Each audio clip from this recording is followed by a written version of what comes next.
disappointment.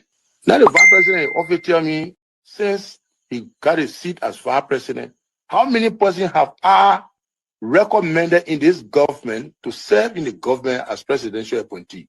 Zero. Every appointment in Nima County was done by him. He and I would discuss something as a brother. To implement it, you will bypass me and do different things. I been keep it. I don't talk on it. Now you need to see us. The thing we saw, it frustrate us. So why can't you lie? Why can't you steal?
Disappointment.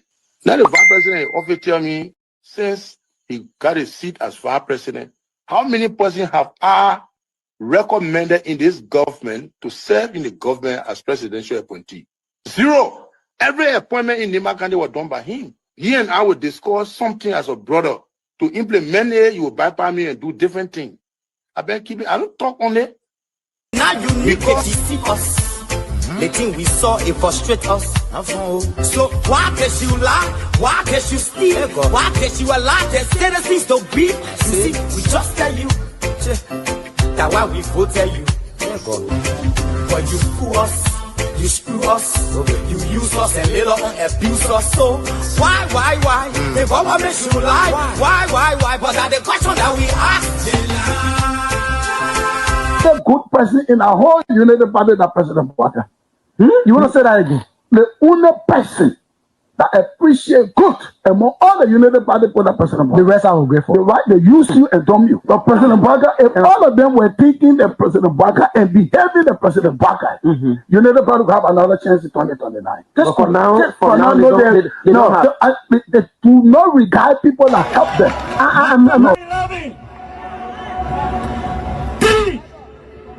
Of our soldiers were executed on this party ground. 2 at the back and 1 right at the headquarters. The man who shot and killed our people today is a dining boy in the Liberia National Police. They brought him back to shoot more guns. Get ready to shoot. Because we challenge the status quo appropriately. Inform them in the violence, suspect any student because of their action. It will be the day the entire Garguah administration will cut down. We will massively violate the students in this country and will shut down the Garguah administration. They get that happen. We have the capability to do so. And if they think this is the renovation project is a joke, let them try. The fall of the Garguah administration begin with this. If they think they will temper on any student in this country or at the university like Liberia and walk away with impunity, while our children saving opponents and logic in the Western world, while we are subjected to agile power and bad learning conditions here, and the thing will say. In the first 100 days, no car will get stuck on a major road in this country. And I mean it. You say it out loud?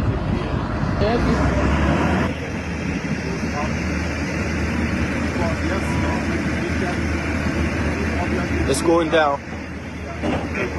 First floor. There you have it. That led to decades of war still run deep. But so too does the longing for reconciliation.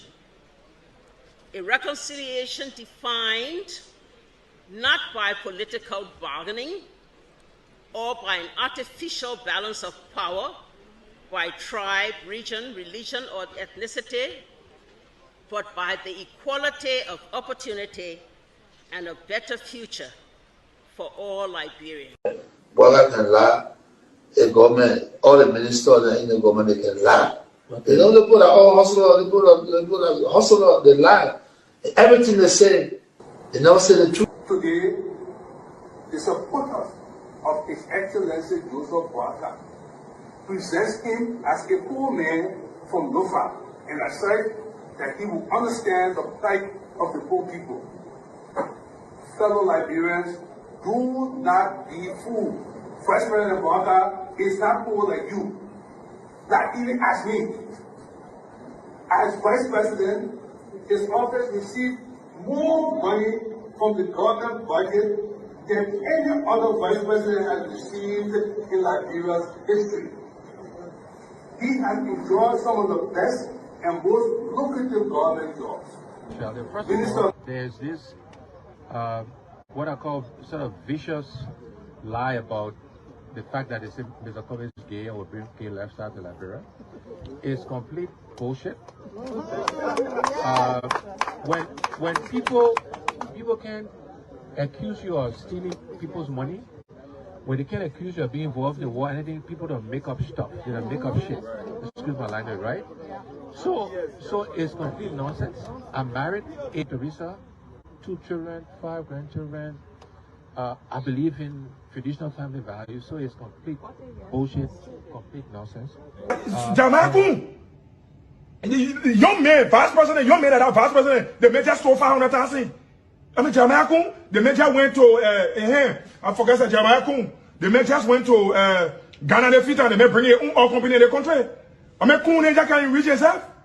Kun, man, you know, Kun, but I want to sophisticated, quiet, hardcore rule in Liberia. But Liberia, when 2029 come and pass, then you finally leave. Mission is completed. Now, what the rules of engagement? When the war ended, the guy said, the captain, the commander said, mission complete. There wounded Alphas, all men on board. Everywhere there is no school, I will put school. And everywhere there is school and school in bad condition, I will renovate it. I told them, towns and villages, everywhere you will have lights in a town for children to play, for people to see. I told them, every town will have safe drinking water. If Charles Taylor is the problem, he will be out of here in the twinkle of an eye. And I say, let well-meaning Liberians come home. If we respect this constitution, a government formed in Accra is a violation of Article 1 of the Constitution. Let them come home. Let that government be formed in Monrovia. The government that capital rule, small, then rule, B rule, all kinds of stuff in the place. I think the reason Joseph Boakai will not do much because the old man, the papa is suffering. The papa loves the country, but he can't make it. The criminal there around him, they sophisticated than him. They are sophisticated criminals, so they can't make it. Your league Costa, God know how to pay people. It's just simple. Costa that accused everybody here but himself. Everybody, Joe, we join, we accuse Joe, he killed Joseph Boakai. Boakai still living. Joe, no, you leave my brother. He made me senator. He almost made Joseph Boakai president until he screwed up. We gave God the glory. Yeah. Well, Boakai, when he screwed, he said, oh, we don't want to make sure we will fought for him to be reconciled with the president. And then the people who fought for him. Look, Yoli Costa, you come. And Costa was in a podcast, he said, they don't been calling me. Okay. The time you were calling me for me to carry the president, Boakai, did I put it on radio? That immaturity to do what he talking about. And I no, son, guarantee you, when we finish, there will not be a winner or the loser.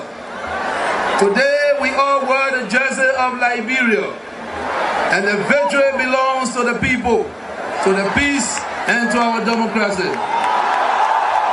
As we begin to build upon the foundation of this new Liberia, I, George Seleke Kromah, the new president, will first give thanks and praises to the Almighty God for the blessing He has bestowed upon our country. And I say, my people, thank you, Yah. We elected on 85 irresponsible men what happened to our country. We elected on 85 irresponsible men to govern this country, not to be very irresponsible.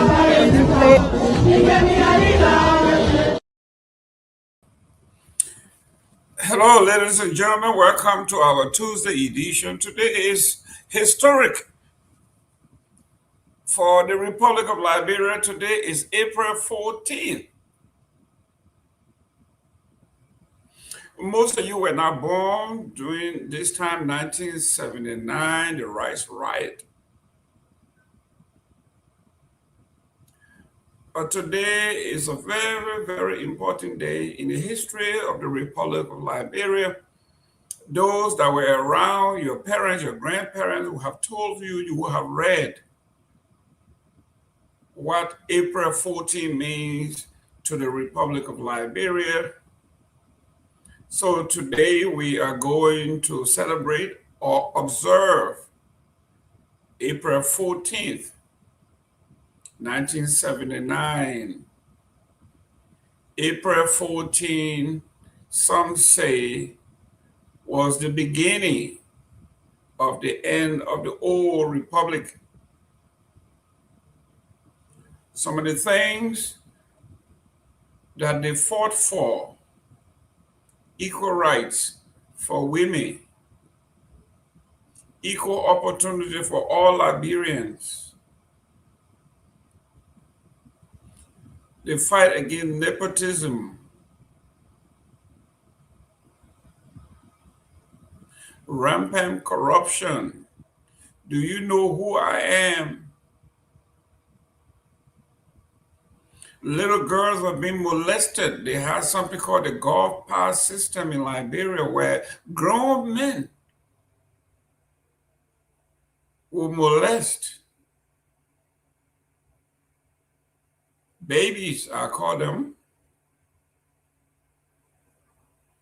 Basically, this was financial economic violence against the poor. Has anything changed?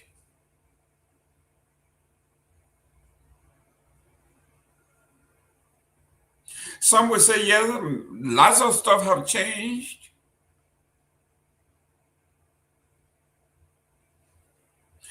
But the question is, has it changed for the better? In other words, like Ronald Reagan used to say when he was campaigning against Jimmy Carter, are you better off today than you were 4 years ago? And the answer was absolutely no. So the question is, has anything changed since the uprising? Some would say, yes, things have changed. You have gone from Tubman and Talbot in the executive mansion to Joseph Boakai and Nyenwolo. Things have changed. Some will argue that things have not changed. What have changed in this game are the players.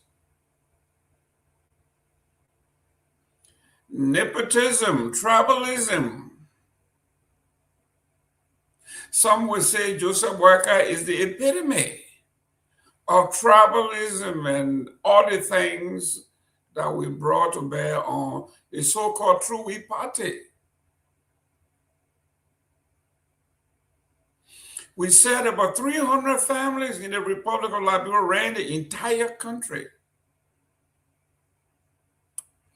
And out of the 300 families in Liberia, 50% of them were in the upper echelon. So that's from 300 families to 150 families.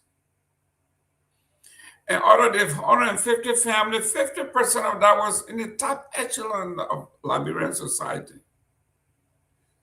So that brought them from 150 now to 75. And out of that 50% is the top 1%.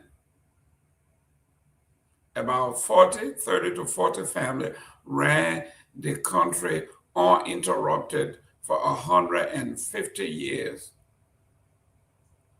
Uninterrupted.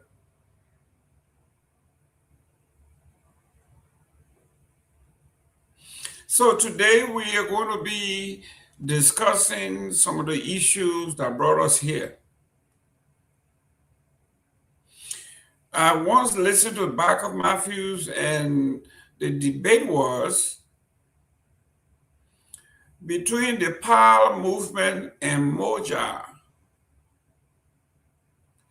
And he said the difference between Moja and PAL, while PAL got more powerful than Moja, was that there was a dichotomy between the two groups. Barker Matthew wanted power to be in the hands of the people, according to the Constitution. The power is inherently theirs. And Moja was a group of, it was an organization, a group of men and women with all PhDs. And if you didn't have a PhD in a Moja, you were nobody. And they, according to him, have this sort of belief that the best and brightest those with PhD should be at the top of the food chain in the Republic of Liberia. And they should run the affairs of the state. So from the Moja standpoint, if you were not a Dr. Fofana, you were not a Dr. Sawyer, or Dr. Tipute, or Dr. Dave, you had no place in the leadership of the country. And Barker Matthews, on the other hand, said, no, if the Constitution said the power is inherently the people's, then let the people decide to whom they give power. Let me welcome Fanta. Fanta, welcome to the show. Thank you so much, Mr. Gayman. How are you? I'm doing very well. Just a little background about April 14. The two groups that were fighting to unseat the True Party. So on the power side, that is Barker Matthews, he says power belongs to the people and it is inherently given to them by our Constitution, and we should have no academic standard or no academic requirement for whom to choose to lead them. And those on the Moja side, headed by Tipute and Sawyer and Dr. Fofana, they are saying no. Our most educated, in fact, those with a PhD should take the lead and everybody else follow. That was the dichotomy between Barker Matthews and the Moja, PAL and the Moja. So Barker Matthews made a case. He says, what you guys are talking about, they are not interested in democracy. They are interested in deposing those who are at the top, and then they should replace those at the top. They want to be at the top. It's not because they want change, but because they believe that because they have had and achieved academic excellence, that leadership is theirs.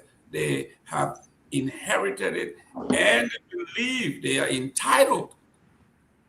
And Barker Matthews said, no, let's leave it to the devices of the devices of our people. Let the people decide. Welcome, Fanta. This is where we are, just a gist of history, where we are coming from, and we are going to delve into the history. Where are we today? Have those who have proffered that the highest educated folks, this is why everybody wants double degrees and degrees and degrees and degrees, because then it was not based on competence.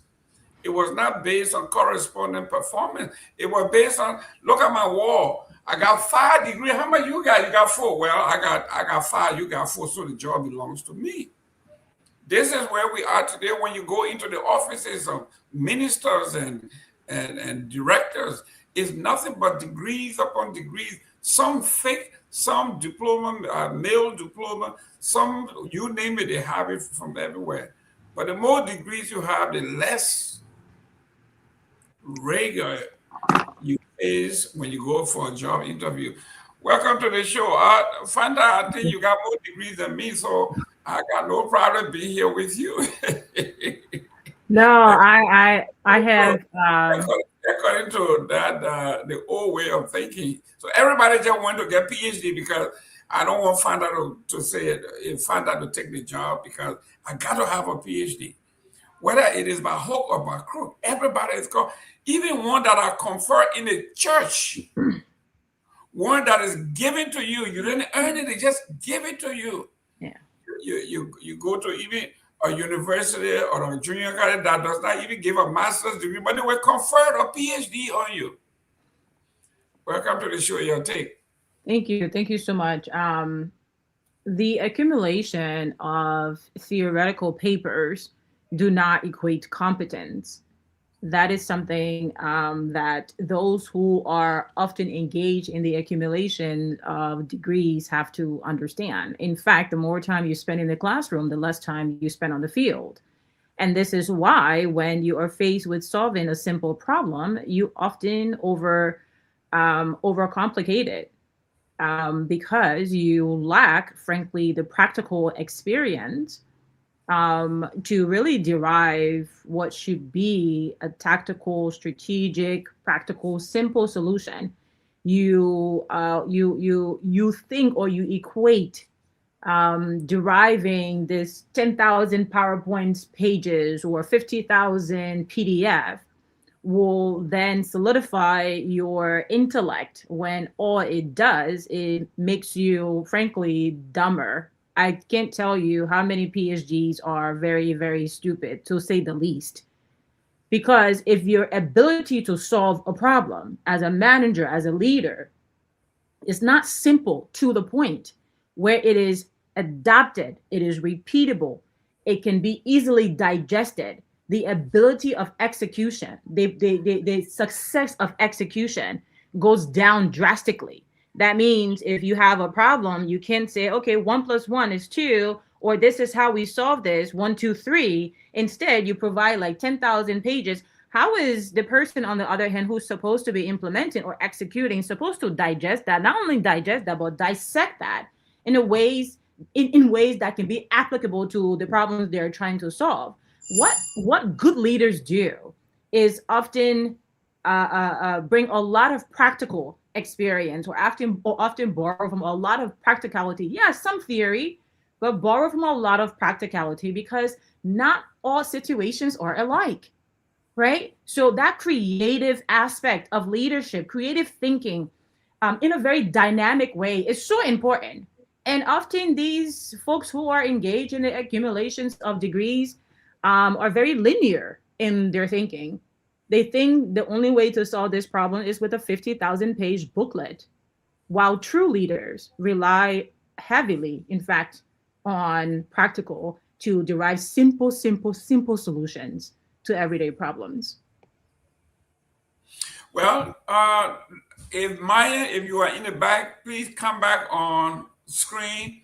Talking about training, Myean is going for special training, I think, in IT cybersecurity that will benefit our platform, benefit ourselves. And there's a little press attached to this training. Myean, if you are in the back, please come up front. Let's talk about your training, your upcoming training, and what it will take to get you there. So if you are listening, you can come on screen. Let's tell us about this cybersecurity training that you're supposed to go to. I think it's like $425 for that course.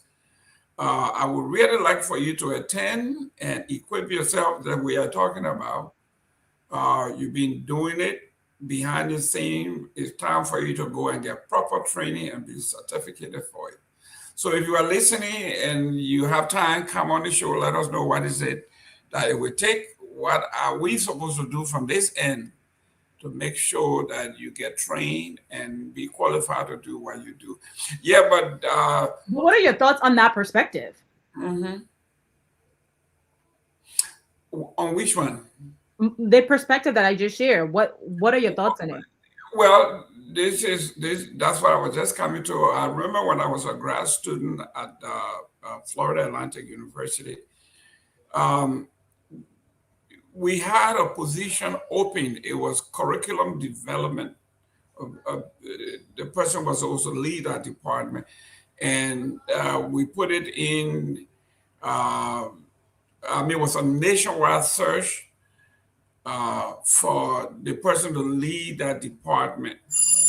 And there were about 500 candidates, and that was the worst. That was the part of my job I didn't like, because as graduate assistant, all these applications came in, and you guys had to go through it and give you a guideline. The first was any application that come in a binder, put it in the trash. We don't want anything that come in a binder. If you need a binder to convince me that you need a job, that means something is wrong with you. So we had a binder section on this side. Then we have the private institution section. Then we had a public institution section.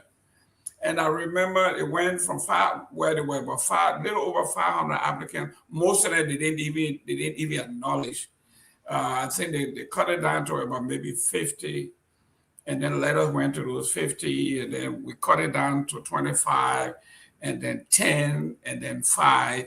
When it got down to the top 5, then we started talking business, looking at the different applications. Then finally, they cut it down to 2. The 2 was between a young man that came from Harvard. He came from Cambridge. He came in, did his presentation, and people were asking him questions. He was so confident, boasting, bragging. And then 2 days later, this woman came in. I remember her name vividly. Her name was Jane Matanzo. She came from the University of Maryland. And when she came for her presentation, she said, I have a master's degree from the University of Maryland. And I have 20 years of curriculum development. I have done this, and these are my outcomes. These are the different universities. I mean, this one was so thorough. So when it came down, this guy from Harvard, he was leaving. He called me and said, Mr. Gayman, I'll see you next Monday. So I said, okay. I look at my buddy. I said, have they selected him? He said, no, I guess he's overconfident. And when Mrs. Montonzo was leaving, she said, I want to thank the staff for giving me the opportunity. If I'm selected, I think I will be a better fit, because this is what I do for a living. I love what I do, and I would love to head this department. So when the voting process came, obviously, graduate student, we all had one.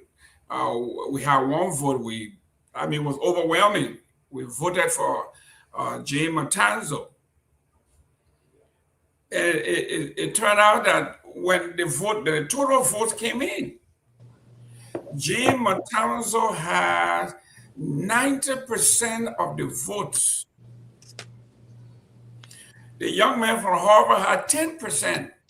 That's 10 out of, that's why they were like 10 out of 100 votes he got. So this tells me that in this country where they have a system, nothing impresses them like the system that is in place.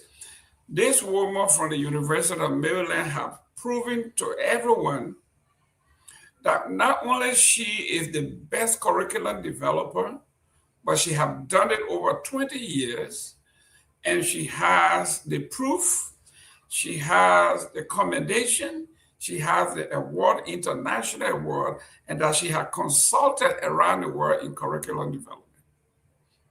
I'm saying this to say, when we have a degree, you have to have the corresponding experience in your field, not just the degree hanging on the wall.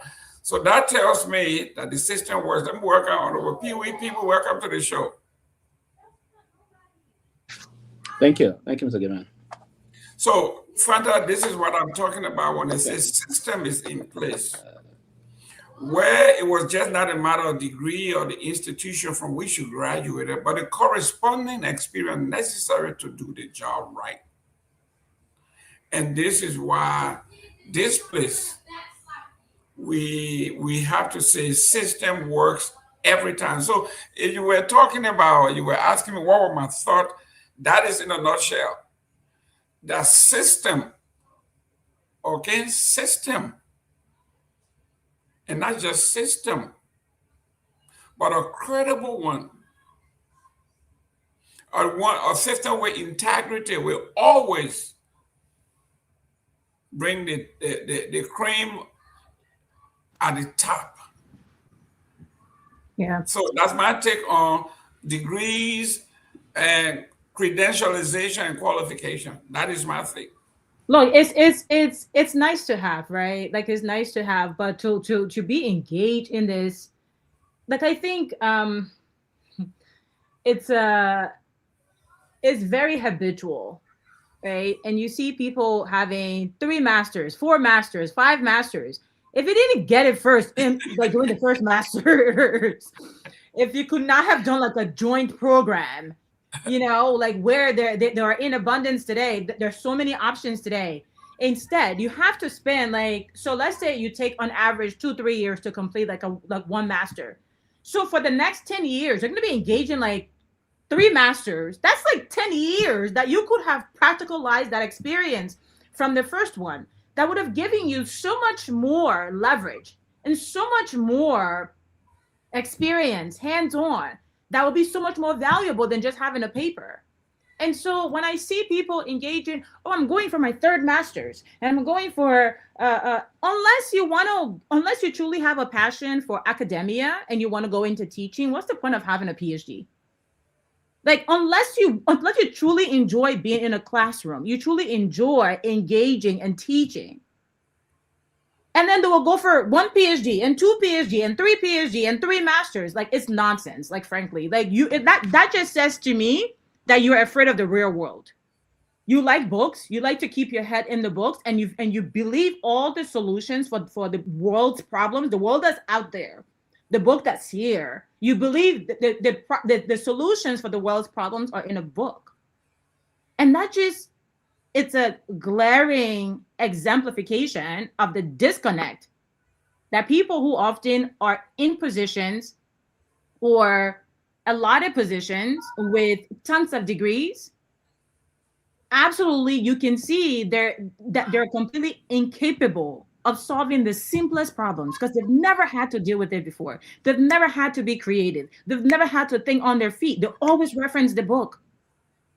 And the world doesn't work off of always work off of books. You have to have the ability to think on your feet, to be creative, to be a dynamic thinker, not just a critical thinker, but very dynamic in your thinking, because no 2 solutions or no 2 problems are alike. And so it's sad. Absolutely. Although Pewee, we are talking about credentialization versus competence. We are having problem in Liberia now, and we have always had problem when you go and you see people with 3-4 degrees, 3 masters, 2 PhDs, and then you look at their work experience, whether they have written, whether they have done anything, nothing but just degree after degree after degree, and then you give them a job, and the folks say, oh, he's qualified or she's qualified. She has 2 master's degree, and she has 3 associate degrees. He's qualified without a corresponding experience in actually doing something. But they put their resume, 10 pages of resume. In our domain, if your resume is more than 1 page, they don't even look at it. Your take on this? Thank you again. It's the basic law of trying to push it. Is the concept of rationalization, how we rationalize these things again. But again, Herm Palm said, in academia, it is never ending to do. The more you can achieve, you go for it. the sky should be the limit for that. He was one of those basic academicians and great philosopher, and he's philosopher that folks will have to go for it to learn, because academia is important, particularly in terminal degrees, right? And I will probably agree with that if my inclination is correct. I agree with that notion of yours just now, that it's important to have, if you have those kind of a degree of having them in back to back, and essentially you have to contribute that folks will benefit from them. But again, the essence of that is to promote the academia society, the research society, and different expertise area, if you will. So yeah, it's important. Actually, I would encourage anyone that, it should be impactful. That's the baseline.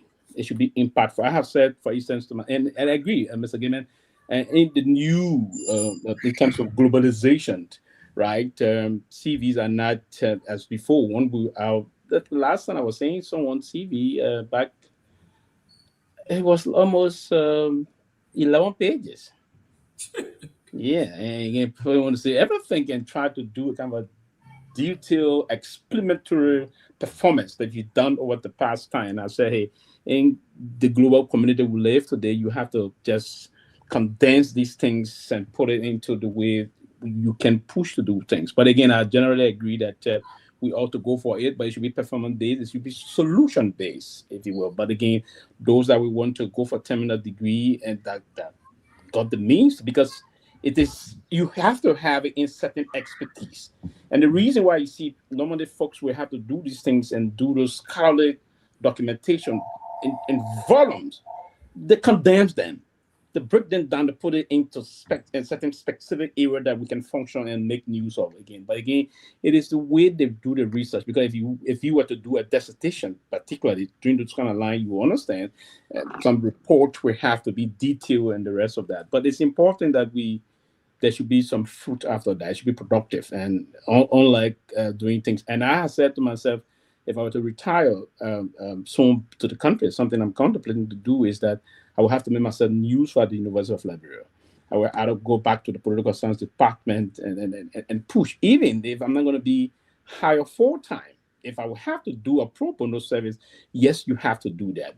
It is important if you learn these things, get a master's degree, and train competent master's degree, you go back and offer to the country. The country will have to benefit from these things. So yes, and I agree, and particularly in education, we have structural area in the educational sector in Liberia that need very curriculum development is one of the areas. Those that are like one of our Cambridge that got something international advanced education recently in England. They were from one of the best universities they want to, right? So these are individual we need in the country to contribute to these things. But yeah, it's important on a serious note that we have diverse. We have a lot of PhDs, but the world is evolving, Mr. Gayman. So in terms of our country, we need people we have those kind of a degree in different expertise that can be deployed necessarily so that we expand and project and catapult the educational reading of the country. Because the way the educational sector is now, we find ourselves in, it's just that you are just talking the last about our university. How can we do a structural review? How many full-time professor we have, assistant professor we have, associate professor we have, provost we have, and all those things. So we needed to do some adjustment in this area and understand so we come on par with other institutions. So yes, if we were to have the kind of opportunity, I would encourage you, if you do have, go for it and expand. Probably the day you, now we there's this proliferation, I call it proliferation of community colleges across in the country. The intent of that is to depopulate the huge concentration, because the University of Liberia was increasingly inundated with cross-section of students from all across the country. And so we say, hey, one of the best policies to push things off is to say, okay, we need to agree, like not to interrupt. Let me conclude, this please. is about like everyday leadership, and you're going all around like in circles. Is it required? Everyday leadership, leaders of our country, we understand for academia and research, those require completely different levels of educational requirements. When it comes to everyday leadership, should a leader spend their time, most of their time in the classroom, and then want to lead a major agency where they have to solve real world problem? They have 10,000 degrees, but they cannot. One thing you see, it's just quite unfortunate. These kind of a knee-jerk way of people looking at things we have to change. It's not about knee-jerk. Don't always reduce my response to be knee-jerky. No. You said no. You just said no. I said people look at things, and you have to listen. Yeah, let me say this. Yeah, but the concept about everyday leadership does not, and no one going to extricate themselves from looking at things from the perspective of where the general academia will allow. I'm not going in circle. What I was trying to say, this is why we cannot solve simple problems, because people like you. It is within Mr. Gayman. I'm talking now. Yeah. Go ahead. Thank you. It is within the structure of the society, and that's how the society is going to advance. And time to time, we will sit. And no one going to come with an imaginary concept and belief and say, hey, this is how we want it, this is how it should be done. And again, they have people that are very dogmatic. No matter what you say, they have their mindset. And no, the approach of nationalism, drawing a national curriculum of leadership, is not going to be from the perspective of individualism. No. My point is, generally, if you sat everywhere, we sat with intellectuals, academia from across in different sectors of the continent, if you will. I mean, Africa, here, and part of the other part of the world, you will understand that what we learn in the classroom and the everyday leadership thing, what we learn in the classroom, is not what we learn in. It's preparing you to apply everyday leadership methodology. What is academia is that is structural. Okay, but there were even in apprenticeship. 90% of what we learn in the classroom we do not use in the real world. 90%. Pewee, let me ask. With all the PhD that Liberia has, why is it the Republic of Liberia does not have one patent? I mean, the PhD have not accumulated enough knowledge to say. Okay, we have a research team. This is what Liberia have had. This is what Liberia have written. This is what Liberia has solved.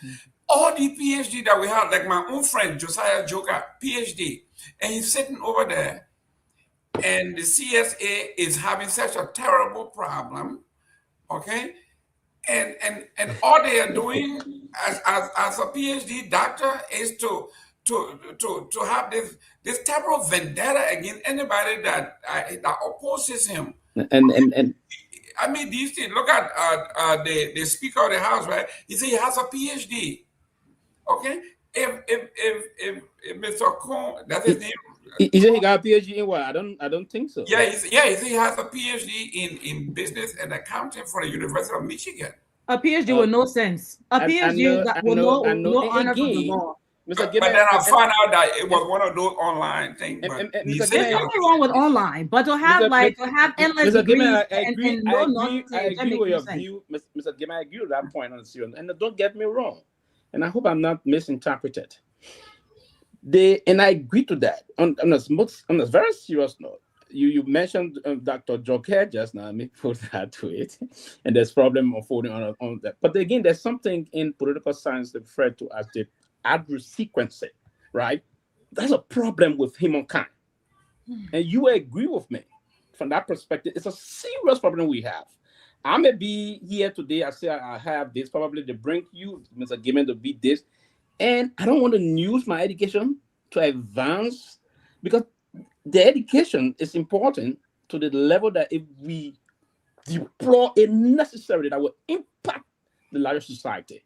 An attempt to just go and begin to downplay, backstaff. And there I agree with you from the perspective of a lot of PhD not deploying the line. And this is quite unfortunate, because if you are to be a PhD, enter an institution, but again, political application to certain things. You know, if you have advanced, we don't deploy a lot of things in the political world.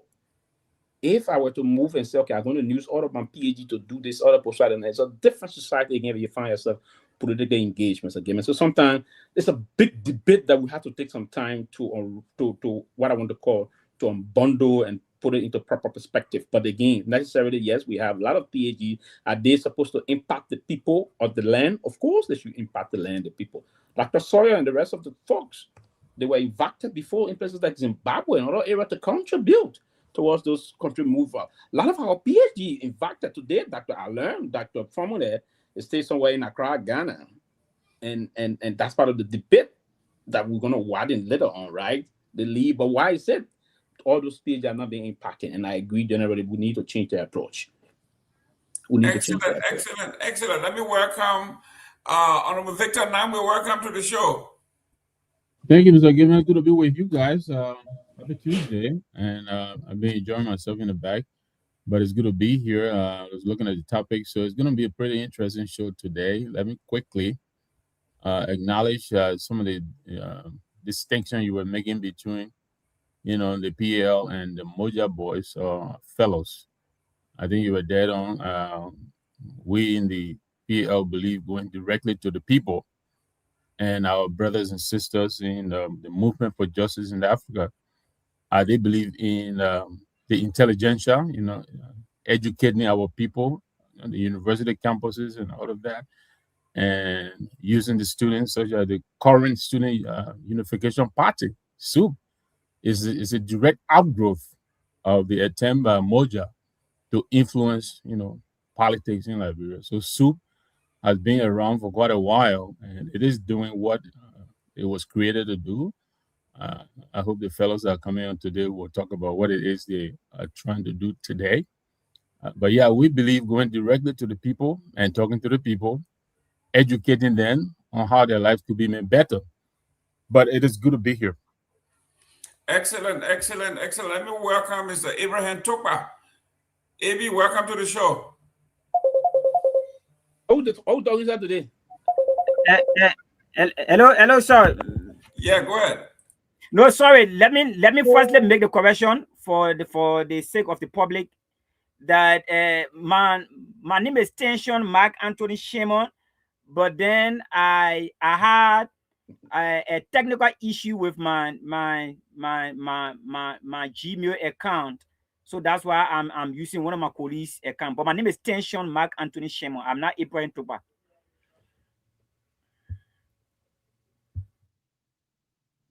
And who do you represent, Mr. Anthony Shemo? Yes, I'm from Team Cassell. I'm here. Yeah, Team Cassell. Thank you. Got you. Oh, Welcome. okay. Welcome, I said. Welcome. Is this Nyenwolo? Is Wallo there? Wallo seems to be okay. I'm here, Mr. Gayman. I'm here. Okay. Introduce yourself, sir.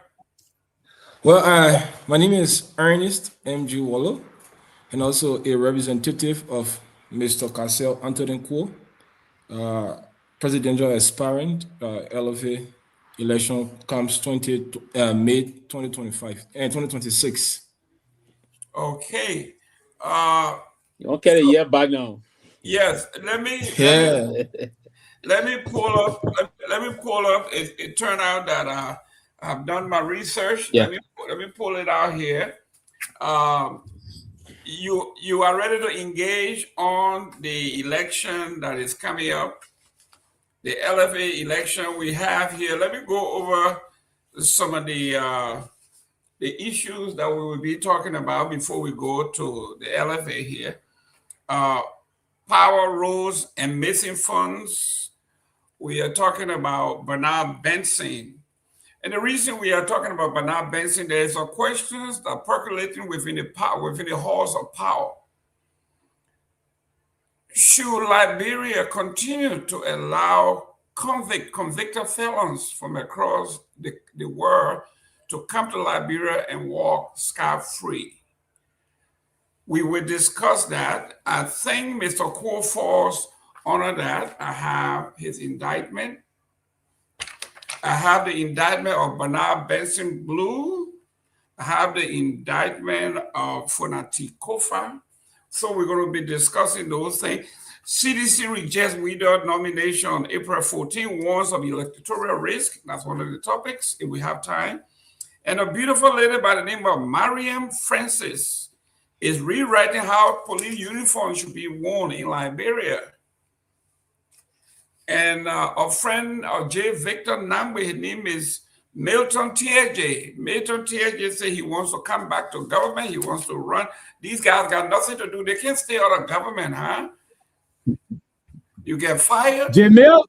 You get fired for corruption and you stay out for a few years. Then you want to come back again. He's coming back. He said he's coming back to run. He wants his seat back from Sano County. Joseph Boakai submits $45 million, his package here. It says here how House has received $45 million draft supplementary budget. What is possible to pass? We have that. Then we are also looking at the airport resort brewing. Unpaid worker threatening to shut down Monrovia's domestic airport as salary arrears sparks anger and corruption questions as some employees have not been paid up to 7 months. That's the Gene Spring PF fault. They say they are going to shut down all the airport, including RIA. 16 SCEO report, lawmaker passed key bill without deliberations, without quorum, and they censor courage, and they intimidate their female colleagues in the House. Representative Kehleboe begs for time to secure legal counsel to represent himself. On here, this one is so embarrassing. I don't want to even associate myself with the pro tem from Grand Bassa, my home county. It says the pro tem announced that China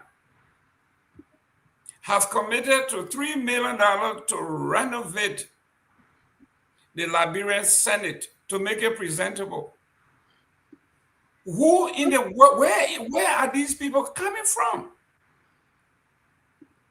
That the Senate pro tem is going to be brave enough to tell the whole world that our Senate, the House of Power, has no running water, has no functioning toilet, and another national government is going to do it on our behalf, and she's cheering. And she wants us to cheer and congratulate China for coming to our aid. We are going to talk, if we have time, Putu Mountain. Why are we giving Putu Mountain away? What did we learn from B Mountain? We'll discuss. Ladies and gentlemen, we have a group of young men here who are ready to rock and roll. They are here to defend Team Cassell. They say they are ready for the rigor, they are ready for the grind, they're ready for the tough questions. So let me introduce all of our staff here. You know Mr. Pewee, Honorable Pewee is here, so he's going to be grilling you too. Fanta is here, I'm going to put you in a hot seat. Victor Nagbe is here, and I'm here. So let's start with I think from now you're gonna have to refer to me as either Queen or Princess Fanta. Oh, okay, we're gonna go with the Queen. You see when I'm waving like this, that means the Queen. That's how we wave for the Queen. But young man, let me hopefully we can correct your name. Mr. Gayman, we agree. Yeah, we agree to that title. Listen. Yes. Okay. Listen. Fanta, we agree. So that means I know, Pewee. I know where you go. Pewee, you are the king. King Pewee. No. He can't help himself. Let me say this. I agree. We take that title. That's a wonderful title. That's right. But you know, regularly. No, we now know I beg you. Let's just get into the agenda of the Her Majesty will always got rule. Her Majesty can be like a plow now. Right? But she's the queen and she got the ultimate power. Yeah. The ultimate power. She can even cut your arm like they did in Congo. A young man, I forgot your name. I think I got your name wrong. What's your name again? My name is Tension. I'm just simply called Tension. Just call me Tension. Oh. As the show goes on. Tension, like real tension? Yes, I'm just Tension. Okay. That's my last name. But my name is Mark Anthony Shemon. Mark. But my friends prefer to call me Tension. Simply. Okay, Mark Anthony. But you have Abraham Tokwa. Like, so are you not? Yeah, that's the correction I'm trying to make. that my Okay. Gmail has a technical issue. So Okay. I'm using one of Okay. my friends' stuff. Okay. Thank you very much. Now that you are familiar, everybody, who wants to go first to introduce the topic while you guys are here? Let me start with tension because I love the name tension. Tension, let's go. Tell us Okay. why you are here and what message do you have for us or the audience? Okay, thank you, and let me firstly appreciate all of you, the panelists, for hosting us on this well listened to platform. So, again, my name is Mark Anthony Shimon, but my friends call me Tension, and I am an enthusiastic follower and lover of Mr. Cassio Anthony Quote. We have been campaigning on the metric that Mr. Mustafa Al-Raji, the incumbent, he has been doing his best, but we are arguing that everything that Mr. Mustafa Al-Raji has achieved in the period of 8 years, it cannot only be matched by someone in Liberia. It can both be matched and potentially surpassed by another person who is Mr. Cassio Anthony Quo. But as I drill you guys through, the first thing I would like to establish is that I would like to establish the fact that this person called Cassio Anthony Quo, judging from the passion that he has for Liberian football or football at large, that is predicated upon that I have come to provide the clarity and many things that the public does not know about this individual called Cassio Anthony Quo. So I will further start from passion. So to where our football is now, we need an individual like Cassio Anthony Quo who has this, unimaginable passion. Mr. Gayman, you will agree with me that as far as the world is concerned, it is almost impossible for someone to leave on impressing,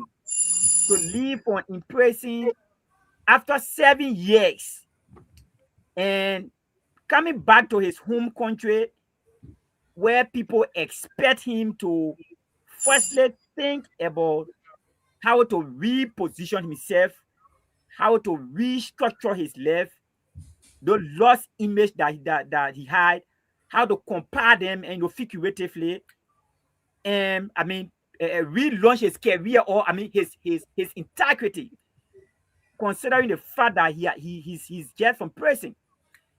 But due to passion, this man from prison, after 7 years, returned to Liberia, and in less than 1 month, he was all around looking for a club to buy in Liberia.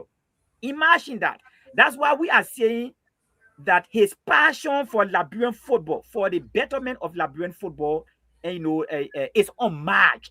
It is a complete prototype. I want to real quick. We'll be giving everybody 3 minutes, so close up. Do you have a disclaimer? Have you worked for him? Do you work for him? Are you in his employ? So people can know that there's a disclaimer. Is that do you any connection with Mr. Cassio?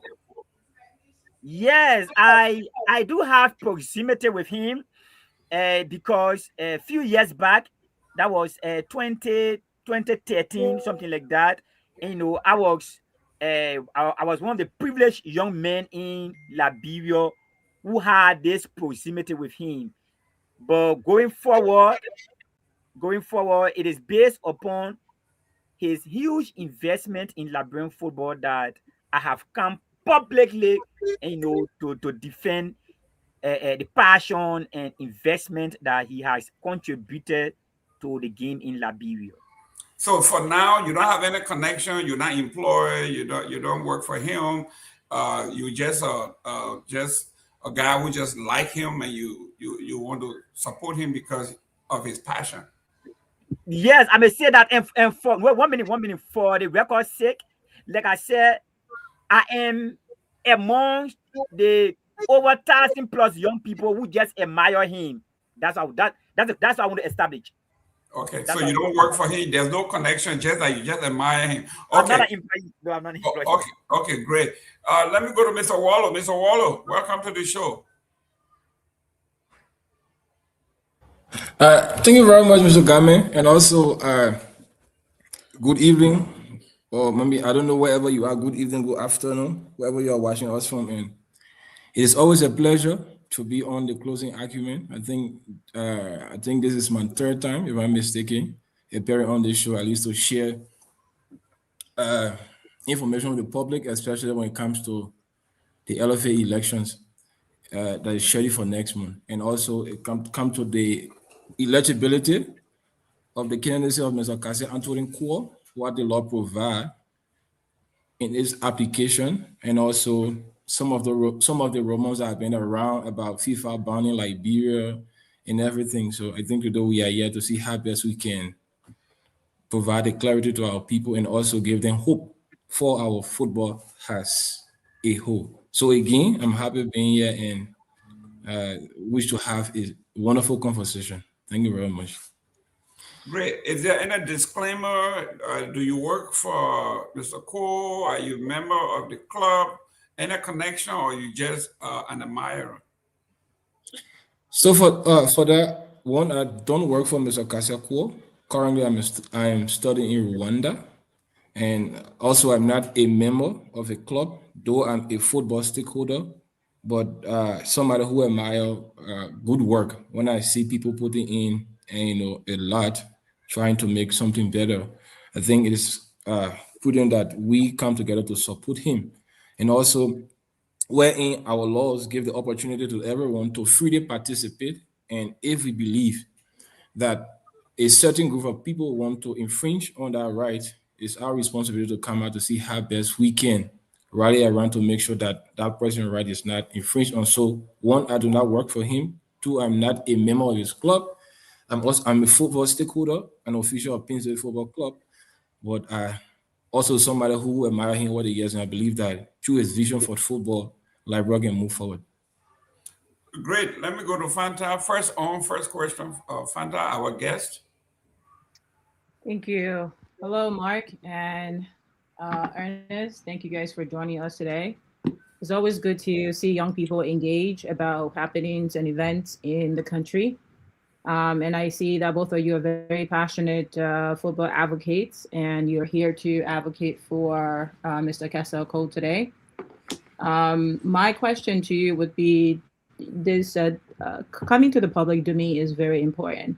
But as you know, the pushback from the LFA is due to legal means. They are leveraging some legal statutes that are currently on their books for discouraging, I will put it that way, discouraging Kasel from applying or contesting.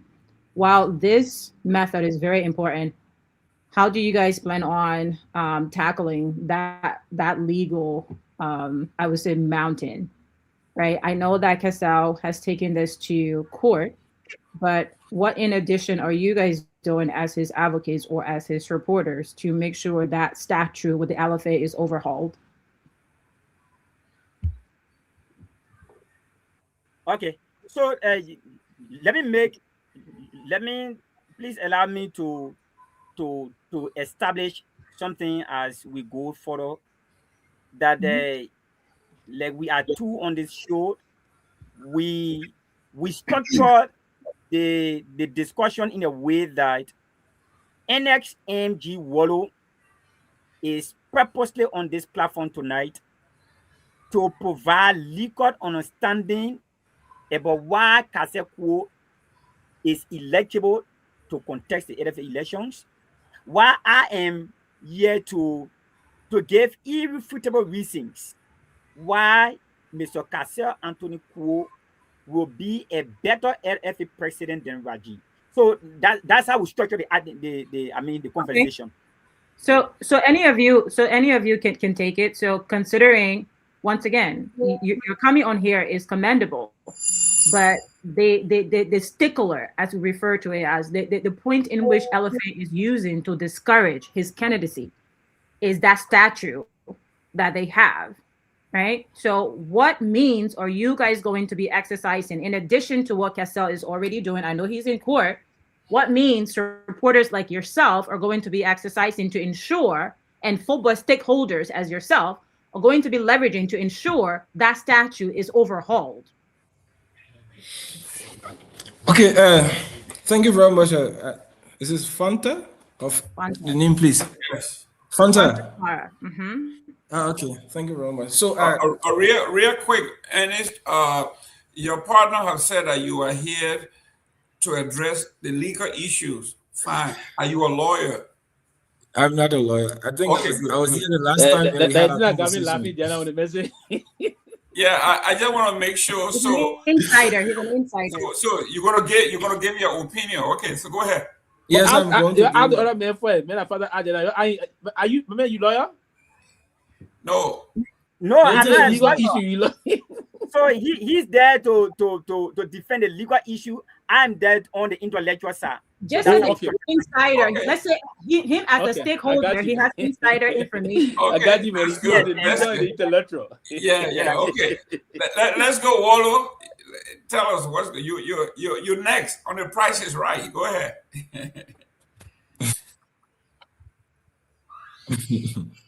Yeah. So, Mr. Gayman and the rest of the folks, I'm not a lawyer, but I'm also a student of law. So I think I'm not a novice when it comes to legal issue. I think I have some level of understanding, maybe not 100%, but based on the study, on research, on reading as well, I think I can speak to, issues with legal issue arises. Yes. Excellent. Yes, I'm not just, let's say, social media guy that just follow trends. So I think our sister asked a wonderful question. What are we doing, or what have we been doing to make sure that if the part in the statute that folks from the LFA has been using or want to use to deny Cassel candidacy, how can we overhaul that? So first, I want to say that going to court was not the very first remedy, but how the laws can be amended, or how can we amend our statute. Because one thing I want to say, Mr. Gayman, law is evolving. Law changes from time. Law is not static, it's dynamic. As the world changes, things are moving forward, things are moving from. So what I said is the law in 1992, or maybe in the 60s, may not be unique to our current dispensation. So if we have such a thing happening, what we can do, that's why our laws always also provide remedies for amendment, meaning if the concept of society changes, it means we should amend our law to make sure that particular law is in line with the current day reality. That's why we say laws are not created in vacuum, they are created in time and space. It means that if we are now in a digital world, a world wherein we have AI and other artificial intelligence. So our law should, let's say, adapt or maybe get used to the current system we are running.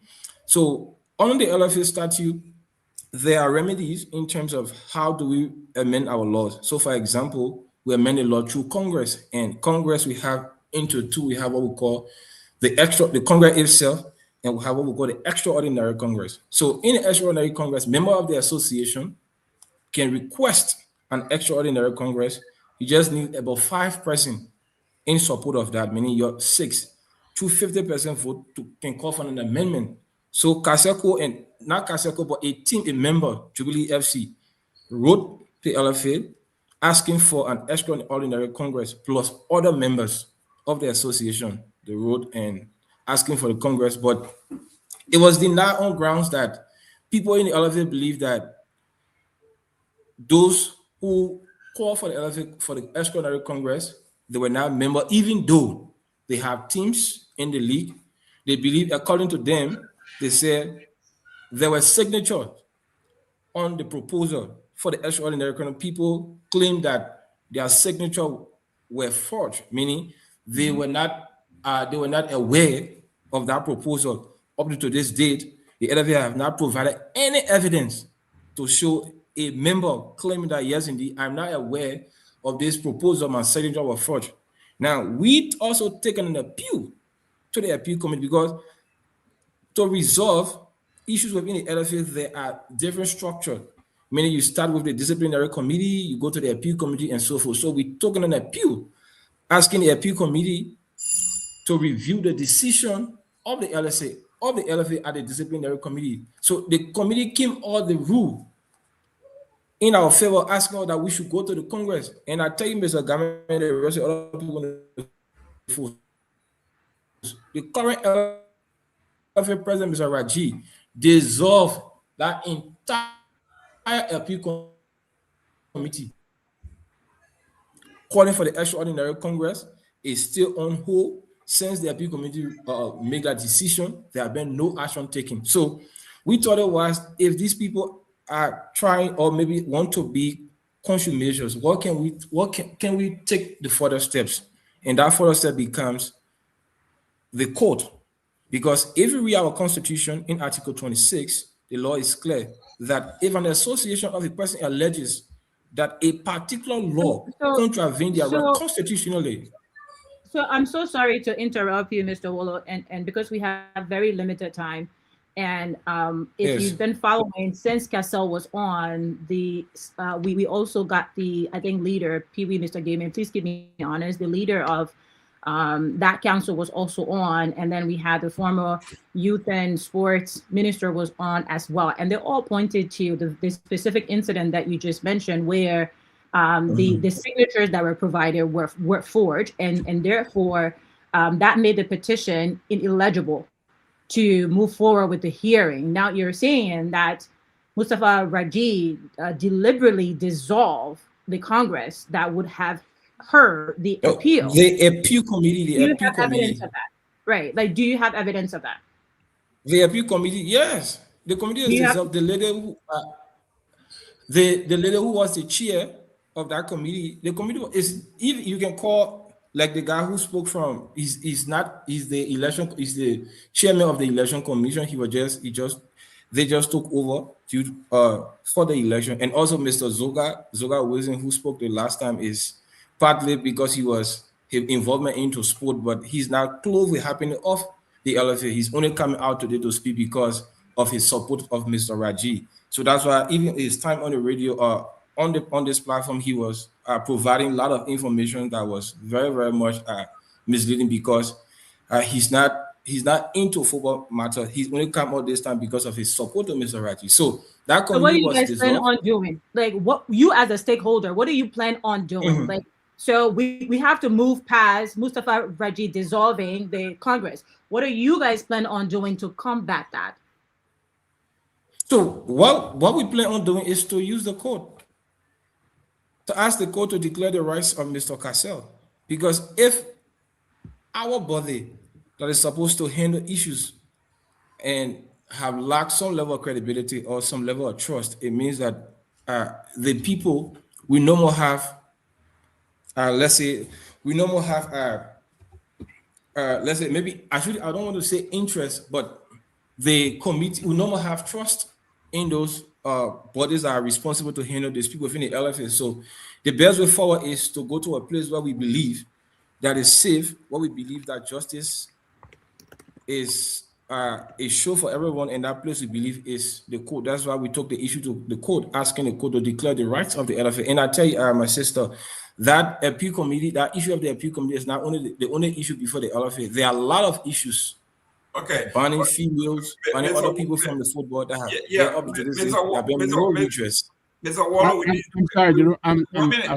I lost it. What is it that amendment seek? What do you wish to amend? What is it? No, I'm coming. Let us limit it to 3 minutes so everybody else can get. But talking about the court before I go to Mr. Nagbe, I had a ruling here from the court, right? The court says that Cassell should avail himself to the rules of the LFA, right? So if the court, you went to the court and the court, you asked for an injunction and the court say you should avail yourself to the rules of the LFA. How do you address that? Because you wanted the court to intervene. The court has intervened and told you that you need to subject yourself to the rules of the LFA. So what else is there that you are complaining about? Mr. Gayman, I want you to read that full line. Before they avail himself, there is something the court said. Before that, avail yourself. Avail yourself is what Mr. Kasia did today. Avail yourself, meaning your rights, you are clear to contest, go and submit your application. And today, Mr. Kasia submitted his application. That's not what it means. Avail yourself doesn't mean you go and contest. It means you avail yourself to the process, the investigation. No, I didn't say go. I said avail yourself. Mr. Kaseko today submitted his application. He availed himself to the process. He applied to contest the election. That's why he availed himself. So then you have no issue, so that means you gotta let the process. You have to let the process work. It's go ahead, Victor. Go ahead before I go to. No, so I'm just playing along, Jerome. Thank you for taking that. So I'm just establishing that. I mean, there is no issue then because Mr. Cassell has submitted himself to the process. Why don't you guys allow the process to play itself out? What is it that you hear for today? The process is playing out. The process is playing out from the court. Today, the court said, okay, Mr. Kwo, you are free to contest, avail yourself to the process. And that comes about Mr. Kwo. Today, when he sent him his application, he applied that he wants to contest the process. So has the process, so what we are doing, what we're trying to do is that is the, let's say the misconception, the information that's been parading, especially on this platform that FIFA will ban Liberia and everything. I think the minister was here and he continued to make some references to letters that came from FIFA. And in some of those letters, FIFA said, according to them, FIFA was going to ban Liberia on the 9th of April. And today we are talking from where I stand right now is the 15th of April. Up to this date, there have been no communication to FIFA saying that the deadline was conditional. It said if you did not remove a third party from the process, which was the court, which I think has happened. So I don't think we should then say that that admonishment never existed. It did. I mean, we all read what FIFA wrote. It's right here. Let me go to Pewee. Pewee, let's deal with the legal issue first, then we'll go to the intellectual piece of it. Pewee.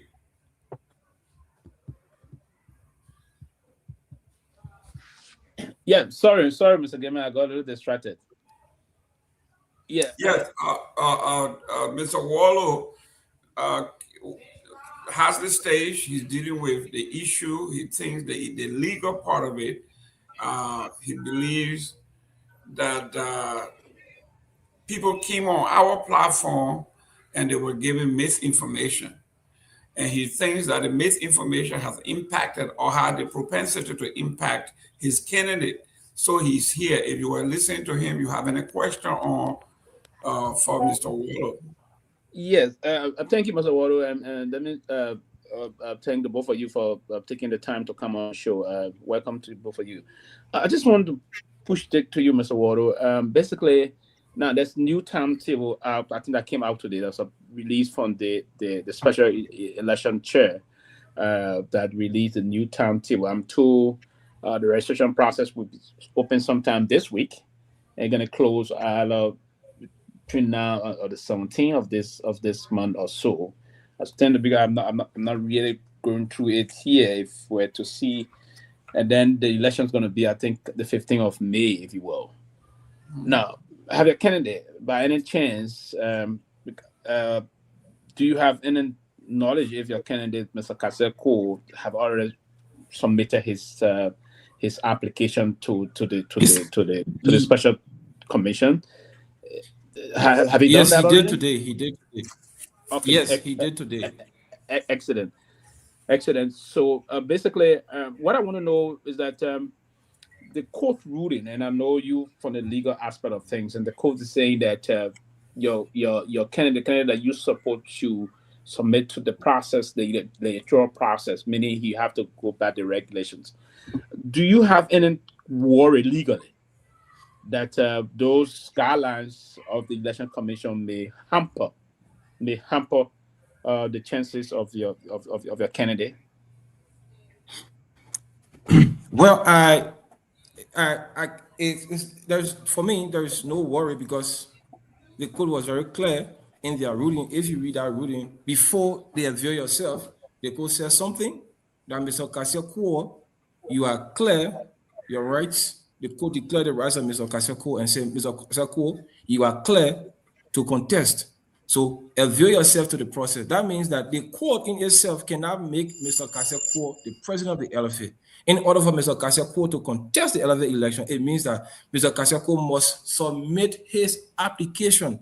But the issue on where Mr. Kehleboe believes that a certain provision or a certain clause within the statute of the LFA would, by means, stop him from contesting, the court has made that clear that said, Mr. Kehleboe, your rights are declared. Go to the process, register as a candidate, and that's what Mr. Kehleboe did today. He registered as a candidate now. Apart from that clause, there are other clauses within the LFA 34 election. For example, to be the president of the LFA, you must be over 25 years old, you must be a high school graduate above. So there are other provisions or other clause in the statute about election. So this provision was not brought for any restricting or any issues coming from the provision, but they were all there. So Mr. Kehleboe, in order, though your rights are declared, but you must follow the procedure. So in adherence to what the court said today, Mr. Kehleboe and his team, they went to the LFA, they did that registration. So we have availed ourselves. Now, on the issue whether we'll be qualified or whether there's worry, no, for me, there's not worry because the ruling of the court is clear. So what we're waiting for right now is the decision from the election commission, the election committee, which is an independent body, to tell us what's the next step. So based on what we will hear from the election committee or what the election committee will tell us, will feel our next step forward. So, but at this moment, there is no fear. We are into the process, and we believe that Mr. Kehleboe will be a candidate in this election. Before I rest quickly on this one, just a few seconds follow up. Will you, in the event, I'm not praying for it, in the event that the the election commission were to deny Mr. Kehleboe the room to contest, will you go over to the Supreme Court to challenge that? Well, Mr. Pewee, again, like I said, we have availed ourselves to the process and we are waiting for the response from the election committee. Until then, I cannot speak to what we will do and next. So what we'll do next determine on what we hear from the election committee. Thank you. Thank you. Thank you, Mr. Gayman. Okay, Mr. Nagbe. Let me welcome Sarah. Sarah, welcome to the show. I don't want to get in trouble. Please put your phone landscape so we can see you. Yeah, I'm trying to do that, but I'm having a difficult time. I'm working on it. But thank you for the show and thank you for having me. I want to say hi to all of you guys. Hi to our guests on the panel and all of our followers. I want to say hello to everyone. And I'm watching. I'm listening. Thank you. Okay. So let's switch to the intellectual forum. Let me go to Mr. Sherman, aka Tension. Tension is in the high, and I'm bringing tension here. Mr. Sherman, welcome. Tell us, I know you are passionate about your candidate and why you think he should be elected. I like where you started. You say you are not here to castigate anybody, but you praise Mr. Rajiv for what he has done over the past 8 years, but you think your candidate wants to do even more. I think that is a very, very excellent point and a way to get started when you are selling a candidate. You are not lambasting anybody. You say he has done his part, but it's time for someone else to take the man. I like that approach. Talk to us about why you think he should be the next leader. Thank you. Thank you. And please permit me, because every time I come on, I will have to, to provide this clarity that I am not able to, especially for those who just joined the show. Right. And so that for clarity's sake.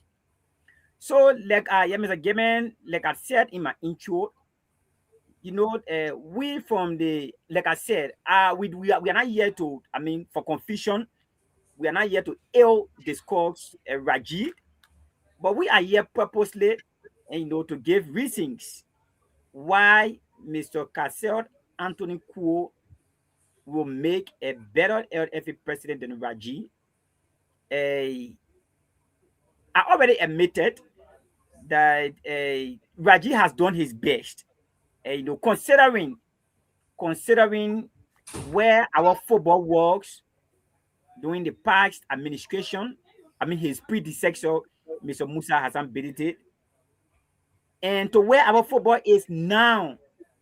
If you do a comparative analysis, obviously, if you are rational enough, you will understand that Mr. Mustafa Raji has played his part, and but it does not mean that all the achievements that Mr. Raji has achieved in the period of 8 years cannot be surpassed by Cassel. And that is the argument that the guys from the other side do not want to hear. They cannot stand this reasonable argument that everything that Mr. Raji has achieved in the period of 8 years, it can be potentially surpassed by Mr. Cassel Anthony Kuo. Why do I say so? Here are a few irrefutable reasons.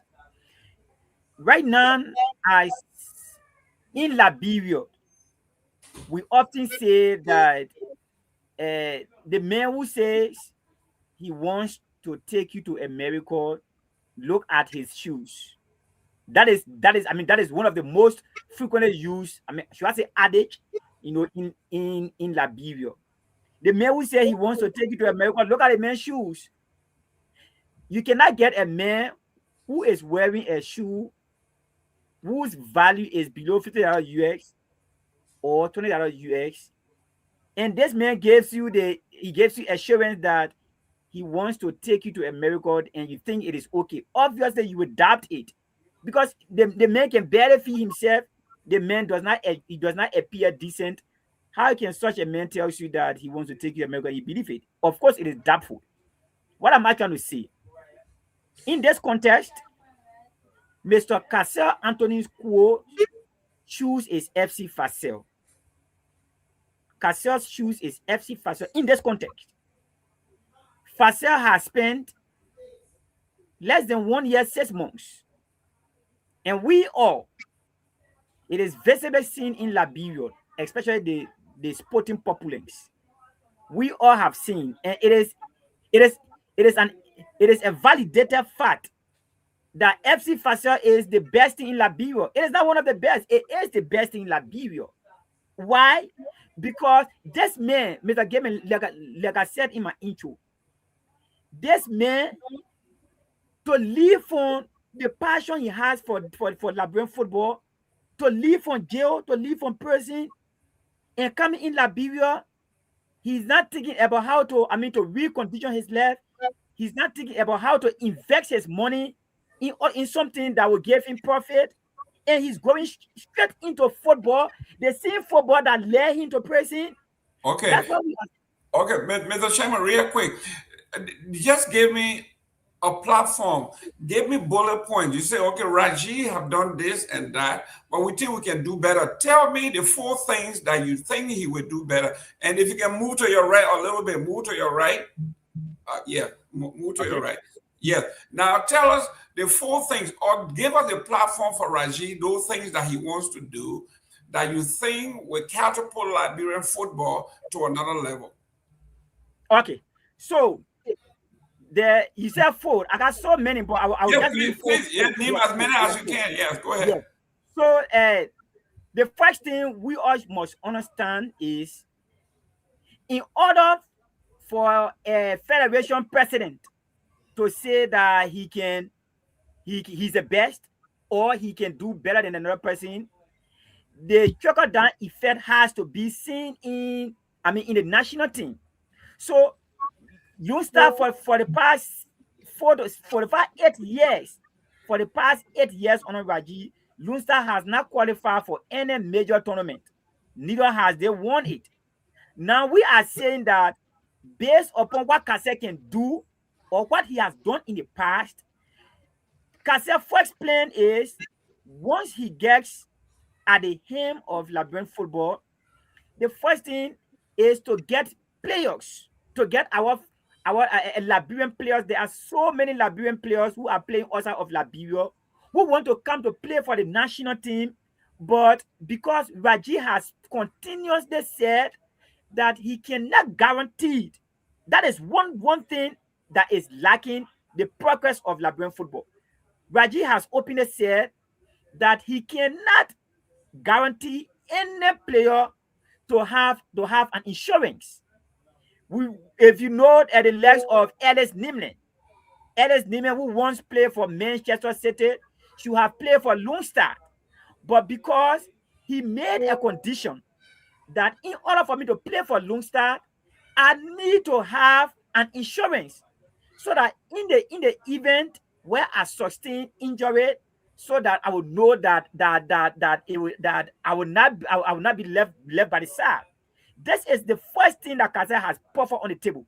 That once he becomes LFA president, the first thing all of our players who are in Europe, Asia, and the rest of the world, he will give them free insurance.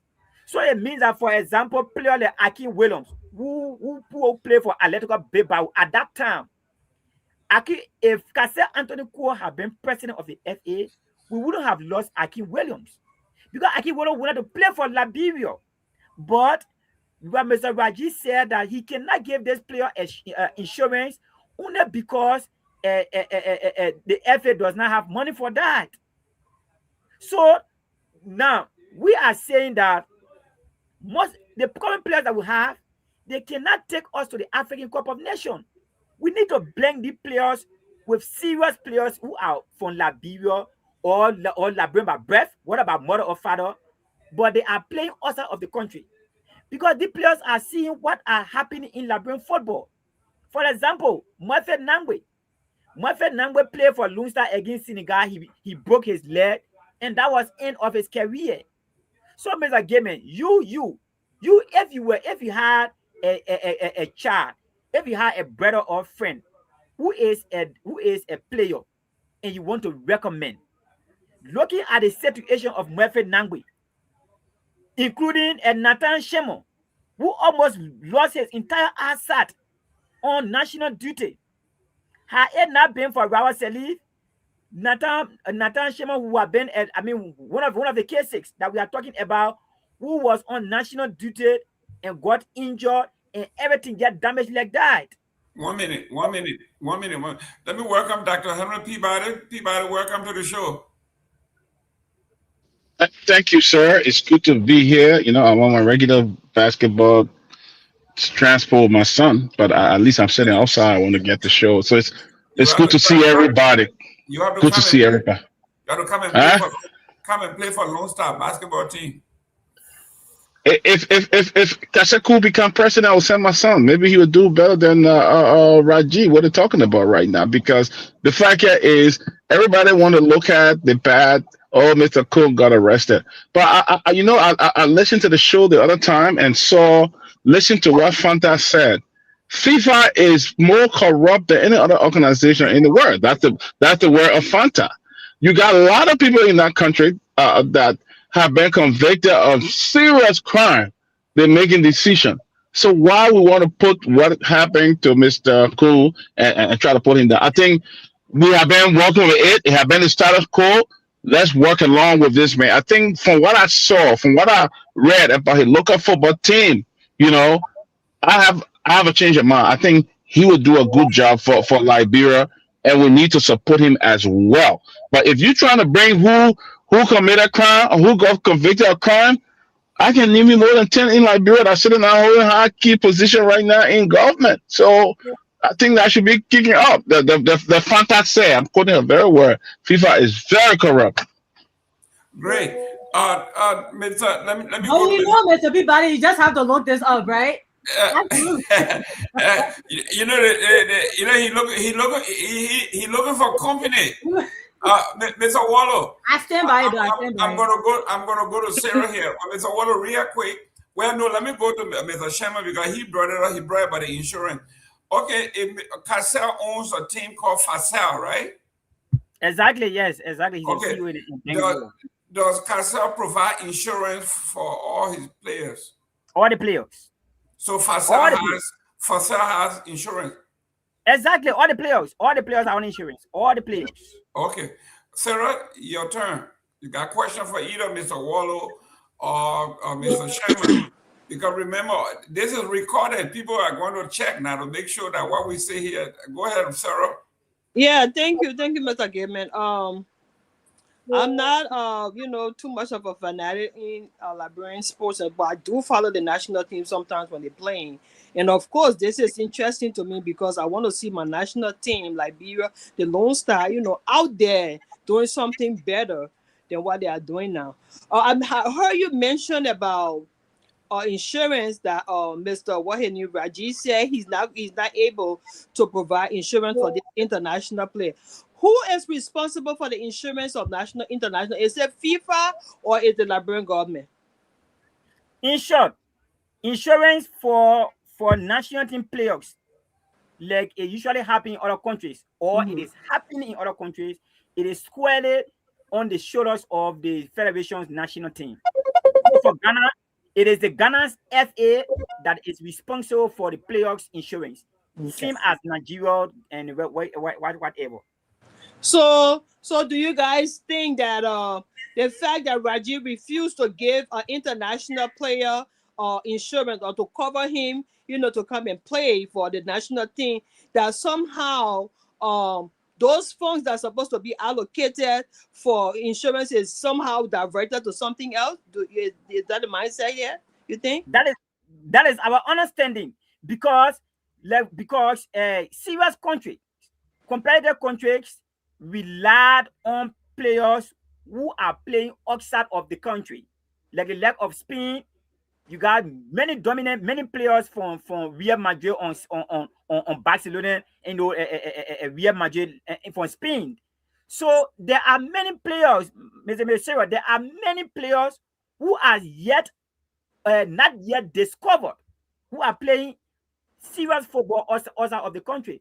But when they see the situation that their friends who attempted playing for Lone Star, like I mentioned about Nathan Nagbe, captain for the national team, right now, sorry, I don't want to be sarcastic. Right now, he's holding cartoon in America because he was on national duty. He broke his leg, and that was all to it. So if I'm a player, and I want to represent my country, will I look at danger and go into it? I will not do it. Right. And that is the first thing that Kaza has identified, that he will give all players insurance. Okay. Excellent. Well, ladies and gentlemen, I'm reading some of the comments here. If you want to call in, you can call in. If you are a member of the other team and you think that we are shortchanging you, you can call in. The number is I also want to say sorry for my sleeplessness. It's kind of hot here today, so yeah, I need more, air. That's why I'm having something to sleep. If it's offensive to any one of you, I say sorry for that. I wasn't even not drawing attention. She's just trying to let her know she weren't sleeping. No, I just decided to say it, not because we didn't even. Go ahead, Pewee. Go ahead. You are allowed to bear. You are allowed to bear arms. The whole thing here is that Ahmed is not here, so no problem. No problem. But when I Pewee, are you here to be pairing people? But Pewee, don't worry. Joe Manjala was so sure. Listen, young man, so you said we are okay with that one. Yeah. Fata, any more question or Nagbe? Any question for? I needed 4 things. He mentioned one which is very important, which is the insurance. I don't know who's supposed to provide insurance. He just explained it. He just said that it's but I don't have the facts. That's what he's saying. So, but I think we can. Yeah, like we can deduce. Yes, we will find out if it is true. I really don't know the job description, right? The LFA FIFA, the Minister of Youth and Sports. Maybe Pewee, you being government, you can delineate here. Wait, before you go to Pewee, like I have to say something. So yeah, go ahead, please. We can easily deduce. I don't think we have to go on an excursion for this. We can deduce that if you work for an employer or you are, you have been tapped to perform a certain duty for a certain organization, that organization is responsible for you, at least for your safety, minimally. So the Liberian players, being a part of LFA, the LFA in their budgeting should budget insurance and safety mechanisms for the players.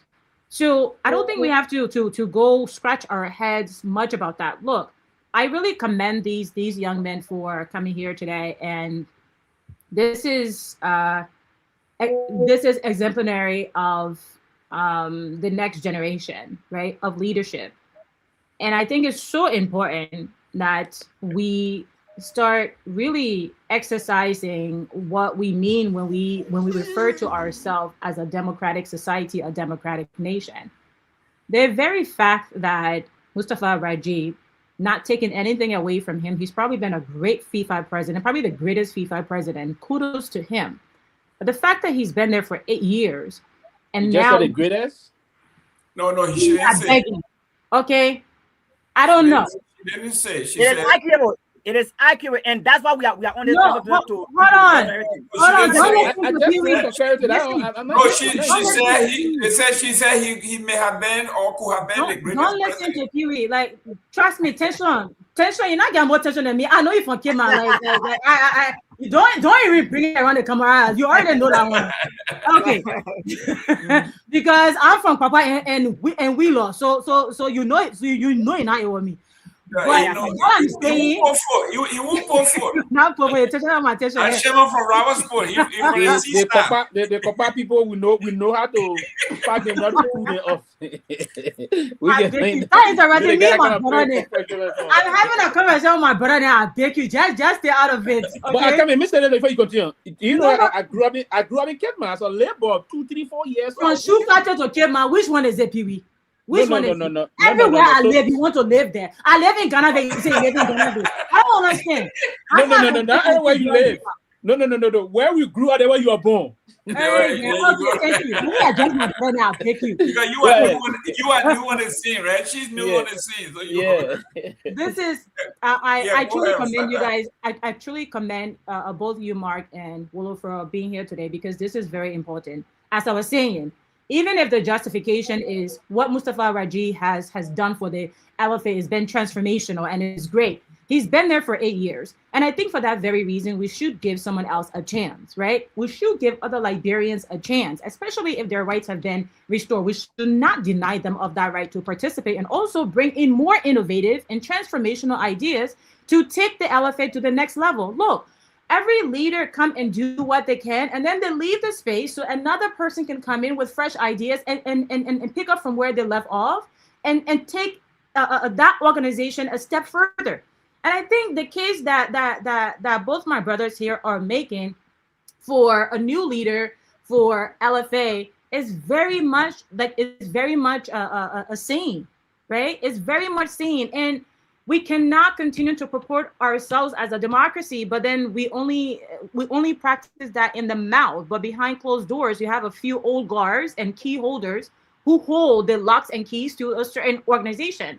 Mustafa Raji has served for 8 years. Yeah, but Fanta, let me push back real quick. Sure. The LFA constitution or whatever they have, let's say 3 terms, right? It needs to be burned. That Right. constitution is not democratic. It needs to be burned. Right. Mr. Wallo, can you commit to us here that the case that Fanta is making, which is legit, that 8 years is enough? Can Mr. Kehleboe come out here and say, I'm not going to go beyond 8 years? No, but we're moving. He has to understand, if we're making this justification for him to come on because of democracy, that means you two cannot get in there and want to become a king. That's what he's I'm gonna saying. understand that. Wallo, we want to get you guys on the record here. Yes. First thing, we have to qualify the 8 years. No, Is it that is not my question. You're trying to be political. Fanta is making a case that 2 terms is enough, and I agree with her. Are you willing, on behalf of the candidate that you support, that you also will support Fanta and myself that 2 terms is enough, 8 years is enough for one person, or will Cole come and then he wants now 12 years? So yes, I believe 8 years is enough for one person. Because let me tell you one thing, Raji is not the only person who went to school to become president. There are other Liberians who are out there who can manage the Football Association even better off than Raji. Raji, on 8 years, has managed our football like an NGO. For example, where donors give you that money and tell you how to spend that money. You don't have the right to even try to be a bit innovative because what? The blueprint is already there. We need a Football Association now that will transition from a FIFA project football association to a football association that can stand on its own. Mr. Gayman, let me tell you something. You know, when we say Raji have not done much, other people say, oh, the man built stadium, the man did this, the man did that. Let me tell you, on FIFA, what Liberia is benefiting is not only unique only to Liberia. Other members association also do benefits. I tell you, a few days ago here in Rwanda hosted the FIFA series. The FIFA series is a competition for countries who are struggling in football, who are not able to make it to international football. So they organize that tournament and they play, at least to have that form, that sense of belonging. So today we have the opportunity where in FIFA is looking in our direction. What happened tomorrow if FIFA shift to maybe a country like Sierra Leone? What becomes of our football? We have country like Cape Verde qualifying for World Cup. We have a country like DR Congo who up to today's day, they are still in crisis somehow. Today they are going to the World Cup. We are sitting here and say, oh, somebody come and build, somebody built top, somebody did this, somebody did that. Where is the progress? The real progress should be measured. So on Mr. Kaseko, 8 years is sufficient. I tell you something, what you can do in 8 years, you can do it in 4 years. Yesterday, Mr. Raji in a press conference asking the stakeholders to give him additional 4 years in his words to perform miracles.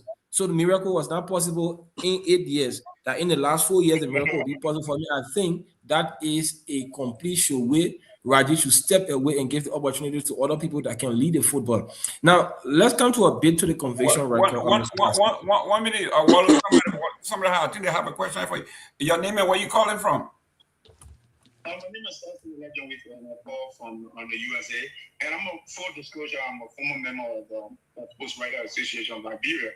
And I'm just calling in to add my voice to the many voices, to kind of like sound a clarion call to Mustafa Raji, who has been a wonderful, tremendous president of the Liberia Football Association over the years. I practice sports journalism in Liberia and run my own sports show on TV radio. He was a great leader when I was there. And tonight he's still performing well. But my question is, if you allow the government to head a whole football club, of course he should envision himself serving as the president someday. It is again this backdrop that Mustafa Raji came to this limelight. He was the president, the club president of Liberia this time, and then he transcended to the head of the Liberia Football Association. So if you were afforded the opportunity to serve, I think you should call others. Like Mr. Peabody rightly said, we have people with highly questionable character in Liberia who have served greater position than even a football here. We have Chancellor, he said, the president of Liberia. There's no secret that he led an entire war. So why are we, he came from president in the same United States that Kaseko were imprisoned just yesterday. So if we can afford that opportunity, I think we should afford this gentleman. And out of voting, I would probably vote for Raji myself because of reputation. It doesn't indicate the fact that this man needs his right to play, and we should give him. If he has circumvented schools in Liberia myself, that I would have on his back.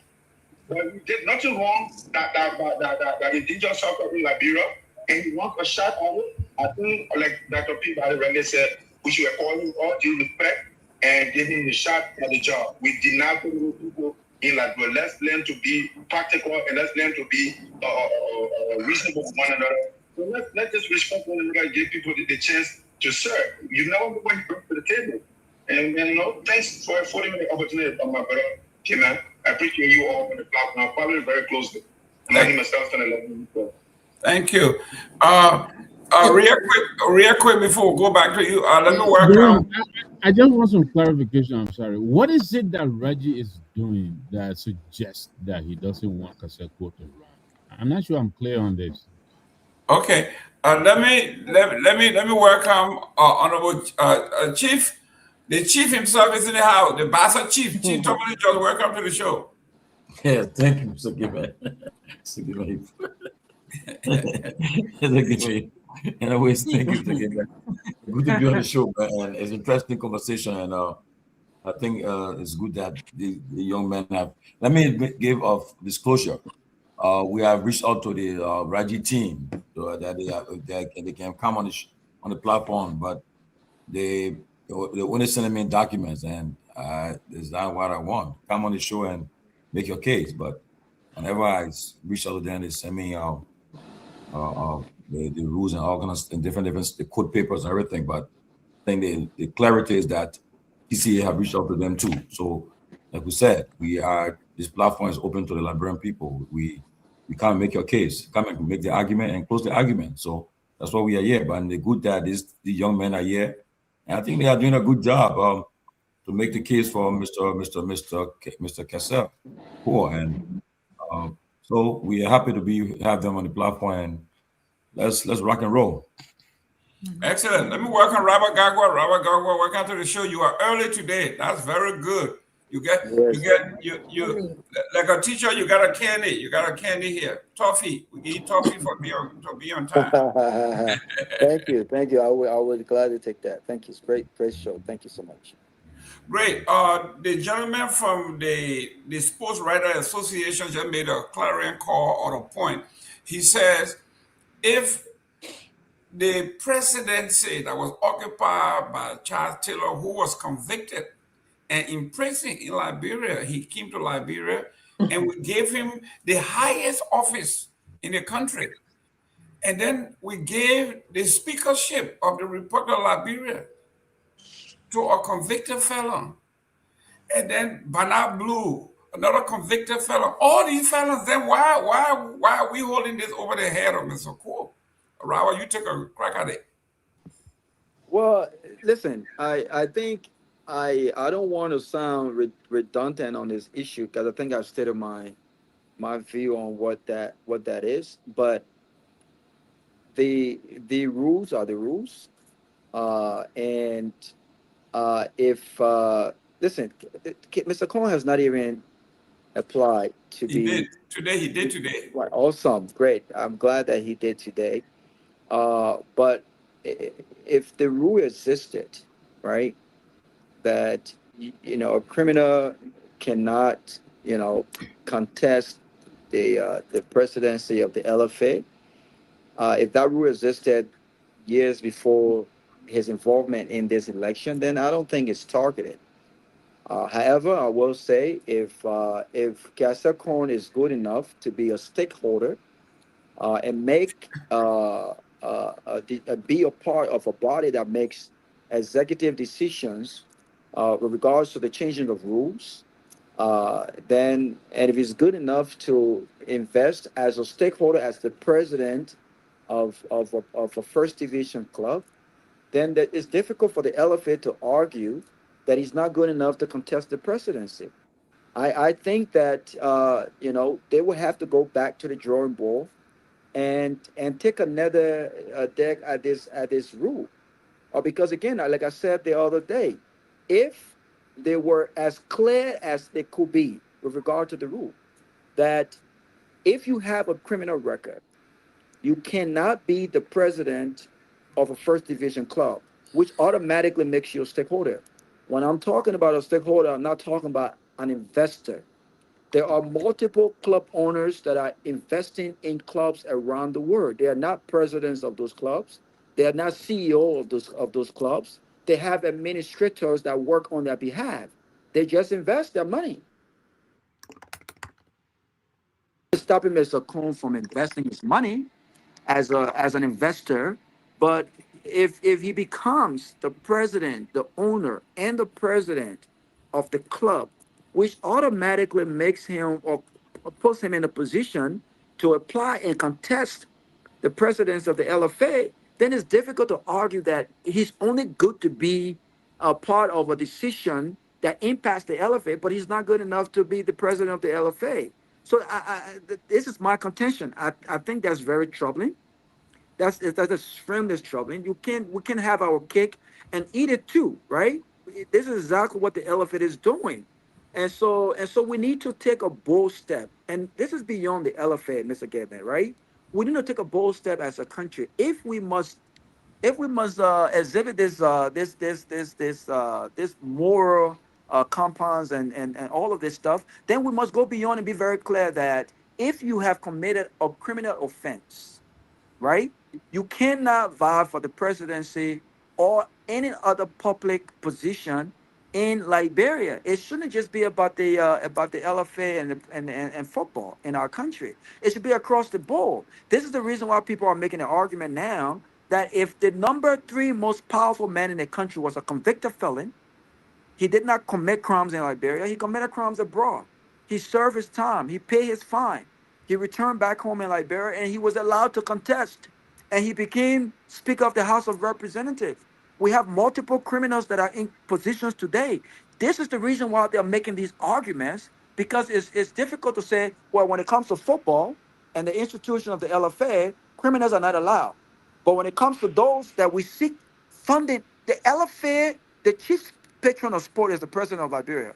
We can't argue that the president of Liberia can be a convicted felon, and he's the chief patron of sport, or she is the chief patron of sport, but the LFA president cannot be a convicted felon. I mean, how do you intellectualize that? So I think, again, the rule is the rule, and I'm hoping that now that he has applied to contest, I'm hoping that he respects the rule. But I think this is a lesson that we all must learn. Either we are people of integrity, and we want to stand up for that, or we're just trying to be politically correct. And I think this is what this is right now. Okay. Your name and where you calling from? My name is Kehleboe Gongloe. I'm calling from the state of Pennsylvania. And I just want to make a quick comment on the LFA issue, because I have to listen to the former Minister of Youth and Sports, Zoga Wilson. I listened to him. I listened to other commentators who have followed this issue. But here is what I want to say, and just referencing some of the comments Robert made. You know, if you look at our constitution looks at issues in Liberia. It's not a crime committed across international boundary. There are different jurisdictions who hold people responsible for that. We didn't write that in our constitution.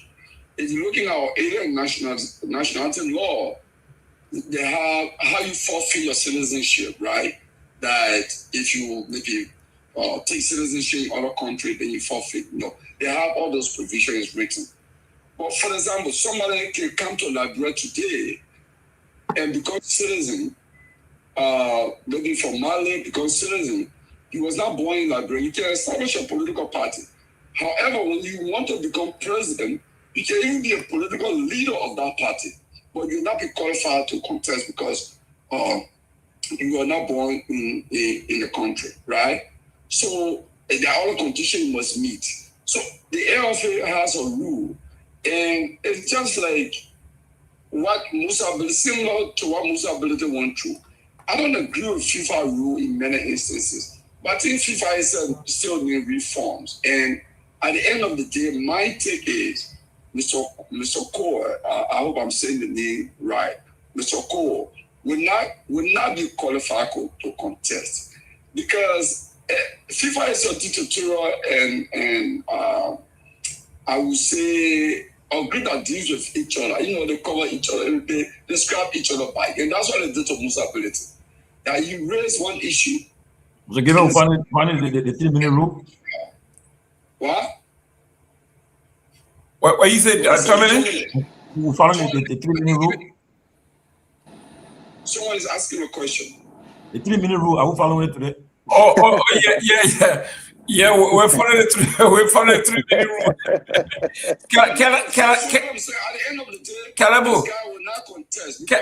Kehleboe, we didn't follow that 3-minute rule until he came on. You see how he treated you? He when you talk. You see, that's Tomalin Joy. I will let him go with it. No, he doesn't even speak to me anymore. That's fine. Oh, breaking news. Man, I'm a closer friend, man. We talk every day. Don't matter, man. So I'm not from Magidi. I will not support you. If I start brushing and go to the topic, man. Oh, I said this guy on the platform. My take is at the end of the day, he will be disqualified by LFA. He will not contest. That's my take. Okay, thank you. Bye. Okay. Look. Mr. Gayman, please. No, I got to take off for my brother here. Look, Tomalin, don't keep speech from Kehleboe. Don't treat Kehleboe bad. And you, Pewee, why you treat Kehleboe like this? Hey, Kehleboe, you know, so then when I read it, when I'm pretty, you can say, you need the Ghana.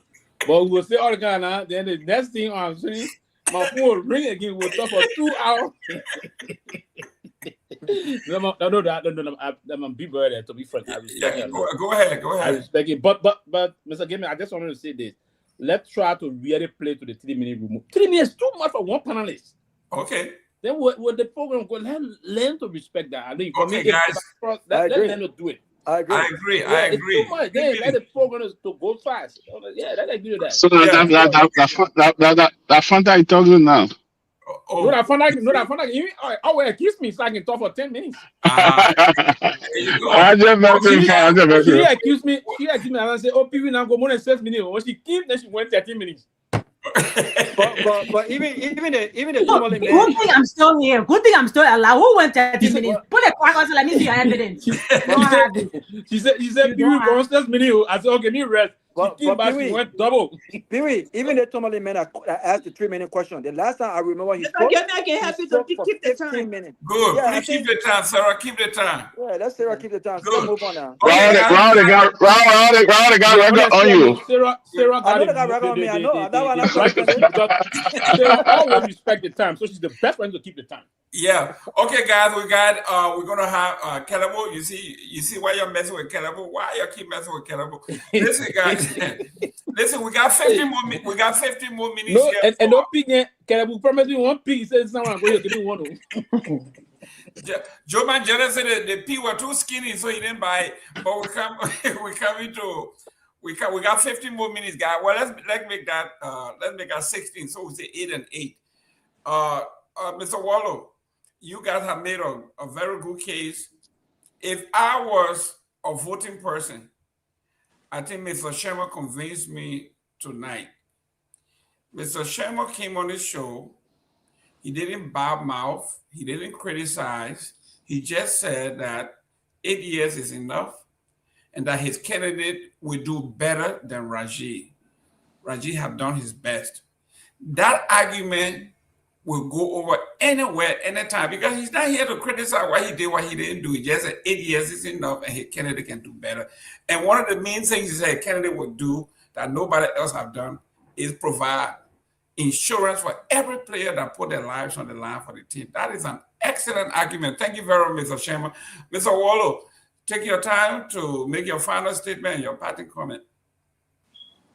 Yes, thank you very much. And I think I will close with the question I was asked by Mr. Nagbe on I think he said, what is Raji doing that make us believe that he doesn't want Mr. Kehleboe to contest? And the answer to that question is, what is Raji doing in the last 2 elections that nobody was able to come out and say, I want to contest, even though the Liberia Football Association does not lack competent people. So why did it come out? So why did it come out? Today we have Prof. Seleke Kromah, who is serving as the vice president. He has been in that position now under Raji up to this date.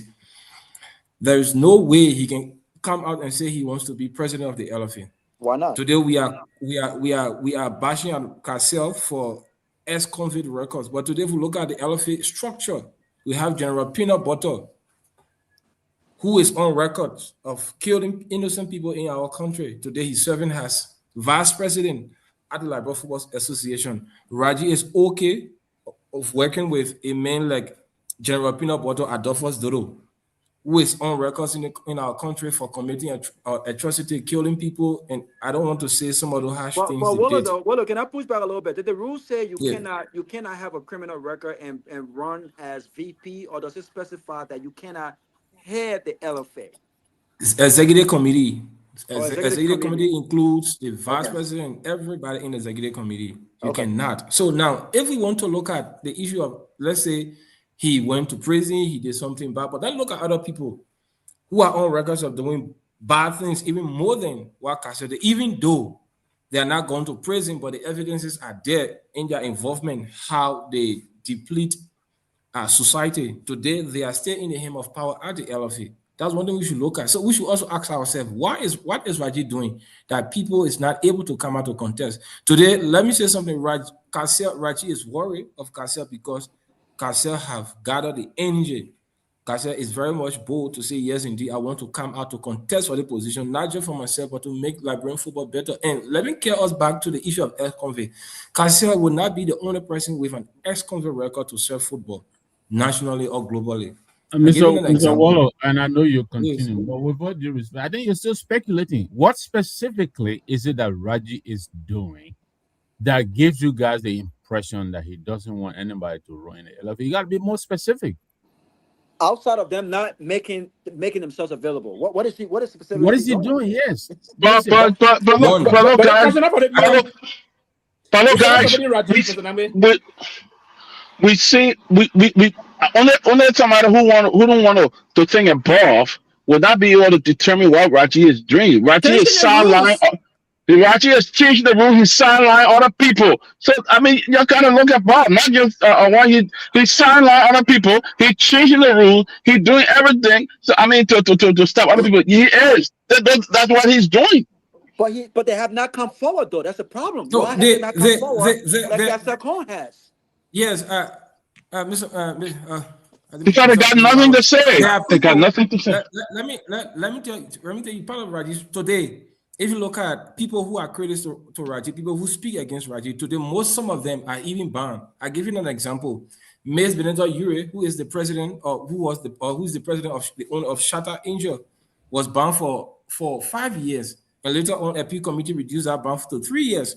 Today, we also have Master Queen Grace Weir, who's also the president of the Determined Girls. In fact, we are encouraging more women into football, but we are banning the same women, taking them away from football. So the question is, why people who speak against Raji are the ones who are always bearing the harsher punishment when it comes to football? And in fact, there are people even in football we don't want to say something, but there are people today in football that have even records that are even above Kassia, but they are in football. Raji is comfortable working with these people. So the question is, what is happening that up to this day, nobody?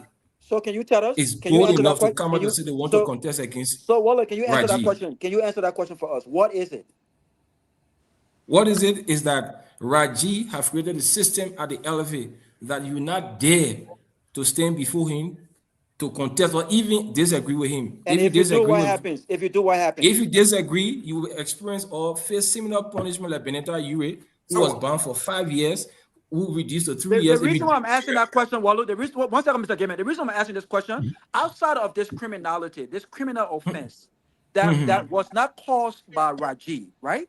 If we're logically speaking, and I don't agree with what Raji is doing, I don't agree with everything he's done, but outside of the criminal offense, so let's assume if Kassia had not gotten involved criminally and not gotten charged, this had nothing to do with Raji. If he had not gotten charged and he had announced his candidacy for the LFA presidency, what else will Raji be doing to ban or stop him outside of the criminality? Because Raji did not tell him to get involved in criminal activities. Raji did not indict him. Raji did not incarcerate him. He did this on his own. The rules are just the rules. So outside of that and the other candidates, what you think has happened that they have not even come to be a part of the process? They have not done that over the years. Well, just to push back like a little bit, I think you don't have to have Raji saying to the entire organization, none of you have to run, or you don't have to have these videotapes of Raji doing XYZ. His very action, which has been exemplified in his leadership, and which have also been, because it makes no sense. How do you have a democratic process, but for 2 terms, you've had a white ballot? No one has contested against you. That suggests that the system is rigged. The system is rigged and discourages competition. We don't need a videotape to suggest that. So I hear what you're saying, but the fact that you as a leader, any leader for that matter, right? You would not want to be in the same position for 12 years because you want to grow, you want to explore, you are a student as a leader. But for a leader to just hog onto power, it's not about leadership, it's about power. And these young men, I think, have made a wonderful case tonight for why the LFA should have a new leadership.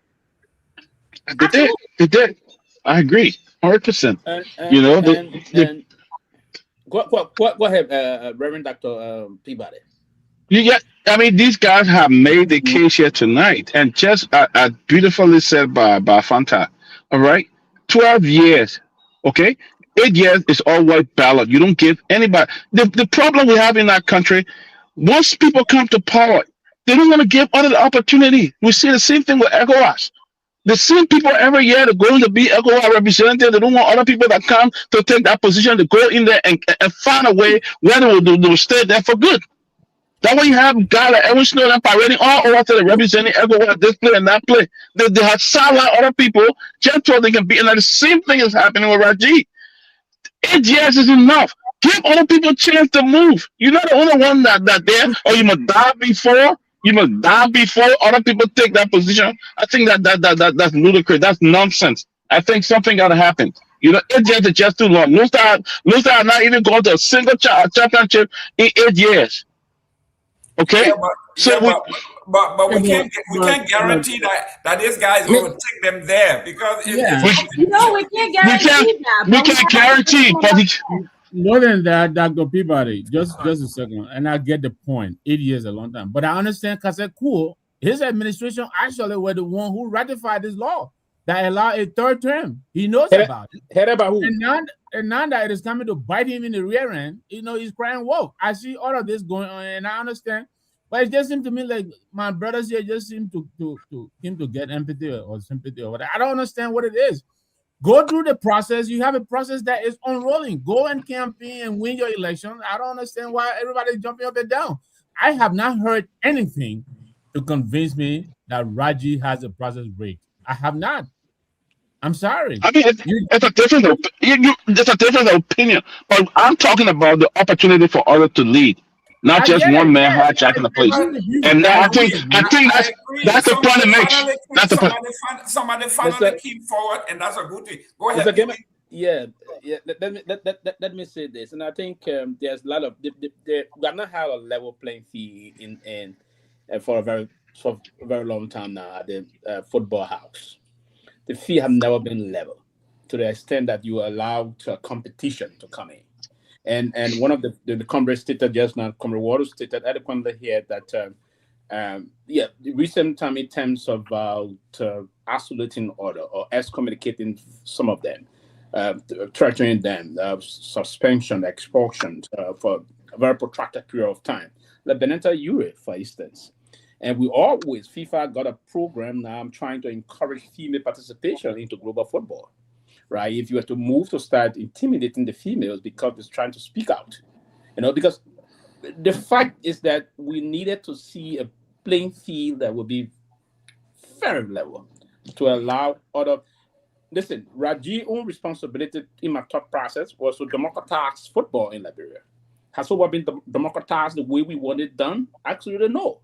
It's evident and manifested by the kind of way he is hunting other folks and the rest of that. Listen, we time to time said that the laws of our country, we have said this repeatedly, the jurisprudence of our country works within the bailiwick of the Republic of Liberia. Those that will violate the laws of Liberia should be punished accordingly.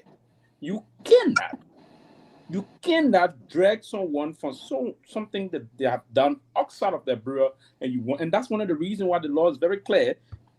The law did not stop former Speaker Kofa, and Madam Sadi was very concerned and very meticulous as to the way she went appointing certain government officials, right?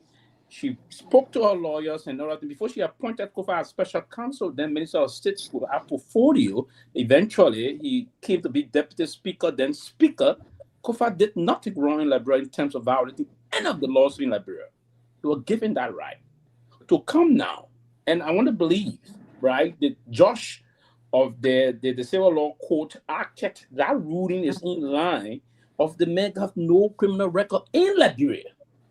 Yeah, he may have one outside. So listen, the intent here is for Rajid himself to open this process, allow everyone to go into this and move on, and allow football to be opened up, and the best person will win the contestation. But to begin to do that, listen, they're trying to muscle the entire process. And by muscling the process is to get certain folks on Mr. Gayman. I understand your point.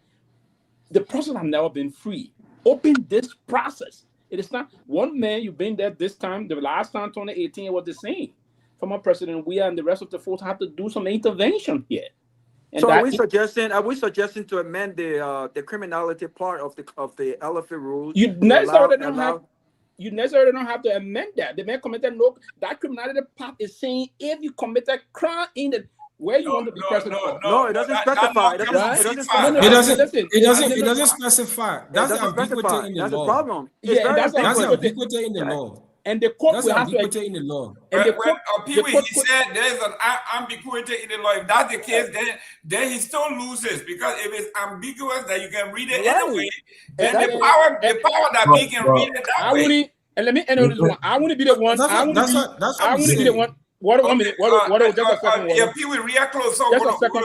Just a second, quickly, Waldo. I want to be the one to even push that debate from your angle, Waldo.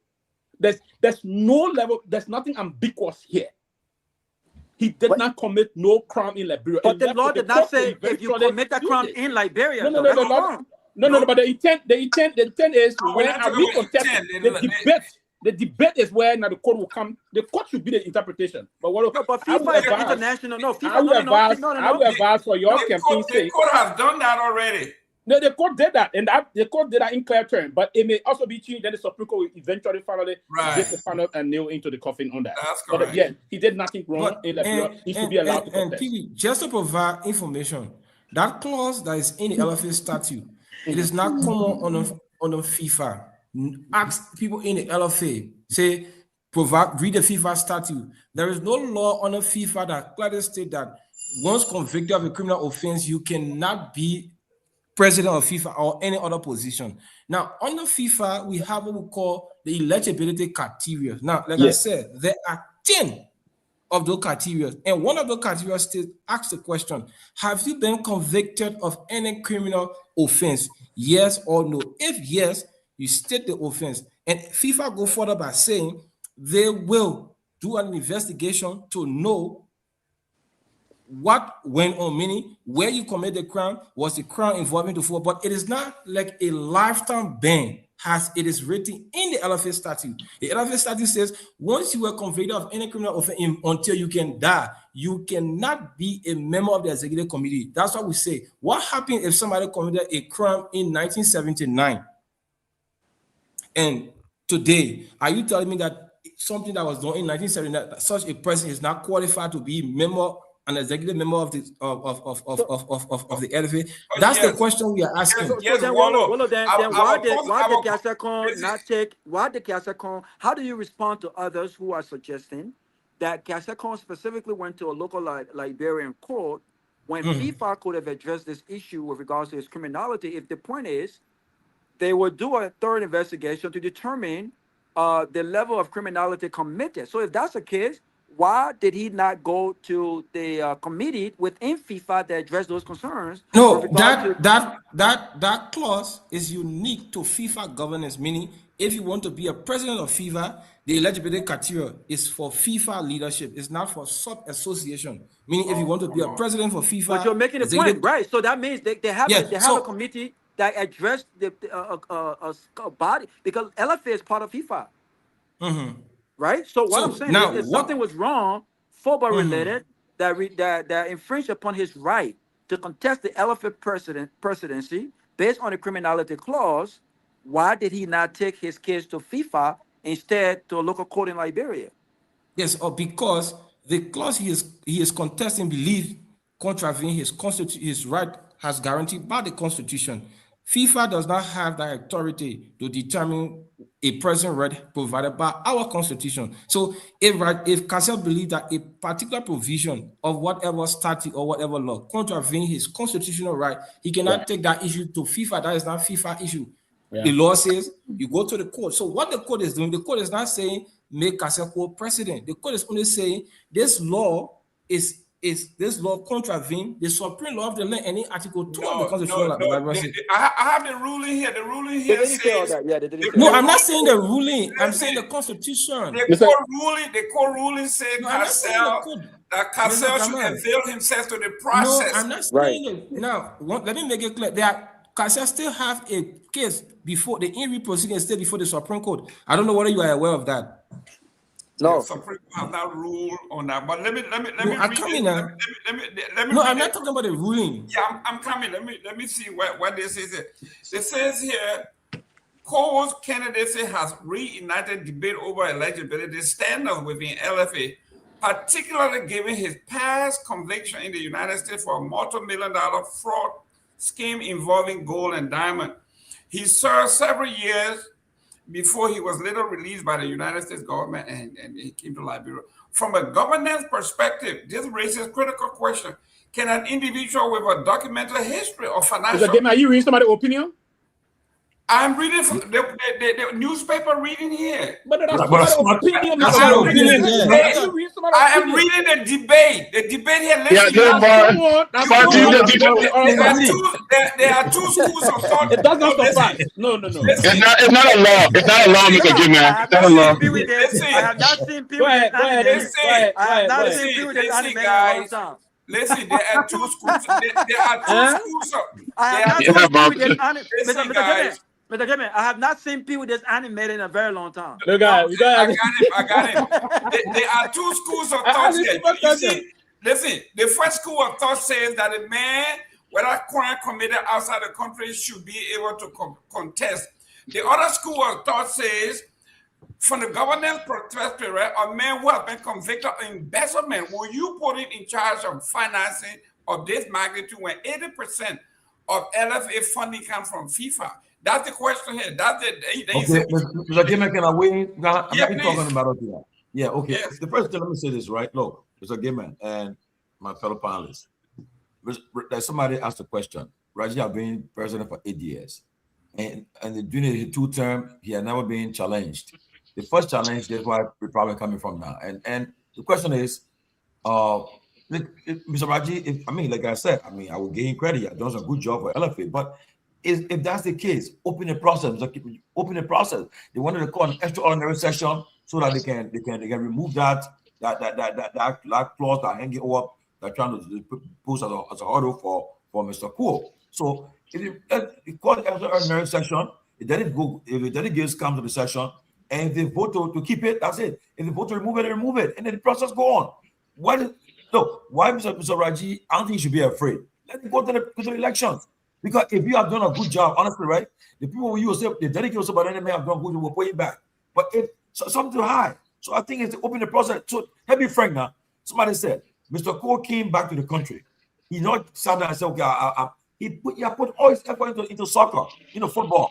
Now, you deny this young man his dream of helping the country, his passion, just because of you want to hold him that way? No. And look, at the end of the day, my only thing I tell the core team is that, look, for the fact that Mr. Cassell submitted his application today, the process will play on, but they gotta be proactive, they gotta be smart. If they try to put any harder in the way for him not to contest, you go to the Supreme Court. The Supreme Court is the final arbiter of our law. If the government says that he's qualified to run, he will run. They can stop him from running. If the Supreme Court ruled that he should run, he will run. So Tomalin, the Supreme Court ruled that the Supreme Court ruled that COFAG was unconstitutionally removed what happened with Kofa. So you keep going back to the Supreme Court. But Walla, I want you to answer this question, Walla. But the clause was included. The clause my point is that the Supreme Court will decide this case. If you will respect our Supreme Court ruling, you will respect it. Even if you got law, I saw one of the first people stuff is that they will respect our laws. The highest court issue a ruling, they will respect it. So that's talking about. They're gonna people are going to ban like bro. They'll stop being scared tactics there, man. Open the process. If they go to election, if Kasset if beat him, he concede and move on. But you can't stop the young man from. Yeah, but it's wrong. I don't understand why. I don't understand why you hijack the whole process just because you won't be there for 12 years. That's nonsense. Can I ask Walla a question real quick? Yeah, 1 minute, I'm coming, guys. Our next topic is the protests in Liberia today. We heard all kinds of conflicting report about the police brutalizing some people shot. We don't know what it is. So I have a special guest that will be coming on to throw some light. Anthony Isaac Jackson will be our guest on the next segment, so we can talk about the protest, whether there's any, and I guess Myean is around, so we can discuss that. Anthony Jackson is on the standby to help us out. Yeah, go ahead, Robert. Let me ask this question. Another thing, Dr. Peabody, I think we need to get clarification on, and I think it helps gives us a better perspective on what's going on, whether or not this has been targeted. And I think I've mentioned this on numerous occasions. It has been proved now that this particular clause we're talking about, Mr. Woolley, this clause was there when Kehleboe Gongloe was VP of Operation of the LFA. This is before he went to the U.S., and unfortunately, he got caught up in this whole criminality issue. So if this clause was there before, when Kehleboe Gongloe was there as he was part of the administration, this clause was created. I asked this question the other day, and I'm like, what is this something new that was inserted in this to target Kehleboe Gongloe because of his criminal record, or was this in existence prior to this?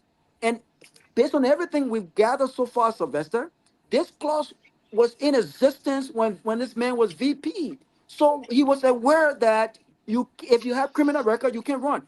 Did Kehleboe Gongloe or anyone in the higher ups of the LFA raise concern that this was unfair, that people who committed crimes outside of Liberia and not within Liberia, under the Constitution of Liberia, it was unfair to them to be attacked or prevented from participating in the process because they committed crimes outside of Liberia, especially if they have paid their dues and served their time? If he did not do that, then what is the issue? What is the issue? Is the issue now that the clause has affected him based on the criminal record, or what? This is my point. My point is you can't just automatically change rules, even if those rules are bad rules, right? You can't automatically change them now that it favors you or it prevents you from participating in the process. When you had the opportunity to change and amend those rules, you did not do that. So if Kehleboe Gongloe did not have a criminal record, would this be a big issue that like it is now? Because it would not have affected him. So how do you respond to that? Now, the very first thing we should understand, let George from when Kehleboe Gongloe was I thought the convicted. people were doing their closing again.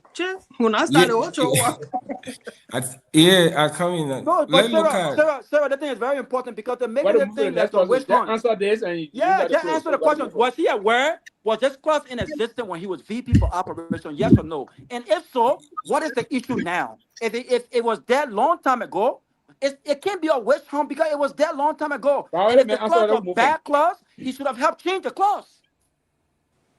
Thank you.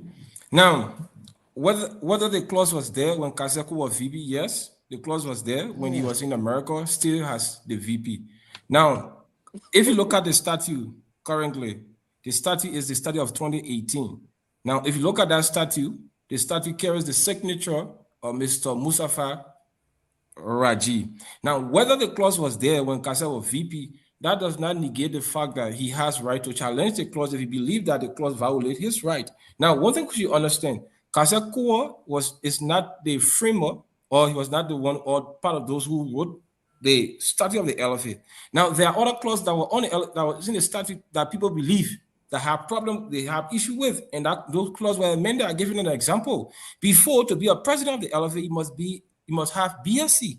That clause was later reduced to a high school graduate honor Raji, because at the point in time where Raji's academic credential was questioned in the same court, people told Raji to quote on grounds that he provided fake academic credential that he graduated from Carleton University. And at the end of the day, that particular part of the LFA statute was amended, was brought down all the way to BSc. So it tells you that the law in itself has to work or reflect present day reality. So today, if Kazako believes that law violates his right constitutionally, he has the right to contest that law in the court, and that's what he's doing. Okay, excuse me 1 minute. Your name and where you calling from? This is Captain Anthony Cole, Presidential Aspirant Liberia Football Association. Go ahead. Yeah, okay. I get two concerns and two clarity to make. Sorry for my bad voice, I'm sweating some cool. Okay, so the first concern has to do with PANELISTS. PANELISTS asked a question that what did Raji do to make people not to get to run for the position? And the answer for that is very simple. Raji closed the process for everybody. Anybody decides to run for FA presidency, if Kaseko decides today that he will not run for FA presidency, and somebody else come out to say they want to run for that position, I'm telling you, Raji will find something on that person just so that he can go as a web ballot president. He don't want any form of competition. That is simple as ABC. I will tell you why. For example, people say, why Kaseko went to court? Why he didn't use administrative remedy within the statute and seek redress? It is simple. We use administrative remedy. But the process of administrative remedy was downplayed by the very same Raji.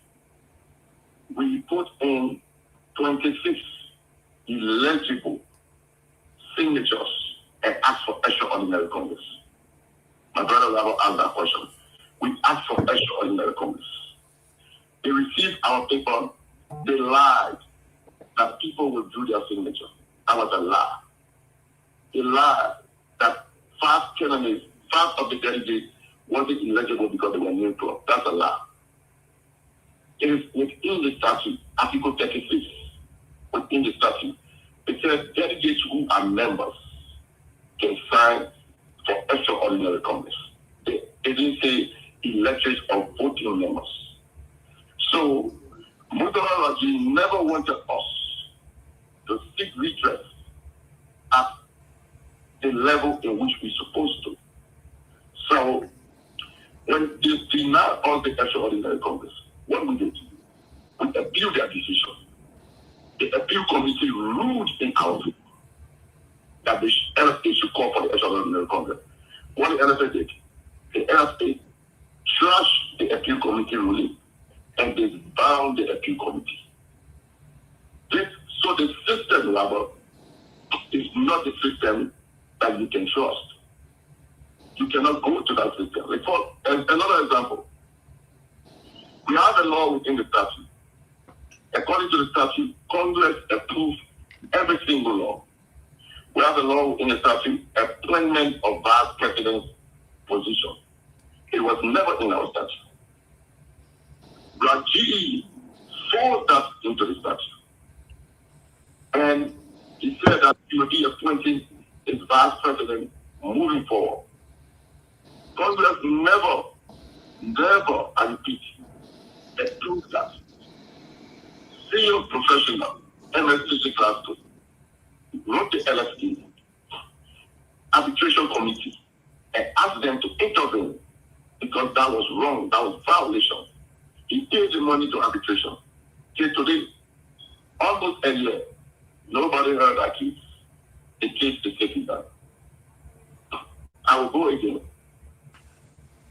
But a European situation, Managerial seek appeal in our situation, according to the same statute, which everybody claims to uphold. The statute says 5 days after you put in for an appeal, you should be here. It was 60 days before the very new appeal committee answered Managerial and gave us 3 years down instead of 5 years. And guess what? The statute says if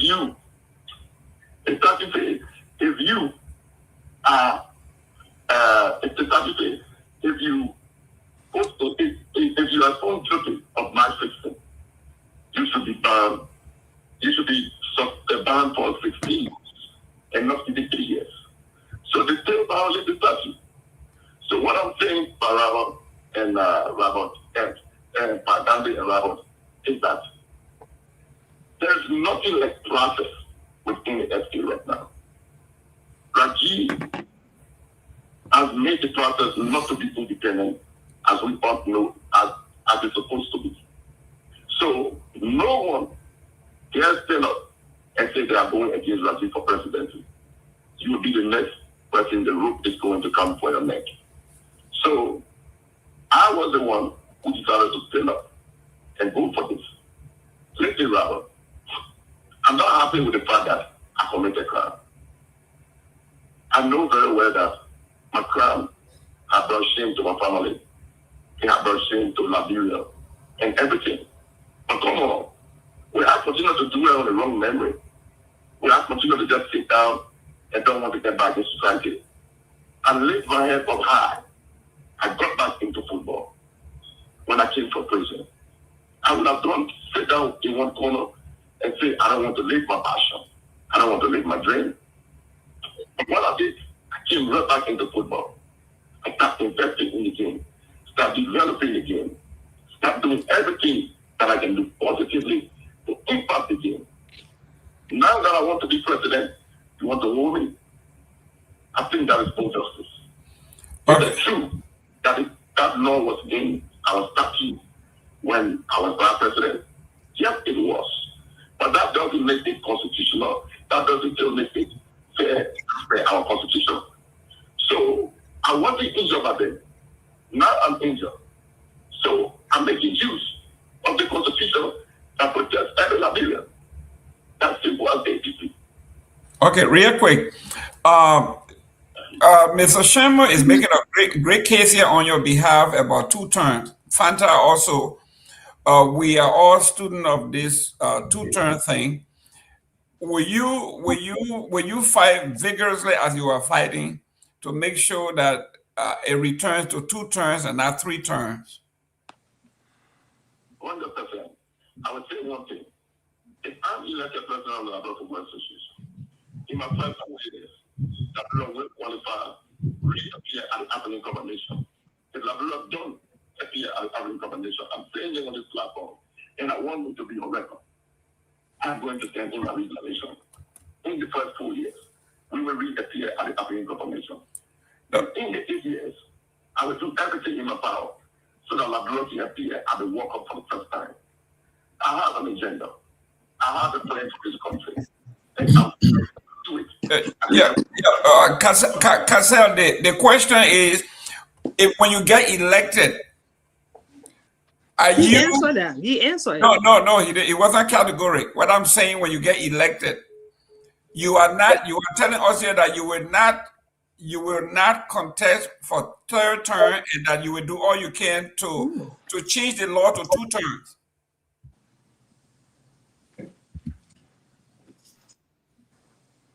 Yeah, Listen, let him answer the question. Is he still on? We can hear him. That's what I'm saying. I think he said yes to that. Yeah. Listen, he did. He said absolutely. You will. Mr. Gayman, it's 2 terms. Listen, he pivot. Listen, there's something called pivot. I wasn't asking whether Liberia are going to go to World Cup. That was not my question. My question is, will you commit to 8 years and will you change the law to 8 years? Then he pivoted to... You're talking different thing. We're moving from there. If 8 years can't, he stay there. That was No. Listen, we're talking about. No, Mr. my Sherman, brother, you I will hold them responsible. I will hold Mark. Mr. Sherman, listen, let Mr. Sherman close. Mr. Sherman, I will hold Mark and my brother and is responsible. Don't move it for 8 years. Don't move it. You don't want football, Mr. Vinny? No. Thank you. So let me close. Let me close by saying, okay, you ready? You don't need to kid my brother there. And yes, okay, he's back. He's back. He want to make it clear. Thank you, guys. Hold on. Yes, go ahead. Achieve you. We're talking about will you fight to amend the rule that is only 2 terms, and will you commit to only 2 terms, even if it's 3 terms, the law? Nobody will say will not commit to it from the beginning. No, listen, I'm not asking you. I'm asking this man. Nobody. Oh, we can't why hear him. We why can't you hear telling him. the man? We can't hear him. Hold on 1 minute. They can't hear you. Can you hear me? Yeah, we can hear you now. Go ahead. Yeah. I'm going to make sure, if I'm the president of the generation, we are going to amend the law and reduce the term limit to 2 terms. Thank you. Bagu. I don't want to see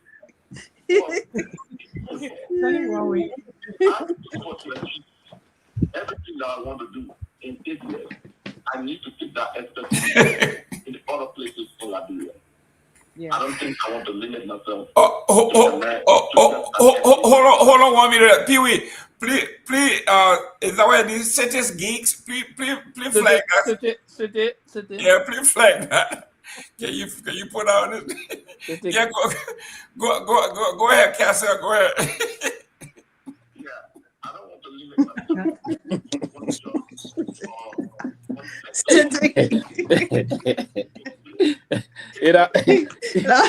You better and I thought that you thought you were going on in there. Hey guys, come on now. The man's on it. The man say talk too much. Don't listen. Thank you, Kasi. You know, this is why we are talking about integrity, right? He says, and I want to make it clear here. He says, even though the law says 3 terms, right? If he gets elected, he will limit himself to 2 terms, and he will do all he can to amend the Constitution and bring it to 2 terms. And that's what I wanted to know. And that's Mr. Cassell, thank you. And I will advise so we're going to take that special congress to Kopa. Yeah, thank you very much. That's what we're talking But about. Mr. Gayman, I won't go to presidency. Mr. Sherman, you were in flight. Go ahead. Go ahead and close. Let's move on. Yeah, so there was something that I was saying quickly in my parting statement. Okay. Oh, attention speaking? Yeah, yeah, I'm the one. Attention here to cool attention. So, there is something very important that a lot of us have not been saying, even the 2 terms that listen to the platform, is that many people do not know that the 2 terms that Raji is currently enjoying, he went unopposed. This is Raji's first time getting into competition with someone. Mm-hmm. This is something that many people don't know. So in my closing statement, I would just like to say, I'm just sorry that the LFA elections, it is not a national elections where everyone in the country is eligible to participate. Otherwise, Raji was beating Cassell. Kakade was beating Raji on face flat, because we understand that the national team, the Lone Star national team, it is something that we all, we are attached to. Oh, I'm a big fan. Yeah. So it defends. So the fact that Cassell is treating or taking good care of his club, imagine if it is the national team. So, Mr. Gayman, let me ask you this personal question. In this context, you, if you have your sister's child and you send your sister's child to convent or Don Bosco or Cathedral, will you send your own child to G.W. Gibson? You can't do that. You can't do that. Hey, don't talk about G.W. Gibson. Yeah, So I have to get a connection. So the analysis is, if Cassell can treat his club that is second to, because he loves Liberia more than FC Facel. So if Cassell can heavily invest in FC Facel in this way that he's investing, what more about taking care? What more about if he's extended to the level of the presidency? So that is based upon these things that we are saying that the national team, imagine the Lone Star national team has been struggling for now.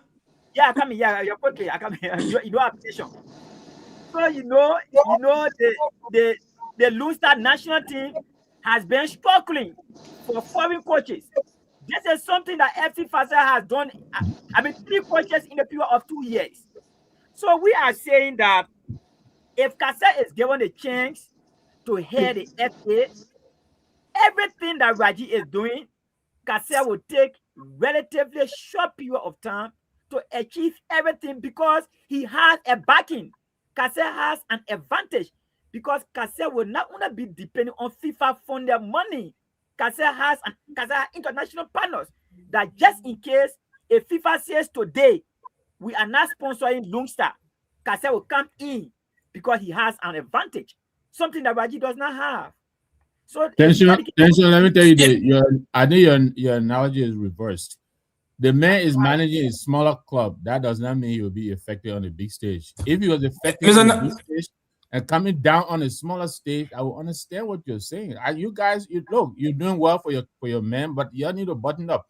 The analogy you're making there, if that's why I was going to listen to go and vote for Cool, I would be thinking twice. The fact that he's running a small club, and I understand he's doing very well. I don't think it translates to him being able to run a bigger stage, which is the football. But let me ask you, as you're But that's your view, though. That's not a view of all of us here.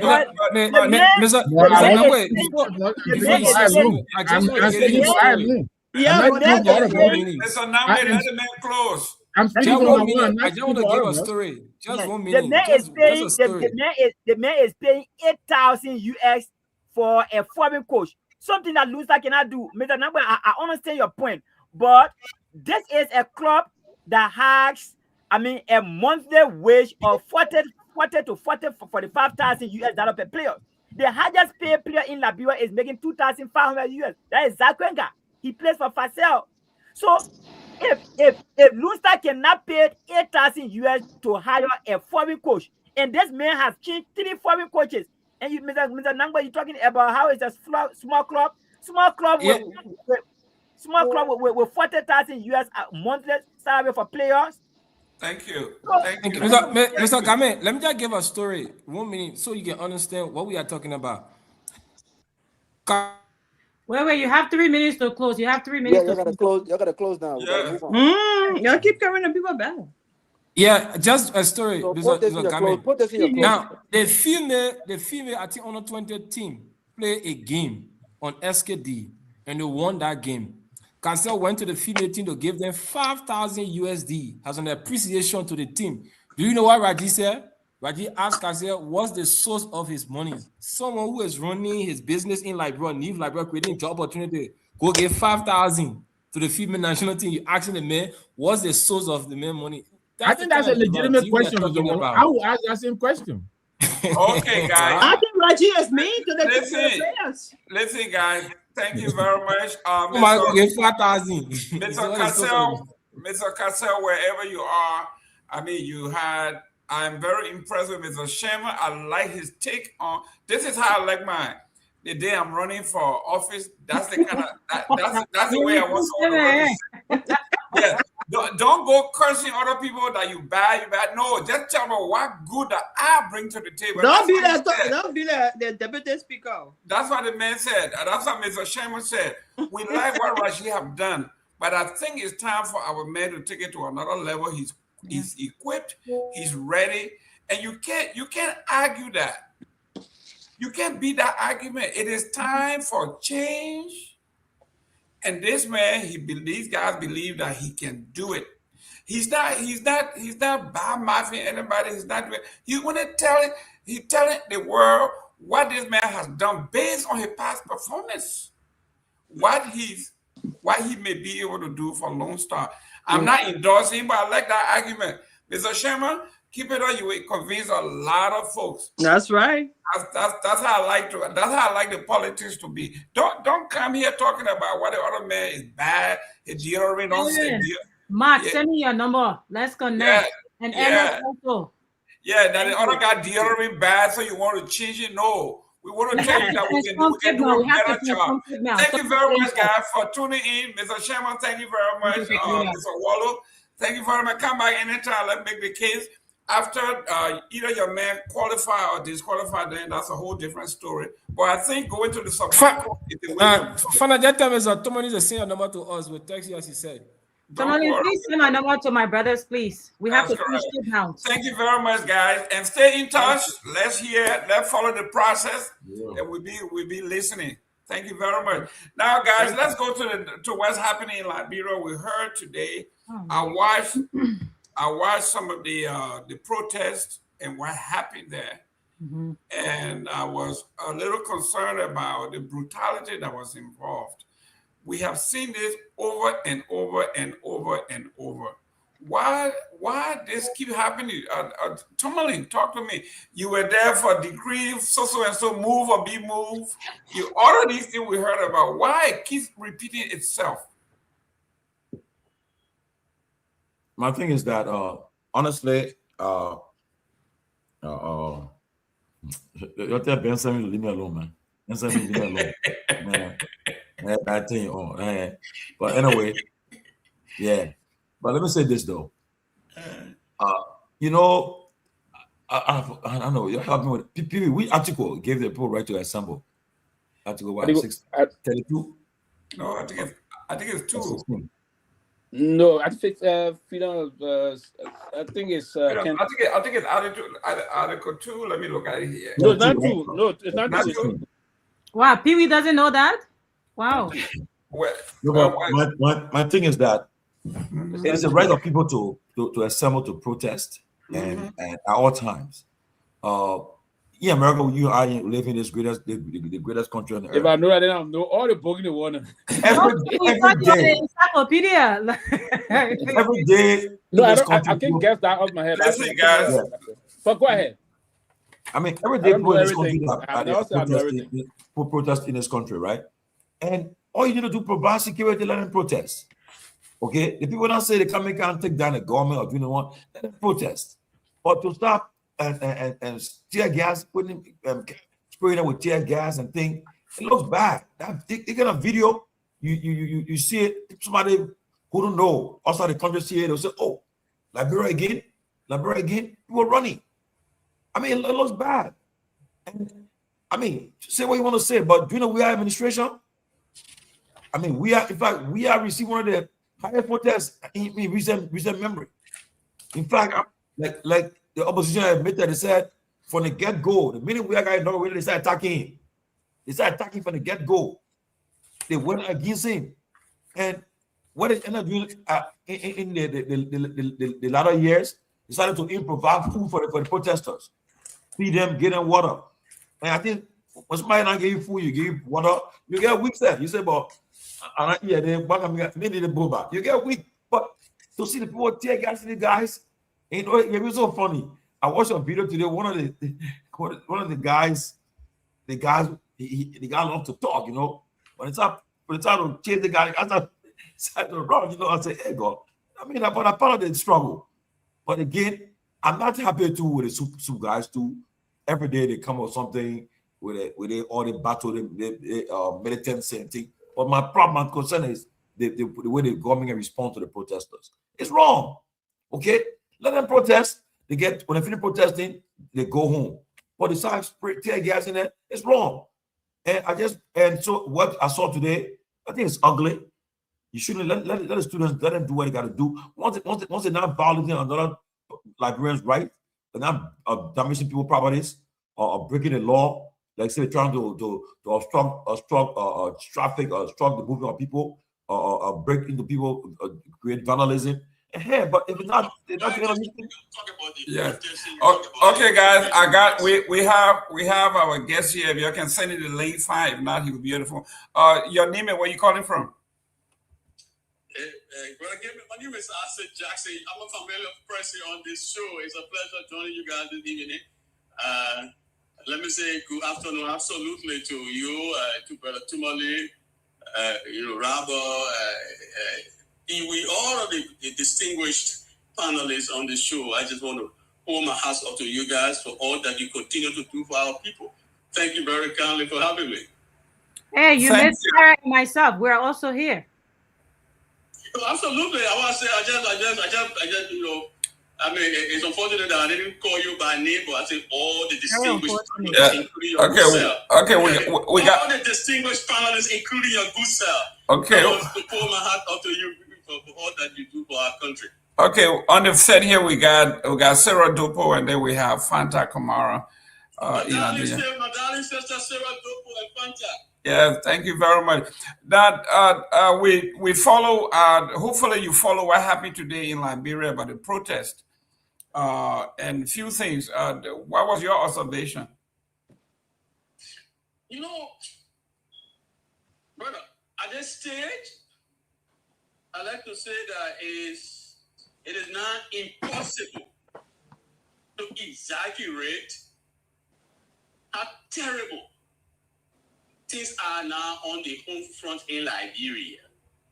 The entire country is in abject decline.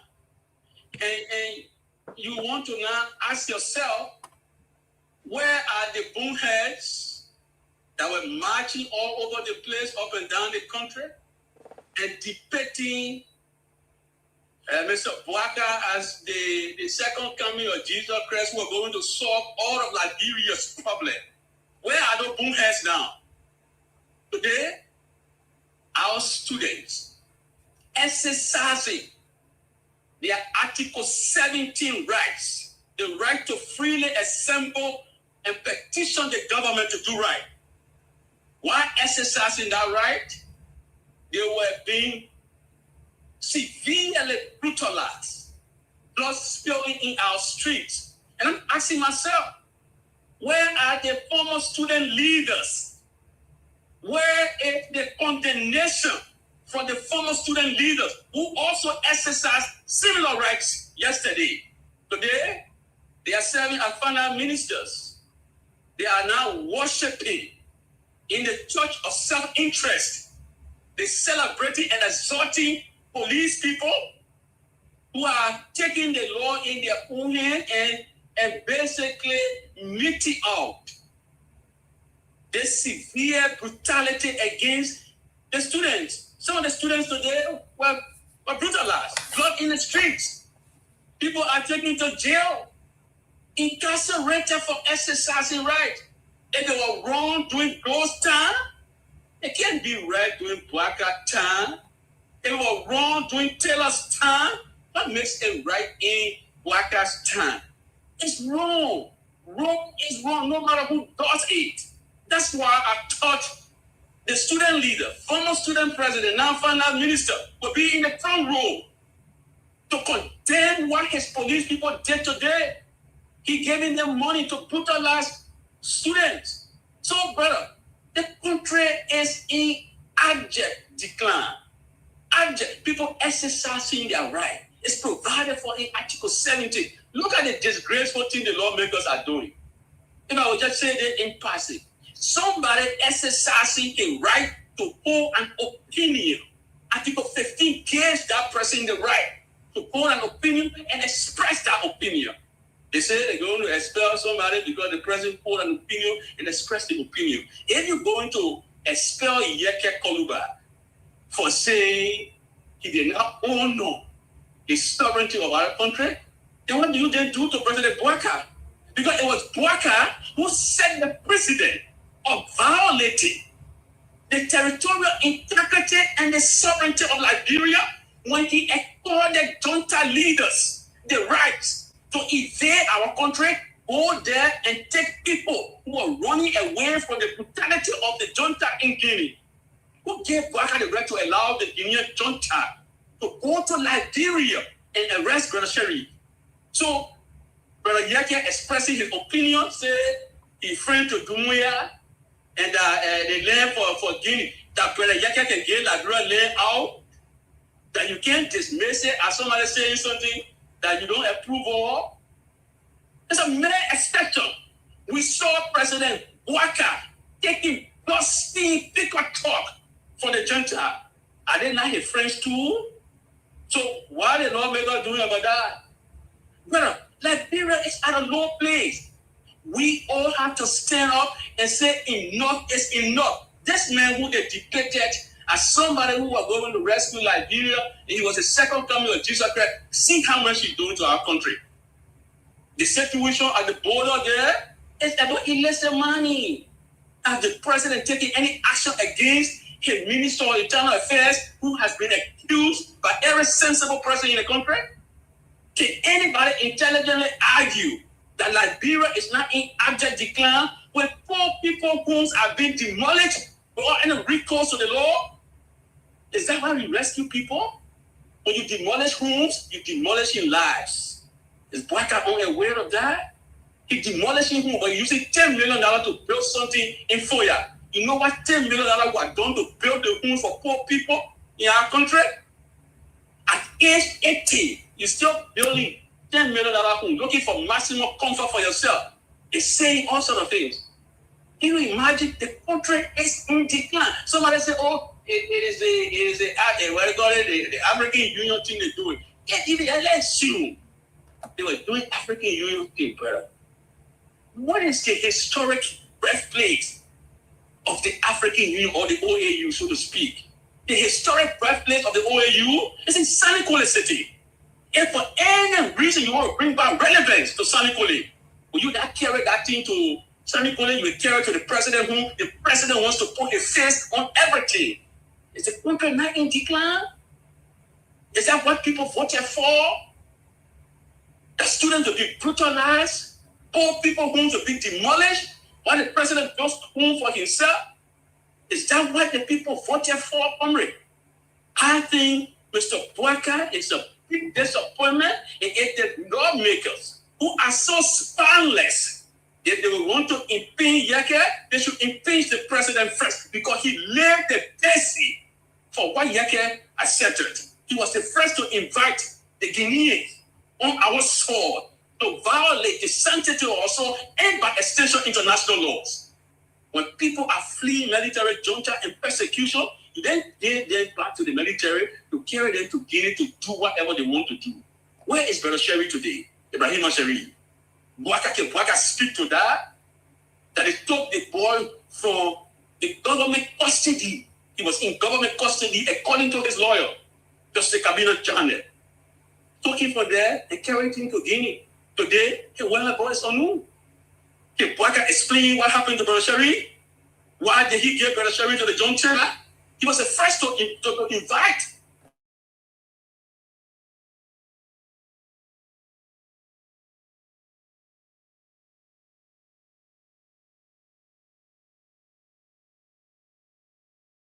You're muted, so we can hear him. Okay. He's muted?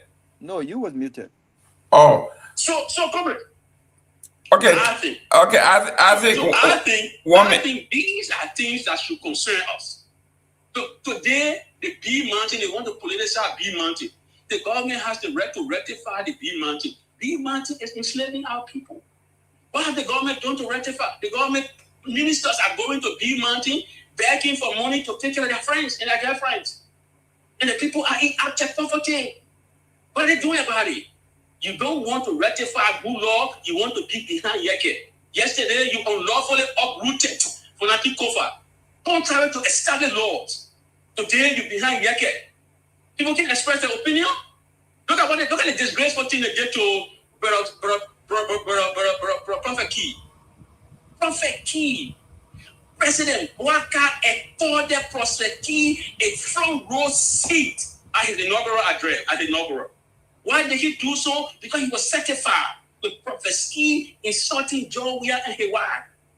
Today, the Prophet Key man who you accorded the front row seat at your inaugural, you put him in jail for exercising that same free speech. This man who insulted Julie Andy went to court, your same government, your court, not let prosecute our case prematurely. Or because he said something truthful about the Chief Justice, he's in jail today. Is that the Liberia we want to see? Ask the United States government. The United States government Supreme Court has been existed up to 236 years. It has no precedent where it has held somebody in contempt. It don't blow on the sidewalk in contempt for raining insult on the court or the Chief Justice. It has no precedent. So what the Supreme Court did is without precedent. Why did they do that? It's wrong. You read the Liberian judicial canon. Judicial canon 16. It encourages judges to not be moved by unjust criticism. It means judges must exhibit what they call emotional maturity. So even if somebody were to say something demeaning about you, the judge, you ignore it. It is also a common law tradition that judges don't join issue with people in the street. Prophet Key is a job law in the street. Why are you dragging the court so low? Today, for exercising his right, you're in jail. But a man who sodomized a young boy to death is walking around freely. Corrupt bandits and rapists are walking around freely. When you put somebody in jail, you say because the man cursed. Even in the Bible, Jesus Christ used some of the harshest criticism against the Pharisees. Why do you think Jesus Christ did that? Because he said they were hypocrites. He described it as brood of vipers. If you say you Chief Justice and you building hotel, does not commensurate with your salary. And this Prophet Key man said, they make building hotel, he making business. It's in violation of the law. Can you address yourself to that? You're going to incarcerate him? Is that the standard we got in Liberia now? So where is the emotional maturity that the judicial kind of system encourage judges to exercise? Judicial kind of system says the judges should be unperturbed by unjust criticism. Judicial kind of 28. Read Judicial kind of 28. He said when the judge is conflicted, he should not bring a judgment. The Chief Justice, very Prophet Key, call in there. Then you the same Chief Justice presiding and expounding judgment and sending the man to jail. How is this fair? Comrade. Okay, Jackson, one minute. The country is in abject decline. It's unfair to continue to lead our country. It's providing zero leadership. Are you willing to take some questions? Absolutely. Great. Okay, we have all of our panelists here, guys. We have him to, because we asked him, at least at them they take time, then the panelists will have the time to ask him because of the time. He said after it already. Yes. So this is what we're saying. It's time for us to ask, unless you got anything else to say or you want us to take some questions. I mean, what I'm trying to say to all of us Liberians is, look, we must need to come together.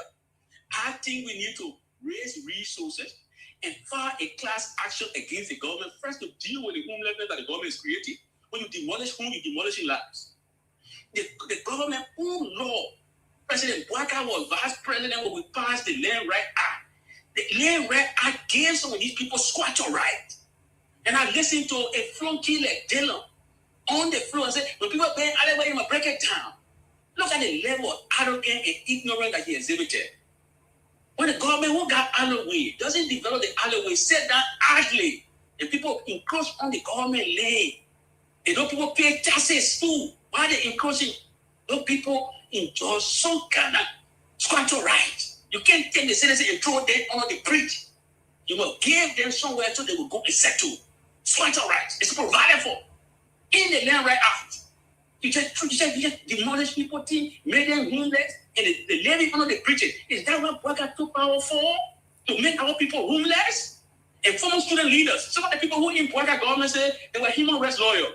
The issue of whom is a fundamental human rights. That's why the UN agency got habitat.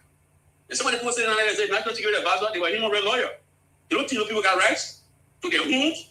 You don't think those people who they got children and those children got rights? And Bouaka just going on doing all kinds of things in the country. The country is in decline. Hungry. This is no joking matter. We have to stand up in readiness. I applaud the student leaders, their courage to organize this peaceful protest. And it is wrong, it is condemnable in the strongest term that the government will brutalize it into death blood in our street. But brutalizing the student, how many investments the Bouaka encouraging to the country? Here, the police people. Ask them when you meet them. When you beat student leaders for peaceful assembly and say we want job. Even the job, the president told a bold-faced lie to the republic. Nobody believed him when he said he created what? 70,000 jobs. That he didn't believe that statistic for his own people. So that, he said it's not in touch with the reality on the ground. The same job that what the people protested for today. Job and justice. That's what they protested for, the students.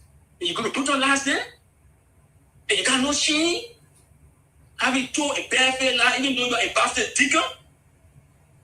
That you created 70,000 jobs, nobody can see no statistic anywhere to prove that you created that job, and nobody, there's no human touch. What are you doing? You detach from the suffering of our people. And you compounding their suffering and spreading poverty across the country.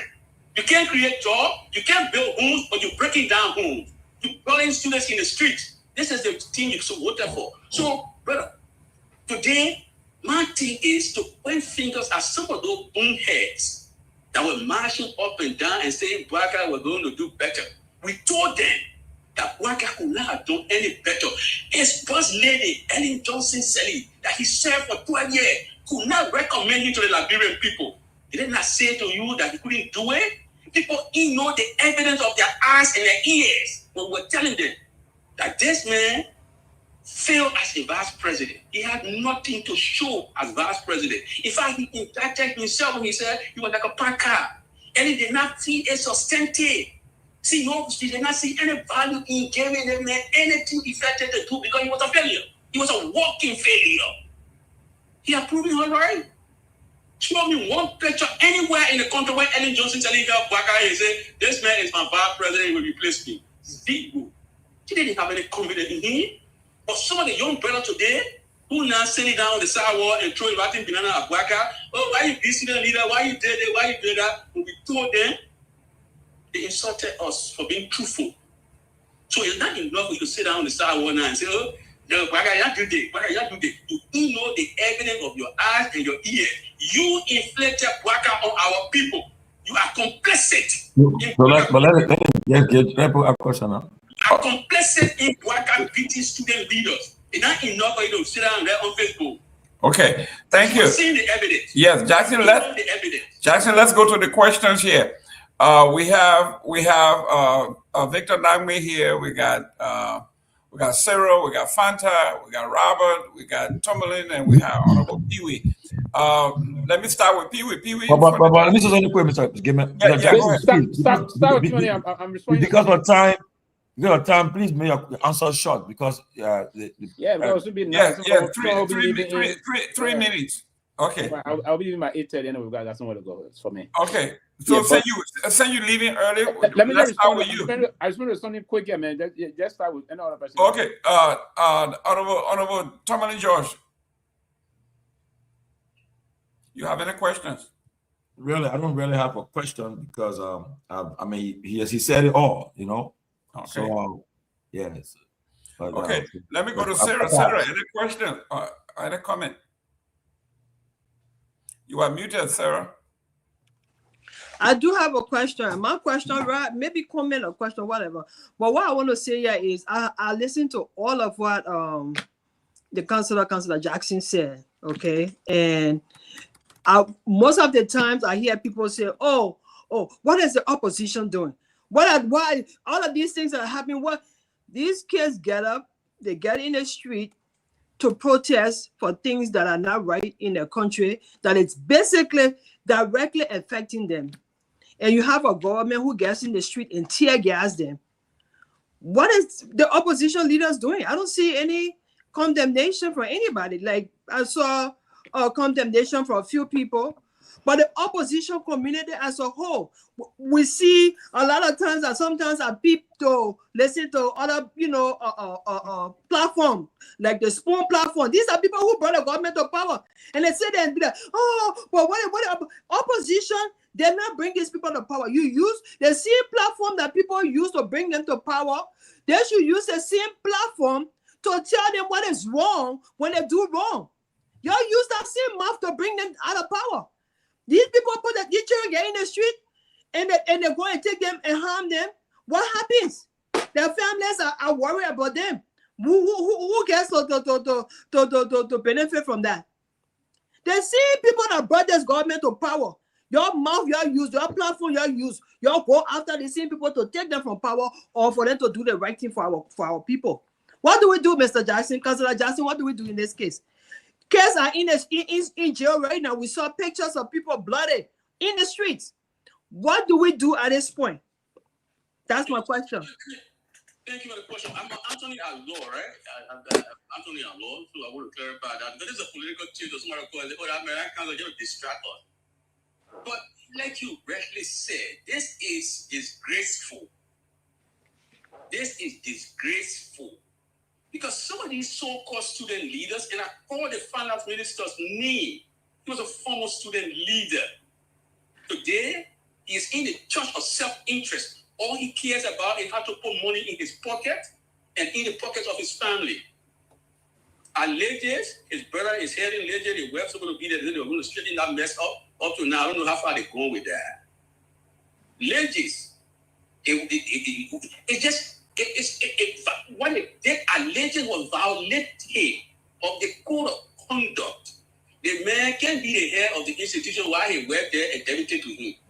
Somebody brought that out, and then the finance minister is the chair of the board of Leges. So when Garguah goes to chair the Leges board, you know what he does? He's sitting down with his younger brother and his sister-in-law. These are the three most powerful people in the place there. Wrong violating of the code of conduct. They said they wrote a jacket. Where got the guy from the CSA guys? They wrote the guy for the guy to correct it. Where is the guy from? The guy is from Lofa. So what you see over there is the tribalism that is not tearing this government apart. In fact, the Centaur, the report said that what government more tribalistic than even do. It's a damning indictment. Garguah from Lofa, the brother from Lofa, the wife, I don't know where she's from, but then they said they wrote Jacket, who also from Lofa, to correct the mess. Oh, the girl wrote Jacket and said, oh, you know, it's my husband and myself, we're not correct. Please send me somewhere else. Whether they're not sending that girl somewhere, nobody knows. But it just shows to you that people will shout and criticize things that they will themselves do. It's a disgrace to this administration. Thank you. Our people should not have any confidence in these people. That you are saying that, the opposition. Look, you and myself, sister, we are opposition. And I'm glad and proud of what you do every day. The sacrifices you make, leaving your children, coming on the show to at least inform our people and educate. It's priceless. Liberia will not drown. Men will stand up. And that's why you there and educating. But these people who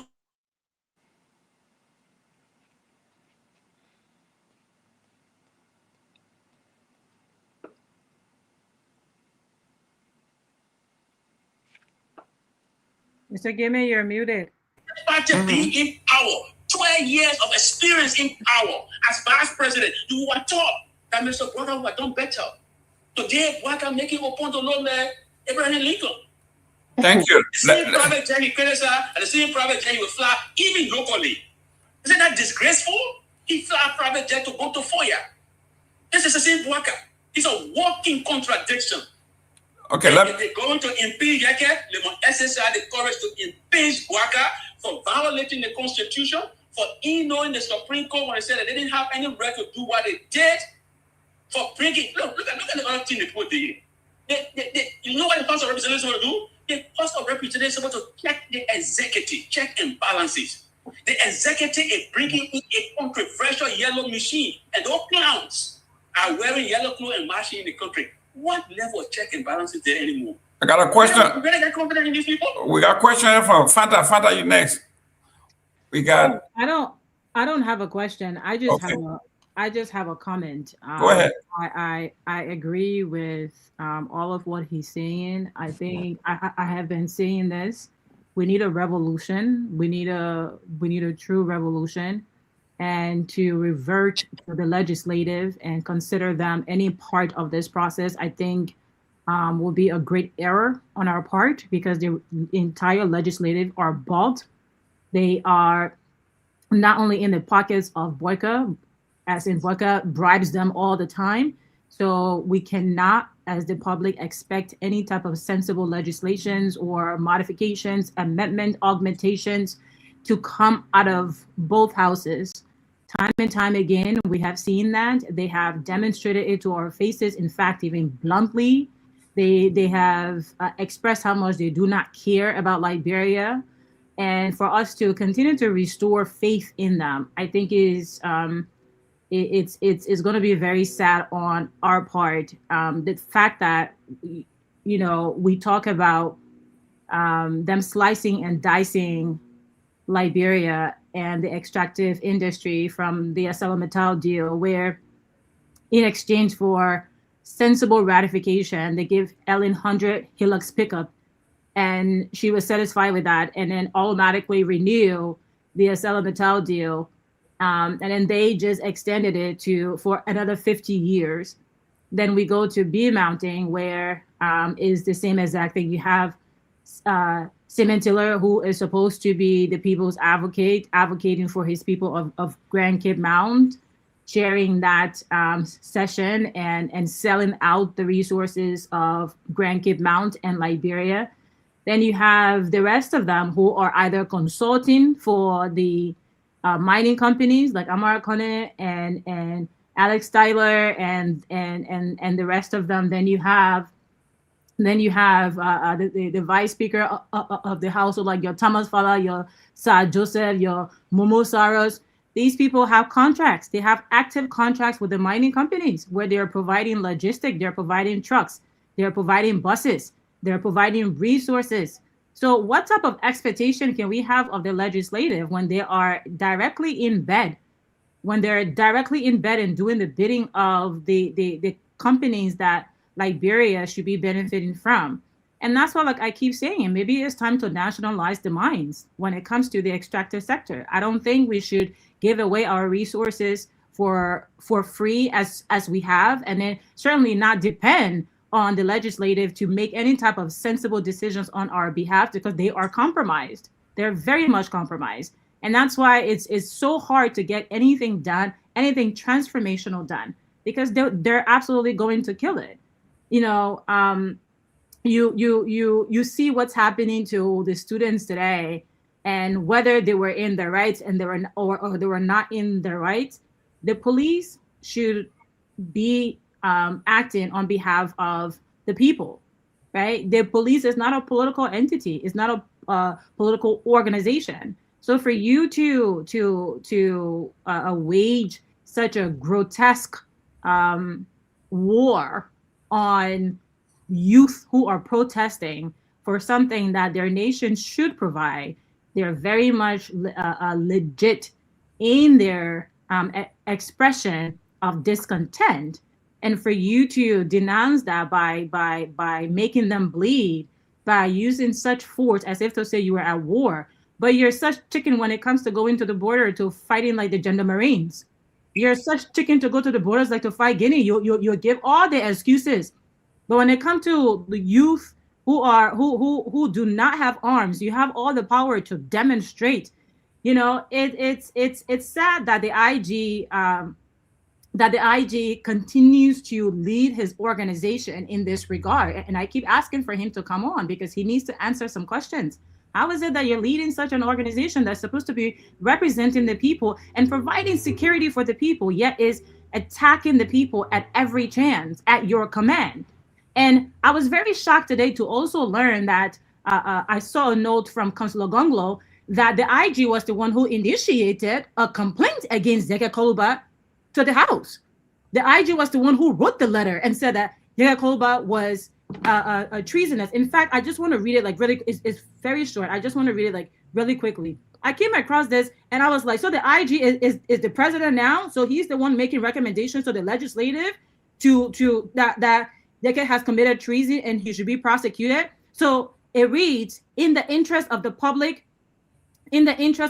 education in the law, I write this commentary to clarify the legal issues surrounding the recent calls to impeach or expel Honorable Yeke Kromah. Liberia is once again confronted with a movement that tests our understanding of the law and governance. The communication from the Inspector General of Police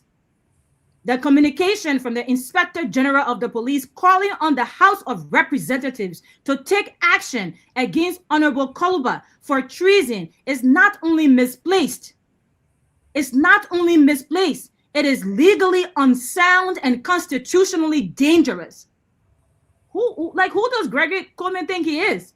Let us be clear. If the Inspector General believes that Honorable Kromah has committed treason, the law provides a straightforward course: arrest, charge, and prosecution before a court of competent jurisdiction.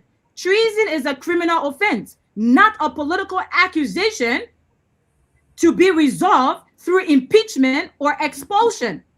The legislature is not a criminal court and cannot determine guilt or innocence for such an offense. The attempt to impeach, this is ridiculous. This entire country needs to be burned down. These people we need a revolution. There's no one that you can sit across to have any type of diplomatic conversation. These people are crazy. And you continue to abuse the people. Listen, we just want to make clear that when she says that, it's not me. It doesn't mean literally. Yeah, you burn the country down. I have no problem with that. Wait. I was here when I will push back. I don't think I understand that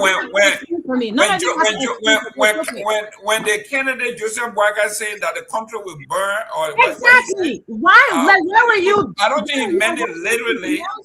When he said that if he didn't become, that would be the end of the country. Exactly. He said when he did not become president, that was going to be the end of the country. He was going to burn it down. Did you not hear that? I didn't hear you denouncing him. When we all criticize him. I think everybody did. So when we the youth, just lastly, when we the youth are the ones being abused because they feel we're materially inferior, as in we don't have material resources, we don't have the money, we don't have like the manpower. Your time is coming, because come 2029, you're not going to be in those seats. You're not going to be there. This is ridiculous. And the fact that like we have people who will slightly justify any of these actions is ridiculous. The reckoning that Liberia deserves is coming for Liberia. Whether you guys like it or not, it's coming for you. So get prepared. You either kill all of us. That's exactly what you're going to do. Kill us all. Do it. Robert? No, 1 minute right after Robert, then you can come in. Go ahead, Robert. Listen, I mean, I think I have a question, but let me make a quick. I think I heard Sarah was just talking about the question about what should the country do? What should the opposition do? And when these guys go out and protest against the government, we don't hear much criticism from the opposition leadership. And I want to re-echo that. I listened to Attorney Isaac Jackson, and I think that whether or not the protest was carried out by a particular entity or an organization, I think the point here is that it was done by Liberian citizens that were expressing their grievances and calling on their government to action, right? And I think it's important that the government understand that these people have the right to do that they should be protected. But I want to re-echo what Sarah said. And then we got to go back to what we talked about yesterday, Mr. Gayman. Where is the consolidated opposition voice when it comes to holding this government feet to the fire? Imagine if you had 5 of Isaac Jackson on a team, whether it came from ANC, CMC, or the CDC, that were positioned to specifically address these national concerns when it comes to how government have acted or reacted to the citizens' needs. Whether it was B Mountain a concession agreement, whether it was the fact that CDC renewed 25 years, but asking the critical question as it relates to what has this government done about it? Because this is the reason why CDC were booted out. CDC were not booted out to compare or point finger at what they did. You were elected to change that. You were elected as an alternative to make the difference, to rescue the country. And when it comes to all of the key issues that CDC did not do, the question then becomes, what have you done to rectify what CDC did wrong? And if the answer to those questions is nothing, then shut up. Shut up and get out, because you've not done what were expected of you. But I've heard more power. I've heard more outrage in the voice of Isaac Jackson today than I've heard in the voices of opposition leaders. Combined. I'm sorry? Combined. Combined. I've heard more power. I mean, you can get it's very concise, it's to the point, salient point. I mean, on key issues. We talk about it. It's one thing for CDC to release press statement. It's another thing for ANC to release press statement. I think Alex Cummins wrote a post today about his disagreement when it comes to the explosion of Yaga Koluba. But imagine if there was a unified response to the president's address to the nation, to the government inability to respond to what's happening at our border and our national security, to the Big Mountain broad daylight robbery that's happening, to all of the key issues that we've talked about.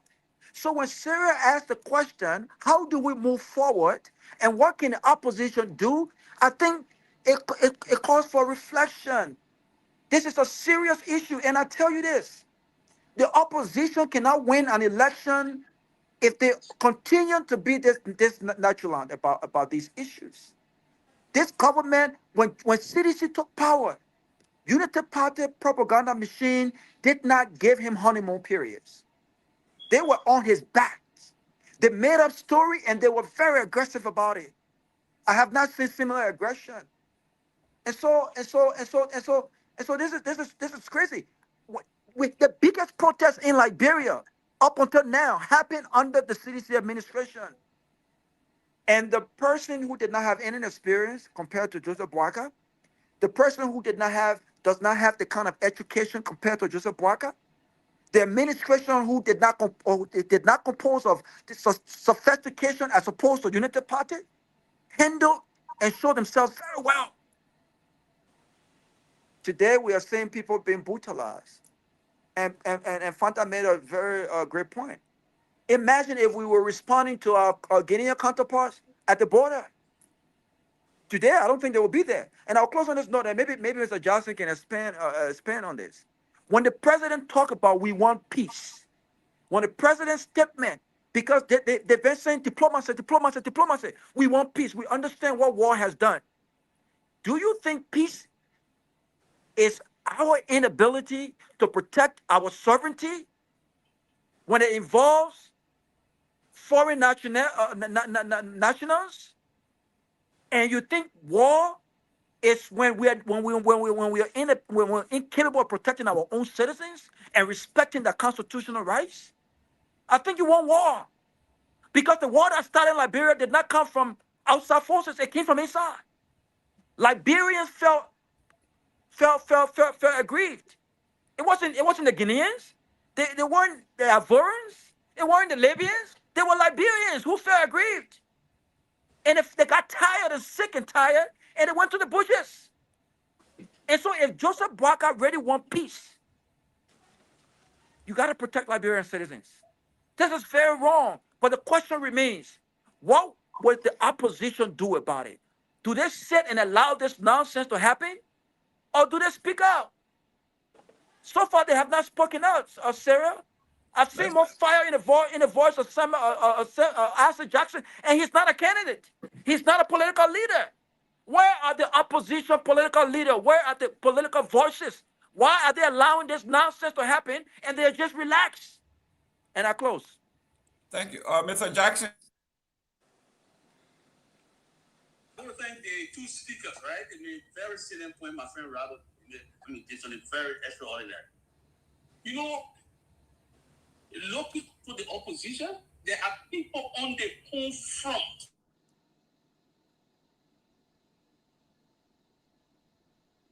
You're muted, so we can't hear him. Are you hearing me now? No, we can hear you now. Yeah, Mr. Jerome was I'll muted. raise my voice. I'll put some energy in my voice. Mr. Gayman, you keep muting yourself. No, I'm not. Yeah, you just on mute just now. Oh, it gotta be from the. Yeah, go ahead. Are you hearing me now, sir? Yes, go ahead. Go ahead. Okay, so the point I'm making is we are all legitimate stakeholders. What we can do is to do what we are doing, to awaken the consciences of our people, to tell them that those who are running the country now are dead consciences. Because if you break down people who and throw them in the street, the conscience got to be dead. Especially when you put in $10 million way in for you. If you say you are doing it for regional solidarity, I would think the best thing to do. Now I'm surprised at even the vice president. The vice president is from Nimba. Did he make a case for Nimba? Sani Kone is supposed to be the birthplace of the OAU. Why can't you carry it back there to restore that historicity? Why can't you do that? But he's sitting there and walking behind people and bringing yellow machine and wearing yellow clothes and marching all over the place. I don't know what his legacy would be, but I bless his soul. You know, so our country is at a low place. And even the argument they are making about treason and something being prisoners. You know, the first prisoner act that was committed in the government was carried out by the legislature. Read Article 79 of the Liberian Constitution. Article 79 of the Liberian Constitution is very clear. It says treason against the Republic shall consist of abridging or attempting to abridge the Constitution by the use of force or by other means. When the Supreme Court, which is the constitutional court, spoke to the legislature, did they not know the Supreme Court? Was that not a breaching of the Constitution? Our Constitution said that is prisoners, right? Today you have a speaker who has no moral decency. He's still presiding to be speaker.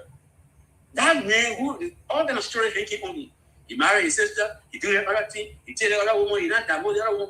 That man has zero. He's bereft of moral decency. That is the man who is your speaker. Do you expect anything better to come from that place? Now all people now need to realize that all power is inherent in You are muted, Mr. Jerome. You are muted. Okay, so all power is inherent in the people. We need to encourage our people to let them know that the people in power don't have the power. You put them in power. And the Constitution does not guarantee that anybody who is elected will stay in power for 6 years. That's why the Constitution provides for even impeachment. That's why today they try to say they won't move the case. Any guarantee. The only guarantee you get, including the president, to continue to be president is to conduct that office judicially in keeping with the established laws of the land. If you frequently violate the law that Garguah has been doing with comfort, then the people can tell you, say, enough is enough. Enough is enough. We elect you here to be the first person to urinate metaphorically on the Constitution. The president is the first to violate the Constitution. He uprooted 10 new holders. You are any deference to that Supreme Court. He breaking in yellow machine and violating all of the laws in the country by doing what they're doing. And still our people are quiet. But we need to continue to work. I think we should not look anywhere, but we should look to the people and encourage them to stand up in great readiness. It happens all around the world. And we can do it. The power is inherent in the people. That's why people like Jesse Darcy went to the barricade at age 81. I was surprised when I listened to Dr. Belma family and say that, you know, I'm an old man now, I get observing, and Garguah is my friend. HB. When you say to make Topoh to be laughing at you in your grave, this is what you moved Topoh for, to call Bwaka, who is encouraging corruption to permeate the society, who imposing poverty on our people, your friend. Then tell your friend from Sarah not to do better then. You call the man your friend, the man who ride in comfort, why the people language in poverty, you call him your friend? The man who promoting tribalism, go to the Ministry of Finance, you got that one. Congress, what do you have? You got the guy who collect our money. It's a loafer, jala. You go to central bank, it's a loafer. That's stinking tribalism. SB, you comfortable with that? You comfortable with that? And you say he's your friend, but you got the guts to criticize John Weah. John, you're not in power again, SB. Is that what you want the people to remember you for? Jackson, age 81, suffering from Parkinson's disease. He's still at the barricade. NB is around 70 something. You're talking about he observing. You observe, you're not quiet, but you call him Opon. Even though you want to demonize Opon was the man who rescued Bwaka. Pay his first hospital bill. You can demonize the man as much as you want, but don't you have some common decency to remember that at least you are by the grace that he sent Bwaka to hospital? Who have Bwaka sent to hospital? Nobody. Who have Bwaka sent to hospital? His government is not even inclusive. HB, what did you guys sit on top of neck? And you buy your knees to Bwaka and say, well, he's your friend. Your friends want to fly private jet, while the vast majority of people language in poverty.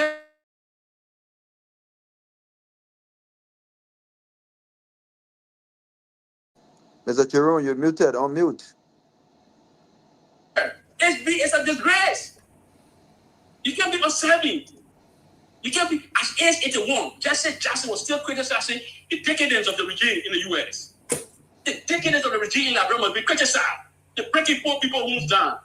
If you don't want to talk, keep quiet. Don't say you observing and call this man your friend. Okay. The man who runs the government on grudging basis.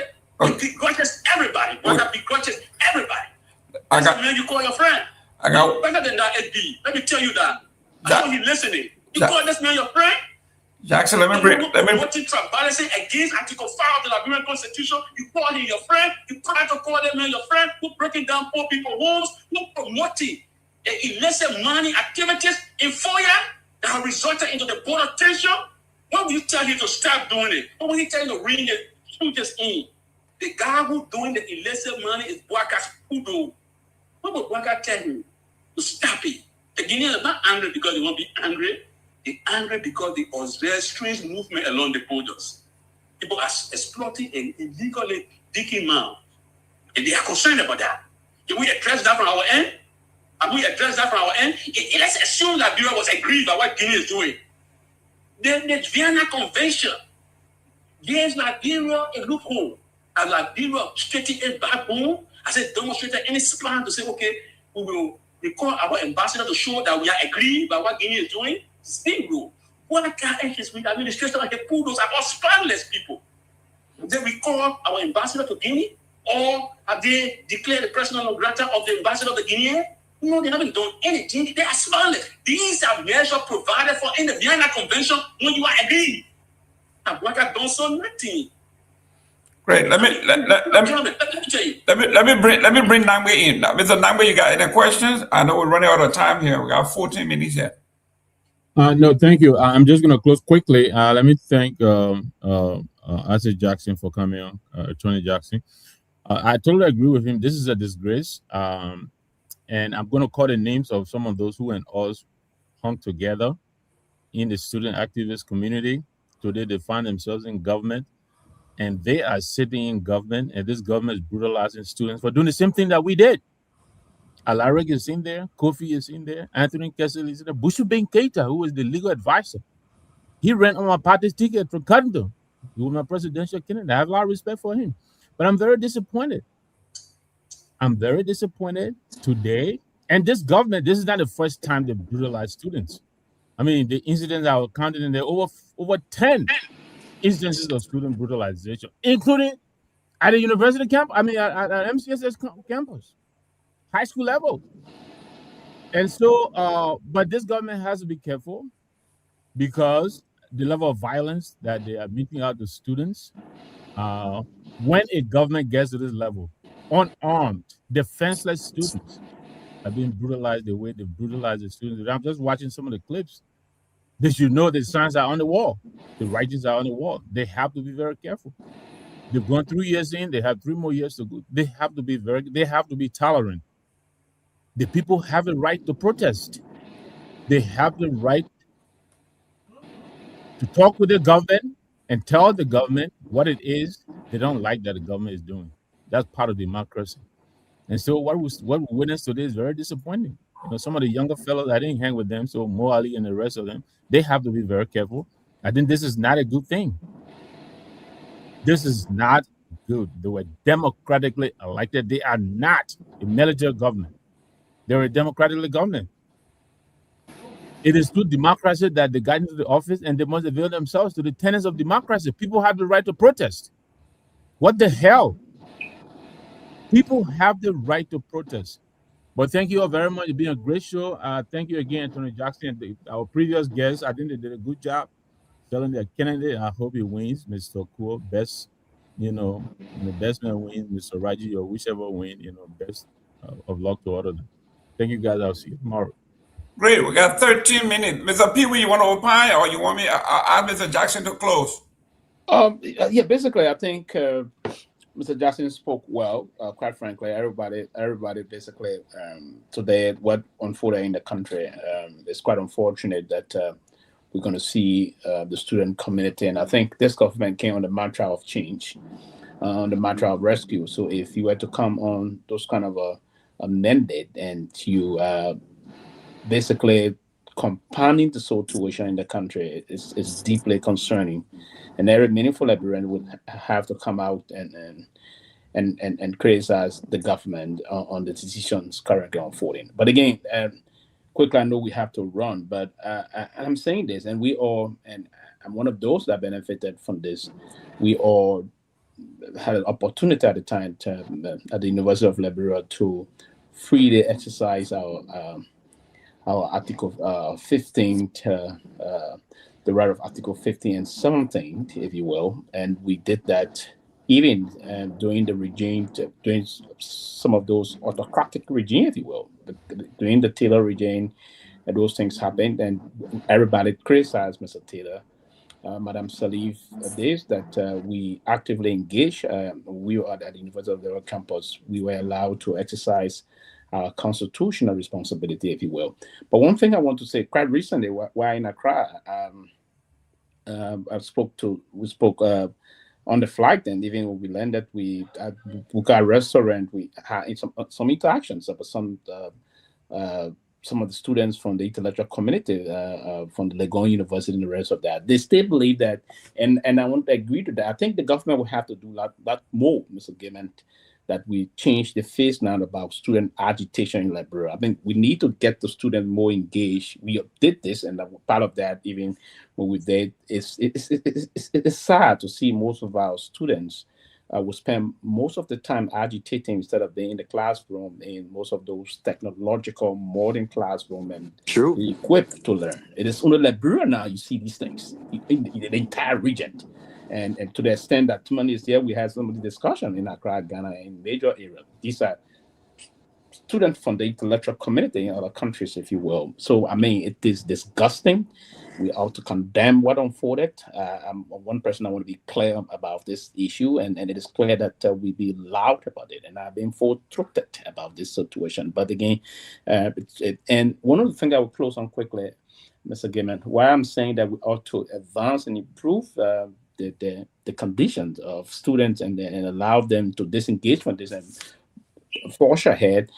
Currently, people that benefited from the system, from the student community deeply, most of them are currently at the helm of power in this current administration. The current finance minister, the current information minister, the current deputy minister for public affairs at the level of the presidency, the current national security advisor. I can go on and on and on and name them.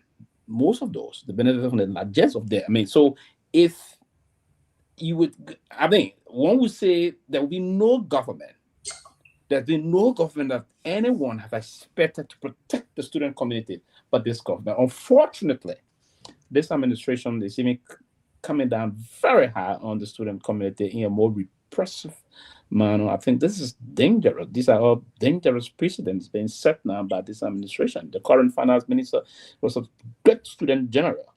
Fidel and the rest of that, I don't know where's Fidel today. Right? Fidel is quiet as the chief spokesperson of the government of Liberia.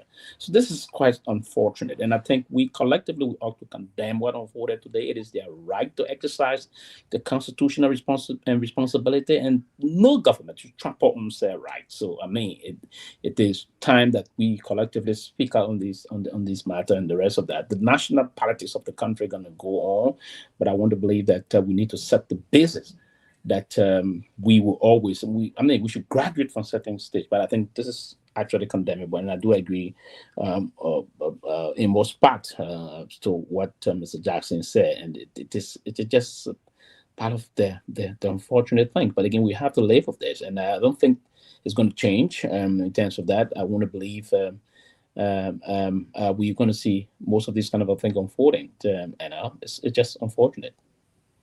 Well. Honorable Jackson, we got 8 minutes. Your closing, please. I want to thank all of the panelists. I think we have a common consensus here that what the Liberian government has done and continue to do is disgraceful. They have betrayed everybody who stood behind them. And I think they started the betrayal with the people of Nimba when they treated Prince Johnson the way they treated him. You know, the government could not afford to even put up even an intellectual fight. Prince Johnson, he has to die in the manner in which he died. That was the first betrayal that black guy, gave to the people of Nimba.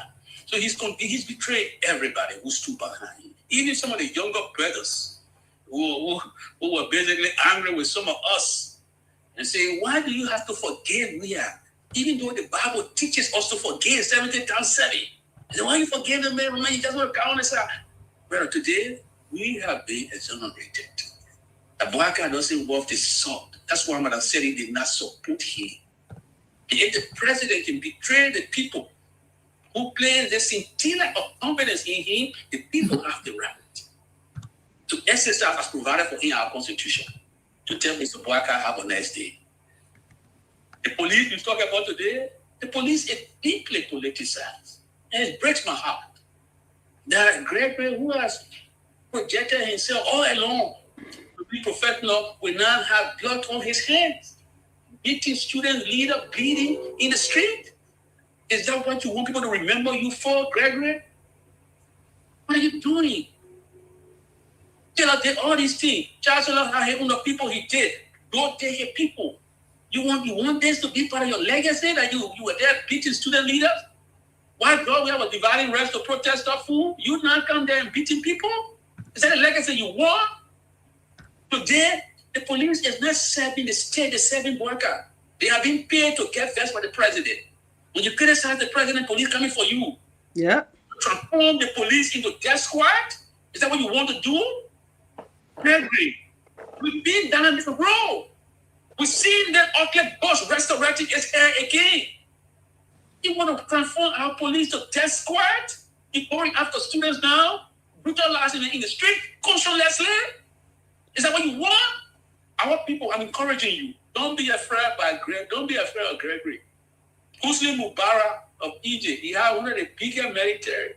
He did all kind of things. When the people in Egypt got ready, they told him have a next day. They brought Mohammed Morsi. He wanted to treat the people the same way Mubarak did. He told Mohammed Morsi, have a nice day. All around the Arab war. You saw the Arab Spring, right? That people power. Our people in Liberia can do it.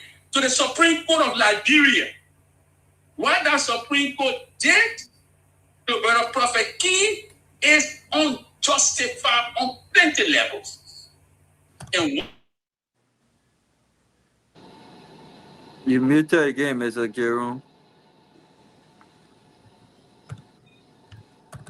You're closing up.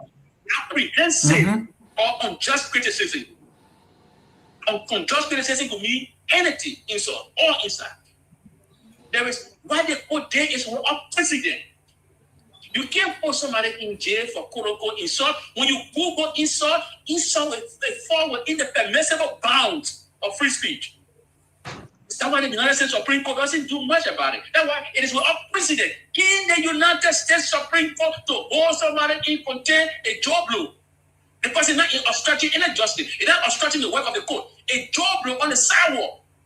To hold him in contempt and put him behind bar and tell him that when he's free, he will get born to sign forever. The court is going too far. The court got to revisit the decision. We got, it cannot be justified on 20 grounds. We got 1 minute. We got time, so I will not deal with that exhaustively, but I want to encourage the court. When I say the court should not be apprehensive of just criticism, you know, there's an old saying that what stick and stone can break my back, but words can't do anything to me. What does old saying say? What does aphorism mean? It means you got to be what? You got to show emotional maturity. When you're the big man, small ball calls you know him. You don't elevate him. And emotional maturity. He said in Liberia, there's a parable in Liberia, it's an aphorism in Liberia. He said, when you take it back, a crazy man take your clothes, you don't jump behind the man naked. Why the court jumping behind Prophet Key naked? It's wrong. It's wrong. Somebody got to tell the truth. Let's say Chief Justice, who without any guardians for ethical standards, appointed his son to be magistrate. He's the one putting people in jail because they express themselves. Where is the standard of fairness? Where is it? Thank you. Oh, we're going to put the Chief Justice in jail so that what he's doing there? The universal ethical standard doesn't support nepotism. The Chief Justice influenced the president to appoint his son. And I don't get listened, there was no law. People started putting the law to him. He can't find it. What moral ground he's standing on now to jail the other man here? Even though the president's wife. Is it Jerome? You're muted, man. Let's go, man. Let's go. Oh, why he keep being muted? I talk with Prophet Key, even though Prophet Key has insulted many other people in the country. Hey, man, on phone, you know the phone. He keep muting the phone. Hypocrisy is this. Hypocrisy got to end. Okay, thank you. Thank you, Mr. Jackson. Can you go ahead? I'm telling the Liberian people, the students should not give up. They should continue the struggle. The struggle will not end. And my final word is that history is an unfinished business. And the students continue to make their own history. Then Liberian people stand up and make their. You're muted again. But the owner, nothing. Our people power is stronger than the power of the police and even the military. Let's stand up all right and let's do right. Thank you. Thank you. You're muted again. Mute yourself. Yeah, that was Councilor Attorney. Attorney.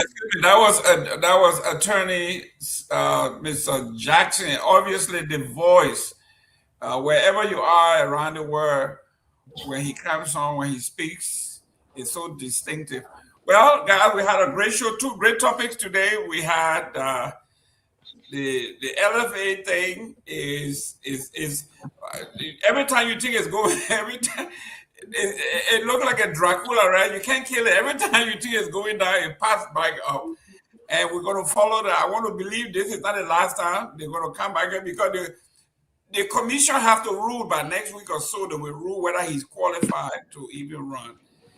And whichever way it goes, if it goes their way, I hope they come back here and discuss it. If it go against them, I know they will be back here, so I'm not worried about that.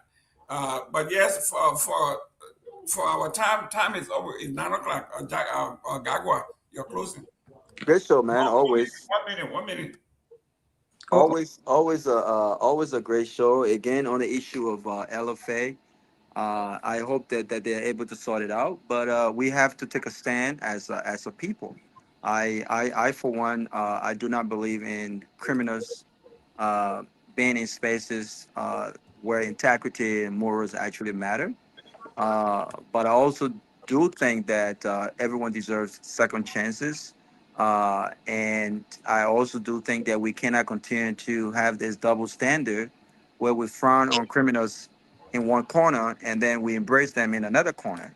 And so I hope that they're able to sort out that whole issue.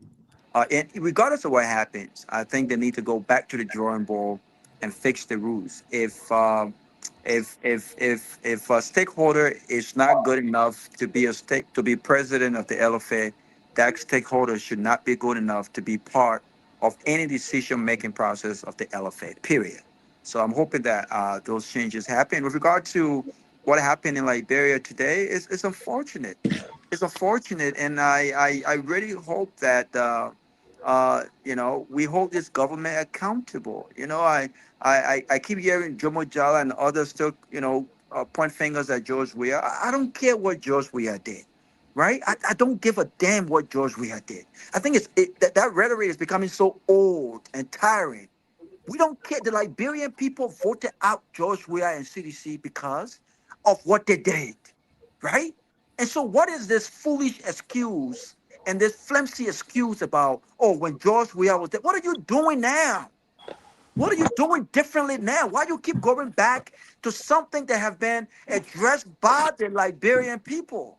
You said you were better. You had better ideas. The people say, okay, you won't come rescue. The people say, okay, George Weah CDC, y'all leave. Let the rescue people come. You dead now, but you're still going back to asking stupid questions about George Weah left the country for 30 years. The very cities, the very United Party that criticized George Weah leaving the country for 30 days on private jet, taking a huge delegation, what have they done differently? Have they not continued with this huge delegation overseas? Have they not done that? Has the president not continued to fly on private jet while people live in abject poverty? Have they not done that? What have you changed?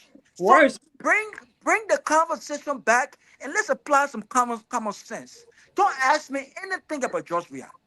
George Weah is gone long time. CDC is no longer there. Let's focus on what remedy have you put in place. What changes have you put in place to remedy the situation? Have you done anything better? Lastly, today, I just realized as I went through the budget forecast, I just realized that the government has done some things that are very funny. This government said that they will give the budgeted $750,000 or $40,000 for counted July 26th celebration. I don't even know if that nonsense makes sense. Counted celebration for July 26th. And the budget that's over almost 600,000 United States dollars for the expansion and recruitment of the AFL. Now, think about that for a second. This government came to rescue the country, to put in place systems and structures, right? This particular government, what sense does it make to have almost $1 million for counted July 26th celebration? This nonsense happened last year, and the very counties were still crying about most of the children had no food, right? So is this not broad day robbery, right? You're putting money in places that the people would never see. The people will never see. The only July 26th party we saw last year was in Lofa County. That was the only July 26th party we saw last year. Today you have doubled the amount. Last year was over $400,000. This year is over almost $1 million. With there's no clear roadmap as to how this money will be distributed and used. But $600,000 for the recruitment and expansion of AFL. Our border still lies in the hands of our Guinean counterpart, and this government has not moved a finger. But today, they were able to brutalize young men and women who were calling on their government to address their concerns. Who is this, man? I think we can discuss. Whatever we discuss is binding on everybody. And so, what is going on? Who's this? So are you talking like you want crash? I think it's Sarah. Anyway, Sarah. All right. Wait. No, but y'all hold on now. Hold on. Y'all, who is that? Rocking chair. I think it's Sarah. Sarah, mute. Yeah, that's why. Yeah. That was Sarah kind of beating you one day. Can you mute Sarah? We can get started. Yeah, that's somebody get her up. What happened to her? Now somebody get mute, Omar. Yeah, please mute her. What's going on? I'm so proud. But so that who next now? Because Robert and talk about 10 minutes. Robert, Sarah finished closing because Sarah president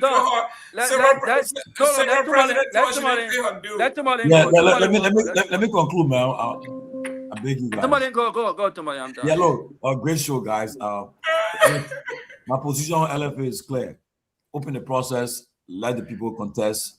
Whoever wins, they lead our football association.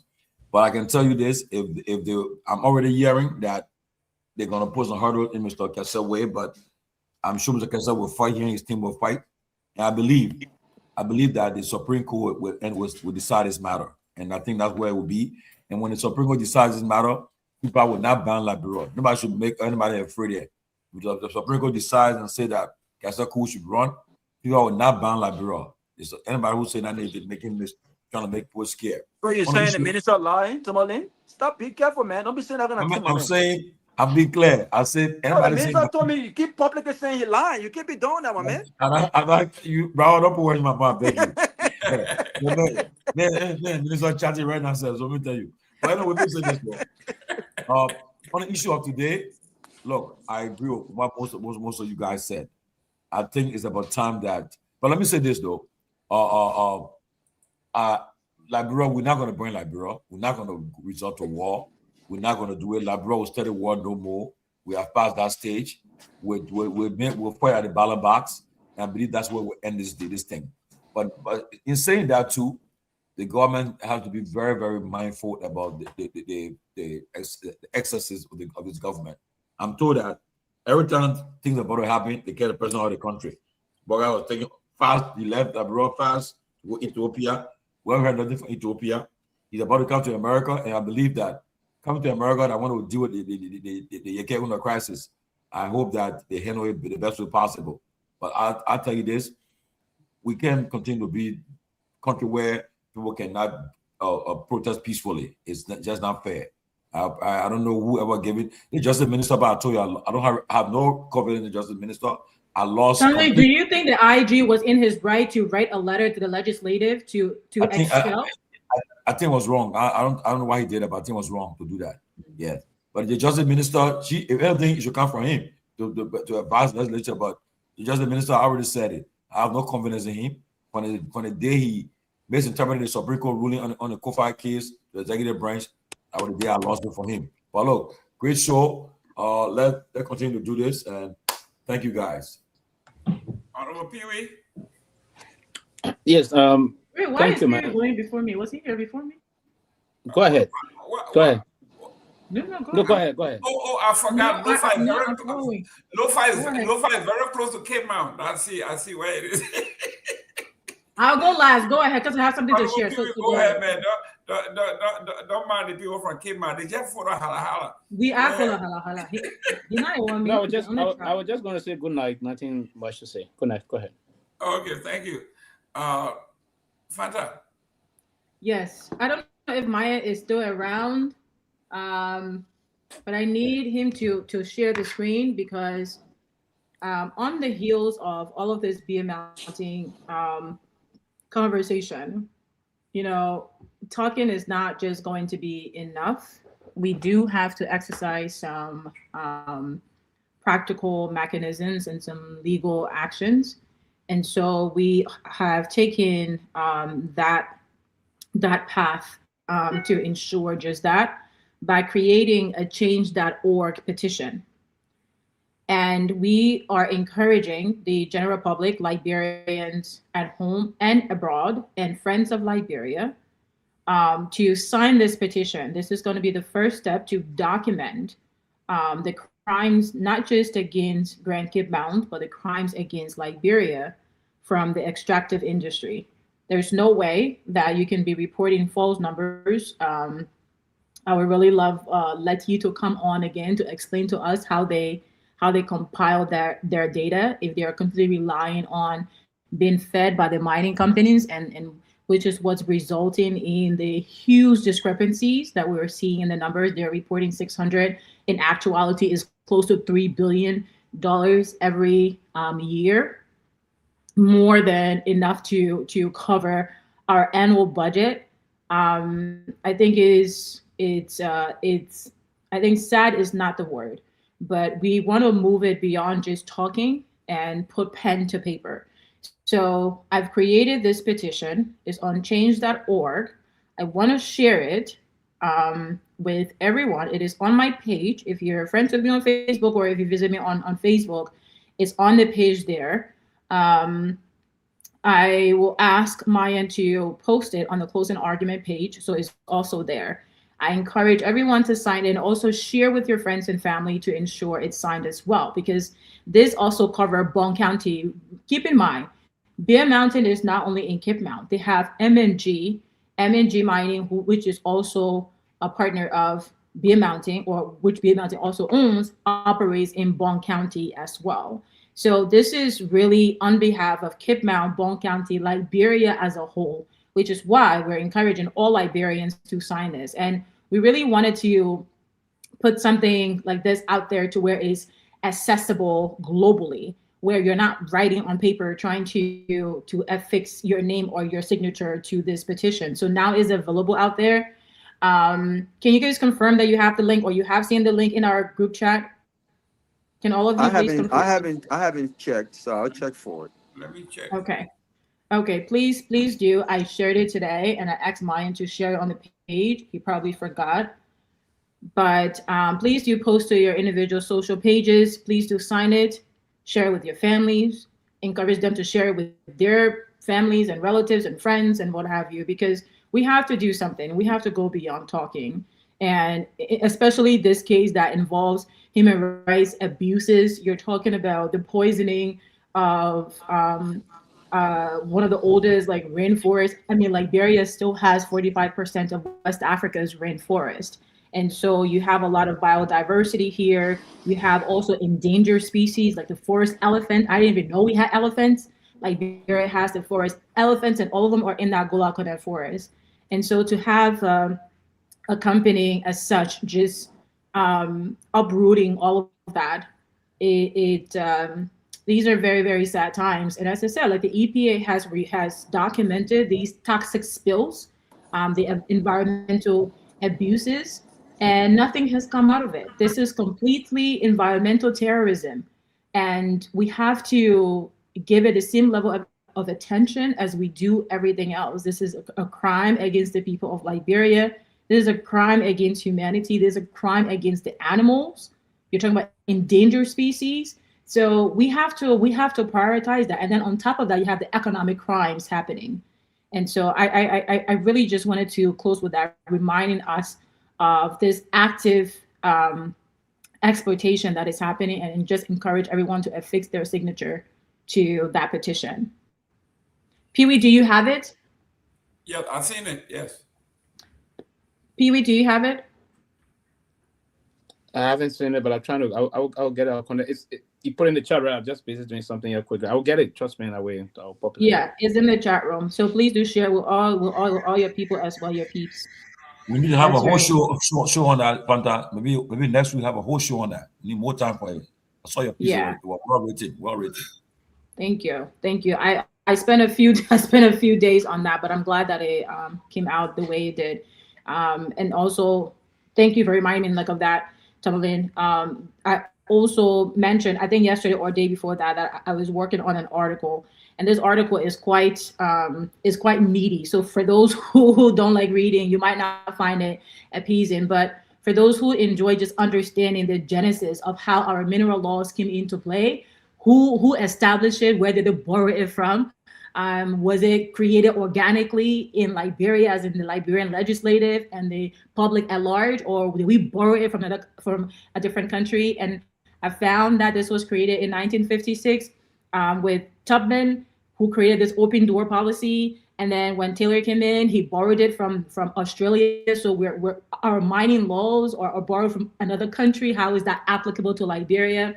And then I get into the implications of our lawmakers in their contracting with the mining companies. They are providing logistical services to the mining companies in the forms of trucks and buses and consultation.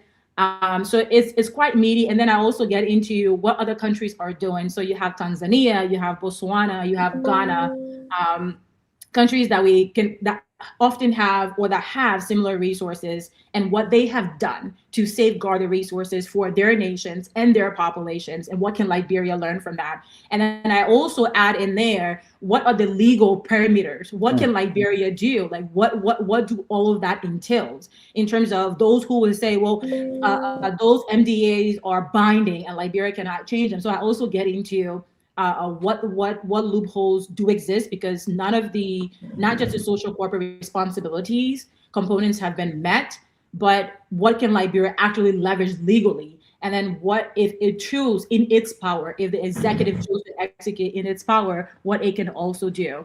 And so it's quite meaty, but I spent a lot of time on that, and I encourage everyone to also review it as well. It is posted on the TCA site, so do check it out. But thank you, Mr. Gayman, and everyone. It's been a really great show. Great, guys. Before you guys leave, I think our boy, our young man, Mr. Myean, told me got some opportunity to do. I'm trying to put the accent, but I just don't know how to do caps lock.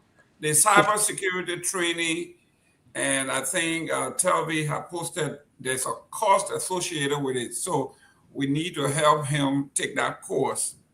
I hope he was on here to explain it when they start and all that. So I think we should do all we can to make sure that he get his cybersecurity certification. And thanks to Telvi for bringing him to the course. I think it's a great help for our program, our platform.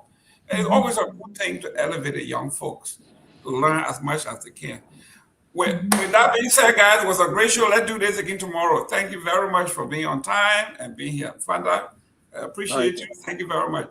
All right, Chief guys. Pewee, thank you very much. Guys.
appointment. Now the vice president often tell me, since he got a seat as vice president, how many persons have I recommended in this government to serve in the government as presidential appointee? 0. Every appointment in Nema County was done by him. He and I would discuss something as a brother. To implement it, you will bypass me and do different things. I don't talk on it. Now you need to deceive us. The thing we saw, it frustrate us. So why can't you lie? Why can't you steal? Why can't you allow the citizens to be? You see, we just tell you that why we voted you. But you fool us, you screw us, you use us and later on abuse us. So why? The government should lie. Why? But that's the question that we ask. The good person in our whole United Party that President Baka. You want to say that again? The only person that appreciate good among all the United Party for that President Baka. The rest are ungrateful. The right they use you and dumb you. But President Baka, if all of them were taking the President Baka and behaving the President Baka, United Party will have another chance in 2029. Just for now, they do not regard people that help them.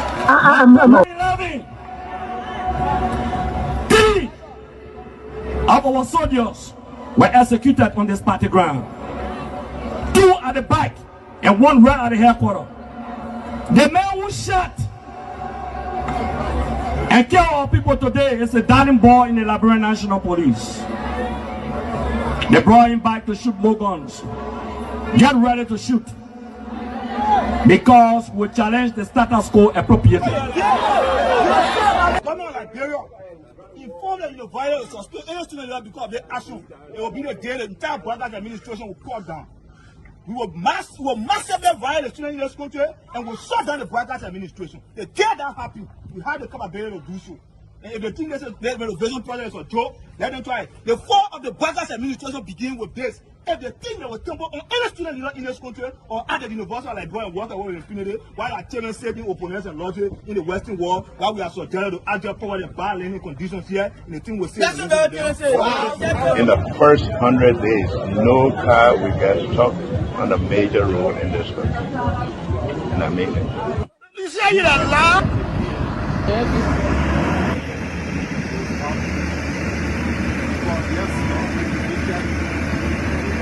It's going down. First floor. There you have it.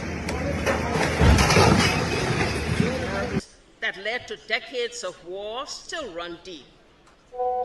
But so too does the longing for reconciliation. A reconciliation defined not by political bargaining or by an artificial balance of power by tribe, region, religion, or ethnicity, but by the equality of opportunity and a better future for all Liberians. Bola can lie, the government, all the ministers in the government, they can lie. They don't put all hustle, they put hustle, they lie. Everything they say, they never say the truth. Today, the supporters of His Excellency Joseph Boakai presents him as a poor man from Lofa and asserts that he will understand the plight of the poor people. Fellow Liberians, do not be fooled. Vice President Boakai is not poor like you, not even as me.